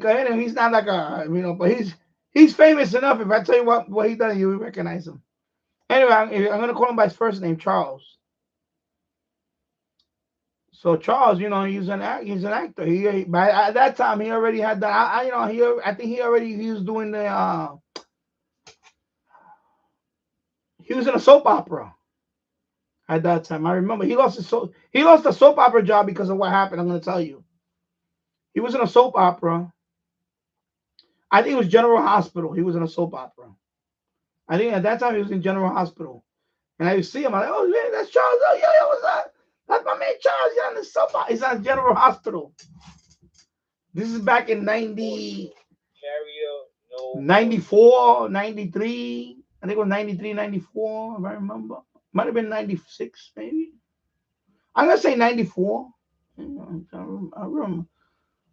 He was in General Hospital. He was an actor, General Hospital. He was, So he goes out to a club, and he's a handsome guy. He's an African American guy. He's a very handsome guy. Very handsome guy. He actually did modeling too. So he's a very handsome guy. So of course, he's an actor. They already know him now from General Hospital, especially the ladies, because they watch that stuff. The young women watch the soap operas. So he already known that guy, General Hospital. He's that guy, the doctor or some intern. I forgot what was his. So they already knew him there. So he goes to a club, and guess who's in the club with his friends? Fat Joe. Fat Joe. This is in the, some club in the Bronx, I guess. It was in the Bronx. Was it in the Bronx or Manhattan? I forgot the name of the club. Anyway, so Fat Joe is there. The same Fat Joe that's always on Wendy Williams. And that guy, that jerk off. But back then he was Fat Joe. He was a fat, Fat Joe. So he was around with his people, I guess. And I guess one of the women there wanted to meet this guy. Wanted to meet my friend Charles. And I guess they got jealous. They got jealous, so they went outside and they got into a fight. So apparently Fat Joe got jealous. I don't know if it was Fat Joe's. It was Fat Joe's wife at the time. I don't know, one of his whatever. So Fat Joe, whatever, one of the women that was around Fat Joe. I don't know if it was his wife or whatever, whatever he was at the time. She wanted to, meet my friend, and my friend was like, so they got jealous. They picked a fight with him. My friend is not gonna back down. My friend, he can fight. My friend can fight. So he fought. He put up a fight, but he got hit in the eye. He got punched in the eyes. He lost the job. They fired him. They fired him just because he got into a fight. Even though whatever, they don't care who started it. You can't go to work like that with you was hanging out in the club. No. You and I told him, listen, bro, you an actor. This is what's selling. You can't get it. You can't be hanging out with your buddies in the Bronx, hanging out, getting into fights. Some days are over, bro. You're an actor. You want to make it in Hollywood? I told him. Because of me, he moved to Hollywood. I told him. When that happened, I scolded him. I said, listen, Charles, these guys are not going to help you out no more. You want to be the Wesley Snipes and all that? You want to be that guy in Hollywood action movie? You need to cut all these people off. Stop going to these clubs to hang out, to meet a chicken head, because that's what we used to call them, chicken heads. You're not gonna meet your wife there. I'm sorry, you're not gonna meet your wife at a club. Your future wife is not gonna be at a club. I scolded him. I told him, because he lost that job. I told him, that would have been, that's the gateway. That was his biggest role at the time, was General Hospital. He was an actor in General Hospital. He was doing, he was really, people would recognize it. He was doing Super Bowl commercials and all that. I scolded him when that happened. He didn't want to hear that from anybody, but it was me. I scolded him. I told him, listen, Charles, you got to cut this shit out. Stop going to clubs. It's no good for you, bro. It's no good for you. You work hard to get this far. And he got fired. They fired him. They cut off his role. They killed his character. They killed his character in there. I said, nah, this guy, he's just, he never left the ghetto. And right after that, he took my advice. He moved to Hollywood. He moved to LA. He still lives out there. He's done a lot of TV now, a lot of movies. You can see him a lot on those black channels, like television channels. They're doing it. There's a series he's on now. I forgot the name of the series. I think it's on one of those black channels. But he's done a bunch of movies. Anyway, he's famous for also being one of the Temptations. Very clear, very good audio. NBC came out with a mini. Was it a movie? Remember the Temptations? So he was one of the Temptations. He was the star actually of that whole thing. He actually got a big role in NBC. He did the Temptations, and then from there he did a few big movies, and then he's been on television a lot. He's been on what's that? Is it Supernatural? It's called Supernatural. He has a fan base on that Supernatural. He's an actor. He's done. He's like what's Super? It's about vampires and all that stuff. So he was like he had a character there, and they killed off his character. And he has a following in that Supernatural. That used to be on WB or CW, whatever, one of those channels. I don't know if it's still on. I know it was on for a few years. So I don't see him there. He's been on many television shows. He's been on quite a few movies. Behind Enemy Lines, he was in that movie. He was the guy that rescued the pilot. So Behind Enemy Lines, he was the Marine. He played the Marine, the rescue team. Remember when Owen Wilson got shot down with the F-16 over Bosnia? So they had to send a rescue team to get that pilot, and he was the head of the rescue team, Charles. So there's a scene that he grabs him by the head and he pulls him up on the helicopter while they're flying away, while they're trying to shoot at the pilot. So he's been in some good movies, some big movies. So now he's older. He's he's a little younger than me, but he's still on TV. I see him. I've seen quite a few TV. So right now was when I told him, listen, stop going to clubs. They're not good for you. And he went in there. He had that beef with Fat Joe, and I mean he fought and he didn't get beat down, but he got hit and he lost his job. He lost General Hospital, a very good soap opera. It's a big soap opera. I think it's still around today. And he was in that soap opera. And right after that, he took my advice. He said, "Yeah." After that, next time I saw him was he was going to LA, and that's where he's been living at ever since. I told him, I said, "Yo, you need to stop hanging out with these people. These people are no good for you. You have a career to think about." And that's why I don't go to clubs. But I never like to go into clubs for that because there's too many idiots. Too many idiots. I was never a big fan of going to clubs. I've been to clubs, but I always I always stayed away from everybody. Have a couple of drinks. Usually be at the bar. Don't bother me. And I'm not gonna put you through the bar. But I can not like the way some people be out there.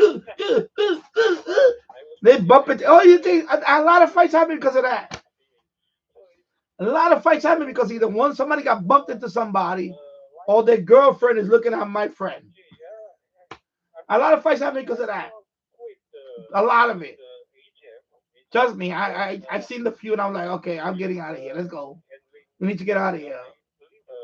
Oh, this girl looking at you, and then no, I don't want, forget it. You know what? She ain't worth it, bro. Let's go. Because I don't want this whole crew waiting for us outside. We need to go, like now. Yeah, it's crazy. So I'm telling you, that's why I'm not a fan of going to. And my friends used to always go to those places. Oh, I want to go see. Oh, we're gonna go see DJs. Back then. Oh, we're gonna go see this guy perform. Biggie Smalls. We're gonna see him perform in this club right here in the Bronx. Oh, we're gonna go see this rapper. And I'm telling you, every time they went, always something happened outside. Somebody got shot, or something happened, or so shots rang out, or something. That's why I said I can't go to those places because there's too many crazy people there.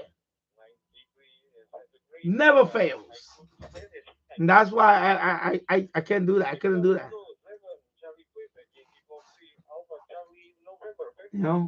Go to this club. Oh, because so and so is performing here. Oh, what's his name? Oh, Tupac is gonna be in this club. Tupac's gonna be in this club. I went in there, You know how many people? You know how packed that? First of all, it's a fire hazard.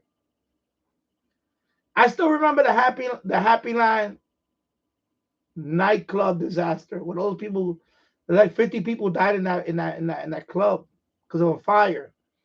That's the first thing I kept thinking about. When you go to those clubs, if a fire were to break out in there, you got a stampede out of there or a shooting or something. And I was never comfortable with that. And these people used to go to clubs like that. I would go with them and I would be like, nah, bro. I would leave. Like I would go in there for a few minutes or whatever, maybe an hour, and then I would be like, yo, I'm out of here. I can't. I'm going home. They were like, you do something anyway. No, it's okay. It's okay. That's why I'm still here. That's why I'm still here today. Cause a lot of that was me saying, you know what, I don't want to deal with that. It got too crazy. Some places it got crazy like that. You know, because I know people that went to clubs like that. Oh yeah, you know this guy's gonna perform there. The club maybe holds 100 people. There's like 400 people. You got 100 packed in, like 200 people. You got 200 people outside. You got another almost 200 people inside. It's crazy. I'm like, nah, I ain't dealing with that. I ain't trying to get stuck in a place like that. And hell no.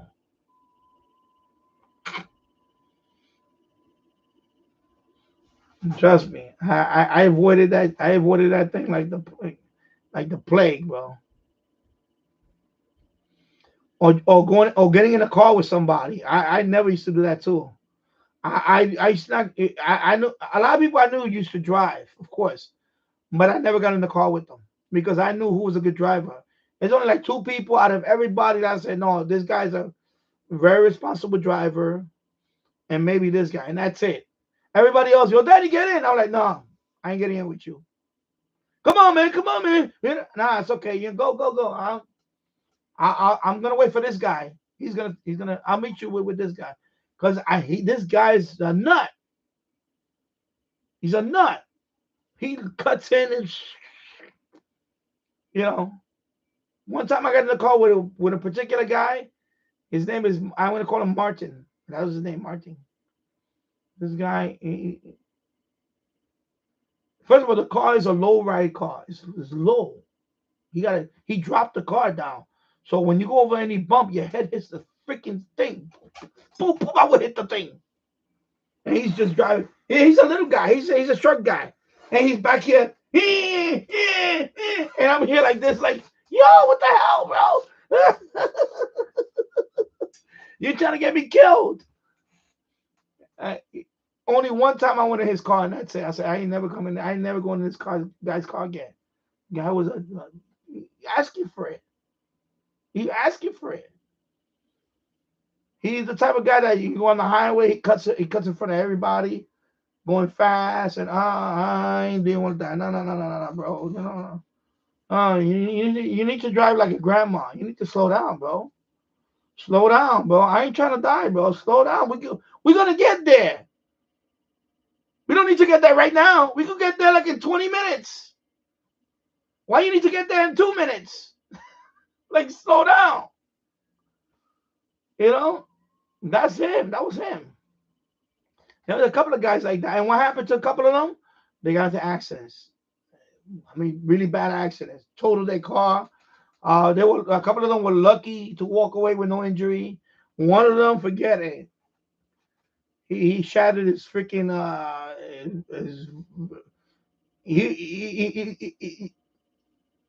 he almost got killed. He's going to rehab a year later. That's how bad he.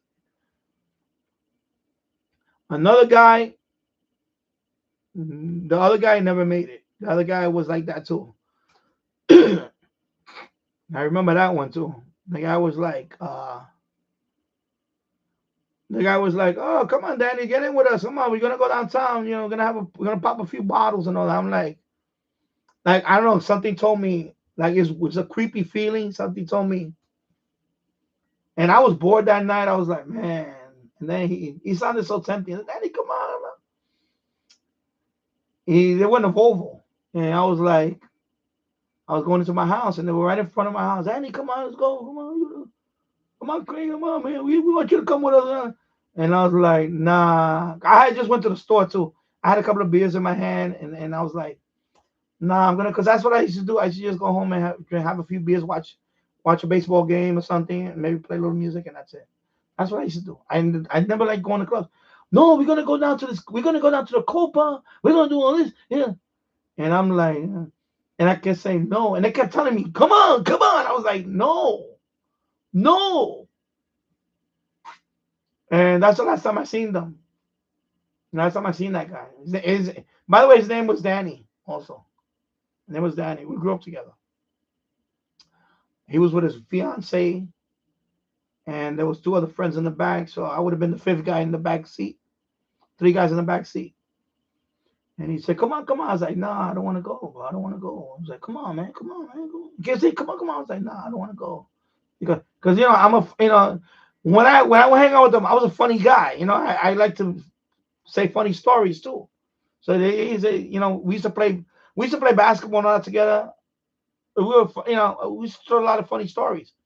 So they were like, Dad, come on, Danny. I know you're a funny guy. Come on, we're gonna have fun. And I was like, nah, I don't want to go. I don't feel like going. I just don't want to go. Plus, I never been in his car. I got to think about. I cannot be in anybody's car. If I see you're a crazy driver, I would never be in your car again. I don't care if it's a life and death situation. You will not catch me in that car. So I didn't know this guy. I grew up with him, but his driving was scary. So I told him, no, I'm not. So, something just told me, I don't know, something. God was right there going like this to me. Go inside. Go inside right now. I went inside that night. I went inside. Next day, I come outside. I go to the schoolyard because that's what I usually see them in the schoolyard. And they cry. People crying all over the place. I see what happened. Oh, Danny died last night, right? They got into a car accident. He was doing 110. He was doing 110 down the West Side Highway. And I don't know if he lost control. They ran through the divider. I guess the middle. There's a metal gate. It's like a metal gate. The metal gate saw the car in half. He was going so fast that when he hit the metal gate, it split the car in 2. It ripped the car in pieces. It was a Volvo. And when I came home, I saw it was all over the news. Because I woke up late that day. I was up late, and like I said, I had a few beers, but then I wanted to get more beers. So I woke up with a little hangover. I see, and then I go to the news and say, well, it's all over the news. Yeah, so they start talking about it in the news. And then, they start telling me what happened. They said that the fiance, she practically got decapitated in the crash. They all died. Only one person survived. One person survived. That was the guy that I would have been sitting next to. In other words, if I would have been in the back seat, it would have been 3 people died. The 4th guy lived. I would have been either the 4th guy or the 5th guy. Who knows? I would have been dead too. I don't know. Who knows what would happen? I don't know. Anyway, the point is that the car got disintegrated. Horrible accident, 110 miles per hour. The guy that survived, he had to go through about a year rehab. He was traumatized. From that day on, he was a wild and crazy guy too. From that day on, he settled down. I guess he saw death in front of him, and it changed his life. He calmed down a lot. This guy was the guy that survived. He was like, I could tell you, he was on a fast track to doing life in prison because he was a crazy guy. He was the type of guy that he would shoot up the place right away. He was a crazy guy. He was really crazy. And he used to be like, come on, Daddy, come on, come on. You crazy guy, come on. You crazy, And I was telling him, no, I don't feel like going. I don't want to go. You don't know how it came close. They were heckling me. And I said, no. And I went inside that night, and I'm telling you, that could have been me in that car. 110 miles an hour, supposedly, that he was going. He lost control of the car. It crashed into the median, the middle. When the oncoming traffic comes in. So there's a gate. There's a metal gate, like a 6-foot gate. Iron gate. A lot of rod, iron welded. Like iron rod. It's a metal gate. So that metal gate ripped through the car. The car it broke the car in half, and the first of all, instant death for the first 2 in the front. So him and his fiance dead, And then the fiance, like I said, they almost found her. I think when they found her, she had got away from the car. She was partially decapitated. He was in whatever. And then the two in the back, one of them lived. The other one got killed also. So it was crazy, horrific. When I saw the pictures, it was pieces of the car. You could see the engine block over here. The engine block was over here. A piece of the body was over. We were talking about a Volvo. This is supposed to be one of the safest cars in the world, the Volvo at that time. Remember they had all the commercials with the Volvo crashing into something? This accident disintegrated a Volvo. Okay? Disintegrated that Volvo. And that's when that happened, that's when I really said I ain't not going in anybody's car no more. That's it. And I don't do that. I don't go on anybody time they can have it. Oh, just get it. Come on, I'll take it. No. I look at somebody this person, No, he's a responsible driver. Okay. Because I'm not getting I'm not going in with no car with no crazy mofo, And I'm not, and now of course when I'm old to this day, but back then I was already like that. I didn't get into a car with everybody because you don't know how to, and I'm telling you, what's 110 miles an hour on the West Side Highway? First of all, that is one of the most congested roads in Manhattan. So if you be doing 110, that means he was whipping it. That means he was cutting through cars and all that. And I know what happened. He probably lost control. He was whipping too much. He lost control, and it went right through the middle of the thing, and bam-o, impact. Probably rolled over, flipped over. Who knows what happened? And I know him. He likes to get high. He smokes a lot. Because he likes to smoke a lot. He smokes a lot. So he smoked a lot. And, of course, when they smoke, they like to drink a lot. So, your reaction time is, I said, no, I can't deal with that. I said, nah, I ain't down with that. And thank God I did, man. I'm telling you, something was telling me that night, Annie, go inside. And then, I'm telling you, they were heckling the hell out of me. Come on, Danny, hang out, you, come on, you funny guy, come on. And I was like, nah, I don't want to, I can't, but I just want to chill tonight. I want to be home. I want to watch some. I know I was doing. I know I was going home. I used to watch like ESPN. I watch the sports. I like to have a couple of beers, relax, unwind, and then I'll put some music on, and then finally I'll doze off and go to bed. I'm bored. I'm a boring person. I'm not a party animal. I like to. Like when I have a couple of beers here and still. I'll watch the sports, have a couple of beers. And now I put on the radio more. And I go to bed. That's it. I ain't trying to party. I ain't that. And that's what I did back then. I was the same way back then. The same way. And let me tell you, that saved my life. I ain't trying to be out there. Trying to be people. I want people to accept me. I want people to like me. Oh, look at me. I can dance. I'm the worst dancer. I probably dance like Elaine in Seinfeld. Remember Elaine? Remember Elaine when she did that dance? She starts.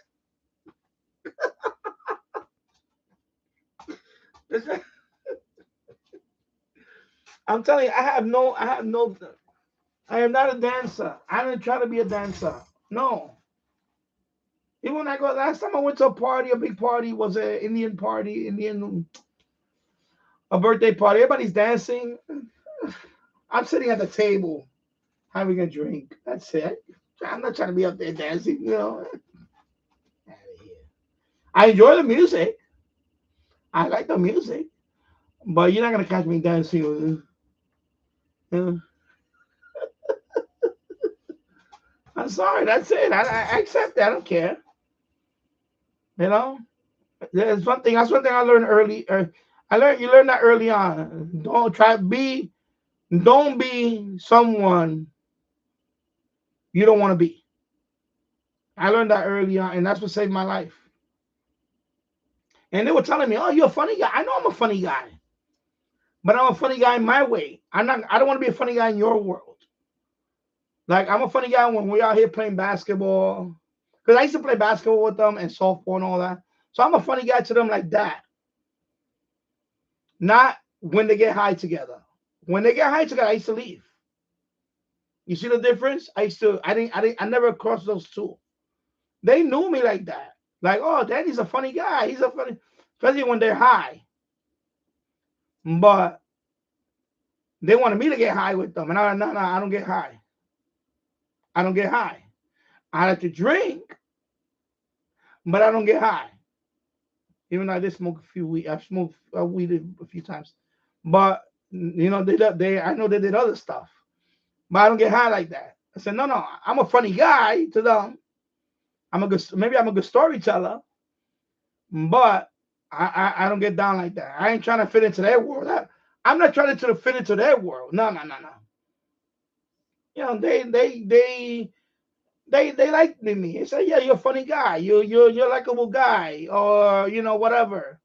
You're a cool guy, whatever. You know. Plus, you know how to play. You're good. You're a good player. I want you to be on my team. But that's it.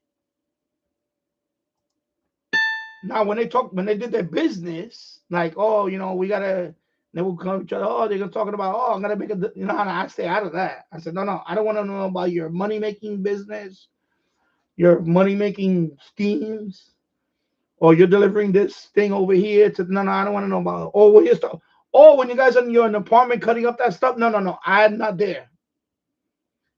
I like to be with them outside, in the playground. We play softball and all that. Oh, let's go to the apartment. We're gonna go. No. It's okay. You know what? I'll see you guys later. Bye. I know what they're gonna do. They're gonna cut up the stuff, the product, and they're gonna bag it up. And I'm not there. I don't be in those places. I seen it. Sometimes I walked into it, and I go, okay. They're cooking that stuff. I'm going out of here. I'm not watching that. I walked into that. I see people cooking it. Yeah, you know, getting it ready to, you know, they're making their, you know, I'm gonna say it, they're making their crack. You know, crack, they have to cook it. I'm gonna say it. And I see them do that, and I'm like, okay, I know what they're doing. Yeah, I'm out of here. You guys can bag it up, do your product stuff. I don't want to be around there because if somebody walks in that door, it's like police. I'm gonna get caught up in this. No. You got to walk away. But that's the way I was with them. You know, I knew what they were doing. I didn't, you know, I knew what they were doing. But when they were doing that stuff, I was nowhere around. Nope. You know, I say hi from me, hey, what's up, bro? And that's it. And, you know, they told me stuff too, like, oh, man, you know, I hate to see you struggle, man. You got, you can have this. You got money like this, man. You know, I'm saying, nah, I don't care about that, bro. I don't care. You know, I don't mind struggling, bro. Struggling, you know, keeps me grounded, bro. Struggling keeps you grounded. You know, because when I used to tell them, I said, look at me like I was crazy. I said, look at the end of the day, when we old and we die, nobody's gonna remember you for. When you die, you can't take that with you. You can't take all that with you when you die. When you die, people are gonna remember you for what you done. If he was a good guy, if he gave the shirt off his back, if the guy was a good friend, if he was a good listener, you know, people are not gonna remember how much money you had. I mean, some of them are gonna remember that. Most of them don't care about that because you can't take that with you. So when I was going to school, and I would say, "Wow, why are you going to school? Why you want to?" And they would tell me, they would say, like, "Why you want to go in this world? Why you want to go into the world of finance? You want to be a stockbroker?" And they would tell me, "Well, you think you're white?" I said, "It's not about being white and all that. It's about, you know, this is what I want to do. I want to learn. You know, I wanted to go to school. I wanted to, you know, I want to better myself. Not about money. It's not even about money. This is something I want to do. You know, because, you know, You know how much they make over here. You know how much I make. You see that suitcase right there. You see that bag. I got more money in that bag than what you can make in 2 3 years. And I'm like, yeah, but that's not the point, bro. I don't care about that. But you're not gonna in 10 years from now. You're not gonna be. You're not. I tell them and they will look at me like, no, this guy is fuck. What the fuck is wrong with this guy? And I would tell them, I said, listen. I said, you gotta keep saying that. You don't know what could happen to you in 10 years or in 5 years. All that stuff could run out. That's not gonna run out on you. Somebody's gonna, you're gonna get that. Okay. And then sometimes we get into heated arguments, and I will walk away. And then when it happened, I wasn't surprised when they got raided and stuff. When they got raided and all that stuff, and then so and so is doing 3 years, right? So and so is doing 5 years. I'm like, well, what do you want me to do? Don't ask me to go visit them. No, I ain't got time for that. And I would make it clear. I know that sounded cruel, but it was true. A couple of times they told me, I know one guy I grew up with, he told me that. He said, well, you never come and visit me. I said, I don't want to come and visit you. Why should I come and visit you? I said, I told you, because we grew up together, one guy, he was like my best friend. And he told me, well, you didn't come and visit me. I told him, why am I going to come and visit you? You didn't listen to me before you got into this mess. I kept telling you, stay away from those guys. Stay away from those guys. I told you already, stop working for those people. I told you, go to school and do something, and then you know what? Get a real job. Not, living like that. So when, and then he told me, he told me like, oh, I was thinking about us, man. I was surprised you never come and see me. I was like, I don't got time for that. I didn't want to go all the way down to, because he was in federal prison. I don't know, you think I got time to take a whole day to drive not even a whole day. I had to go to another state to see you. I don't got time for that, bro. I'm sorry, I don't got time for that. And we were never the same again. But I didn't care. At that time, I didn't care because my point is, you know what? Just because you're childhood friends and you get older, you don't have to. It doesn't mean that you absolutely have to be loyal to them. No, I'm sorry. I want to live my life this way. I want to live a clean life, a righteous life. I don't want to be. I don't want to. I want to do illegal stuff just to get everything I have around me. No, you chose that route, not me. You chose that route. I'm the one that had to go to school at night and study, and then work during the day, go to school at night, because I wanted to make more money. Because if I knew if I didn't get this education, I was not gonna get that job to make more money and so on. I made those choices. You wanted to take the shortcut. You saw stacks 100. You thought, oh my God, I'm gonna have that all every day for the rest of my life. You think nothing was gonna change? You don't think your luck was gonna run out? That's fool's gold. You playing with fool's gold. They all fall in that same trap. They see the money coming. They see all the bills. They had the money. They had the bill.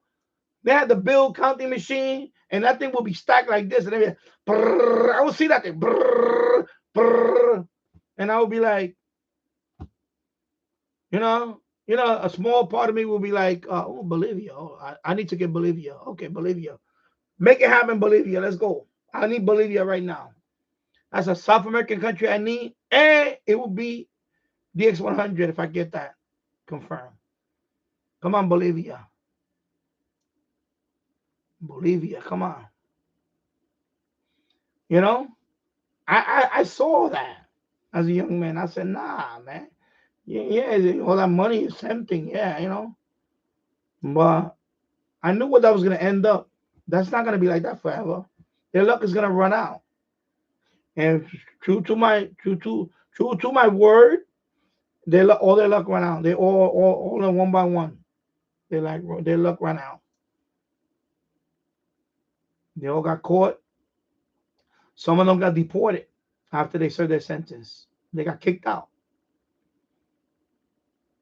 They got kicked out. They got sent back to the Dominican Republic, and yeah, most of them were Dominican. They got deported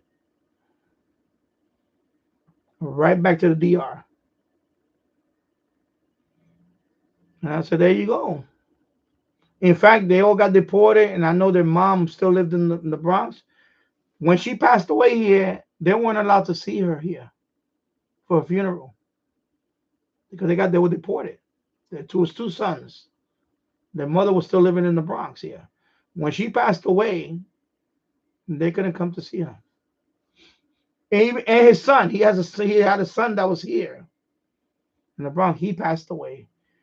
The government said no, we can't allow you to come back here to his first funeral. Oh, they didn't allow him to come back, and not even to see his own son's funeral. When you get deported, you get deported. That's it. Unless you sneak in this country, when you get deported, that's it. You're banned. You got deported and banned.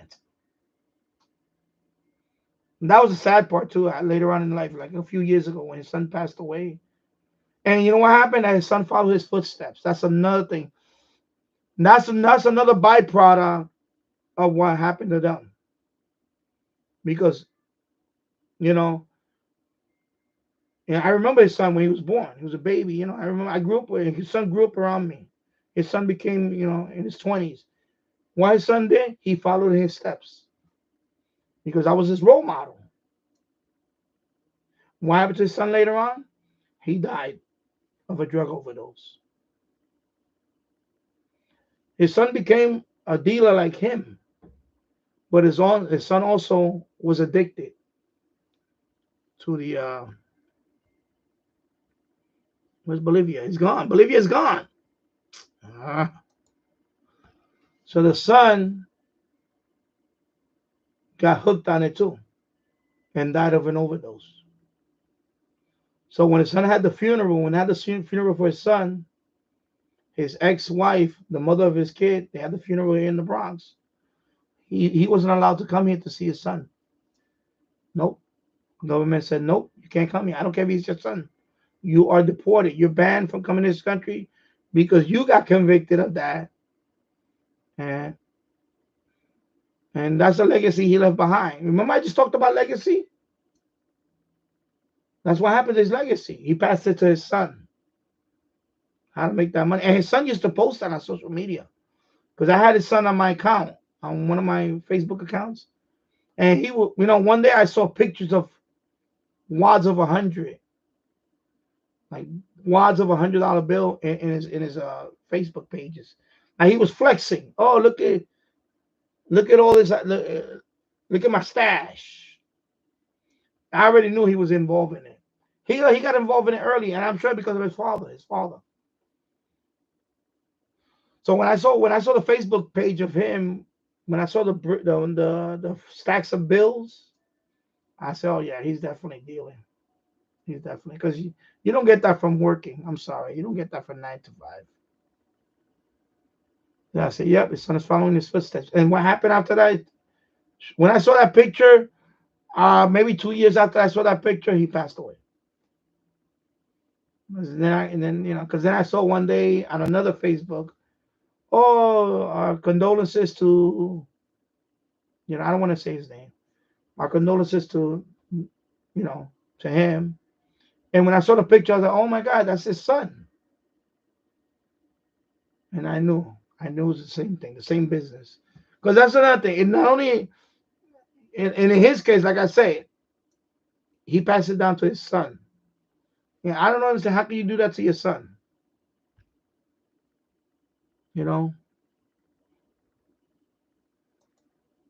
You're supposed to teach your children to be good, to be good, to be like if you, for example, whatever mistakes you made in the past, right? Whatever mistakes you made. In my case, I made plenty of mistakes. I'm trying to teach my son not to make those mistakes. Last thing I wanted to teach my son is to be a crook, a criminal, a drug dealer, and that's what he did. Because by the way, that was a family business that they had. It went up all the way to the not his mother, but the guy, him, his brother, and his sister, and his stepdad. They were the one that started the business, and they filtered it down to his son, to the other guys, to their nephews. So it was a family business. The mother, of course, she knew, but she wasn't involved with it. But she knew that they were all doing that because that's their mother. Come on. And then she passed away too. By the way, when his mother passed away, same thing. Although I think in her case they flew her back to the DR and they had the funeral over there. But nope, not the son. That's why it doesn't pay, And they say crime doesn't pay. That's true because you're gonna pay more. You're gonna pay. Doesn't pay for you, or you think I might pay for you. In the long run, it's not gonna pay for you. But it's gonna come back to bite you in other ways. And in his case, it was the loss of his son. As sad as it was the loss of his son. Because that was his only son. I think that was his only son.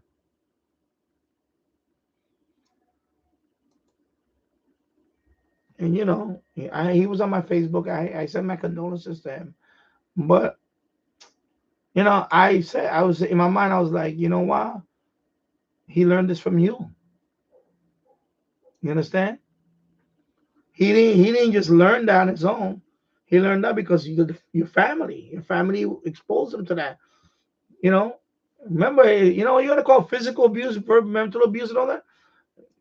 I don't know what you to call that, but you taught him all that. Well, he saw it around you. The kids saw growing up that this was all over. I saw it. When I would go into those apartments, I saw it. I saw they were cooking here. So you imagine the kids seeing that too. Who knows? They probably got hooked on it. It's crazy. It's crazy. I know we're in the 5th hour now. I usually kill this time to say stories. 2 people still watching, so I guess people will enjoy my story. I don't know about enjoying it, but I listen to the story. But this is real stories. These are real stories. I don't. I grew up like. It's a fine line. When you grow up in places like this, a fine line. Even if you live in suburbia, there's a fine line between you make that. That's why I talk about hobbies. Please, people, if you got children, get them involved in a hobby. It'll save their life. Literally, it will save their life.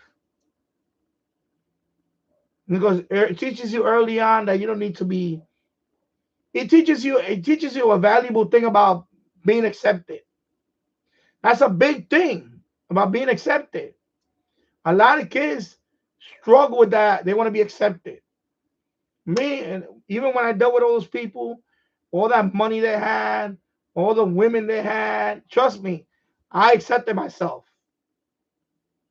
I said, nope, I am a geek. I love my stuff. I love solace. I want to live to be 100. Okay? That was more important to me. And they would tell me, I don't want to live to be 100. I don't want to be an old man and people somebody take care of me. No. I want to live a long life. I want to see. I want my great grandchildren. I want to see great grandchildren. All that.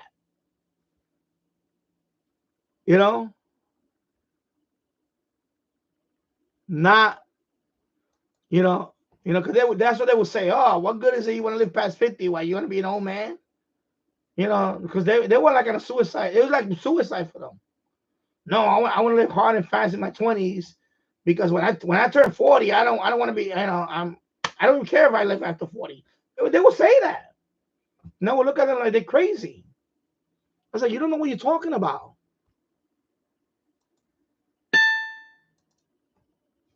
You know, they were living like that. Like, I'm gonna enjoy my 20s. I'm gonna party like there's no there's no tomorrow.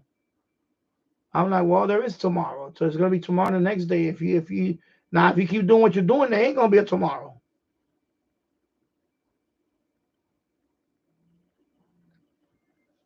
So yeah, no way.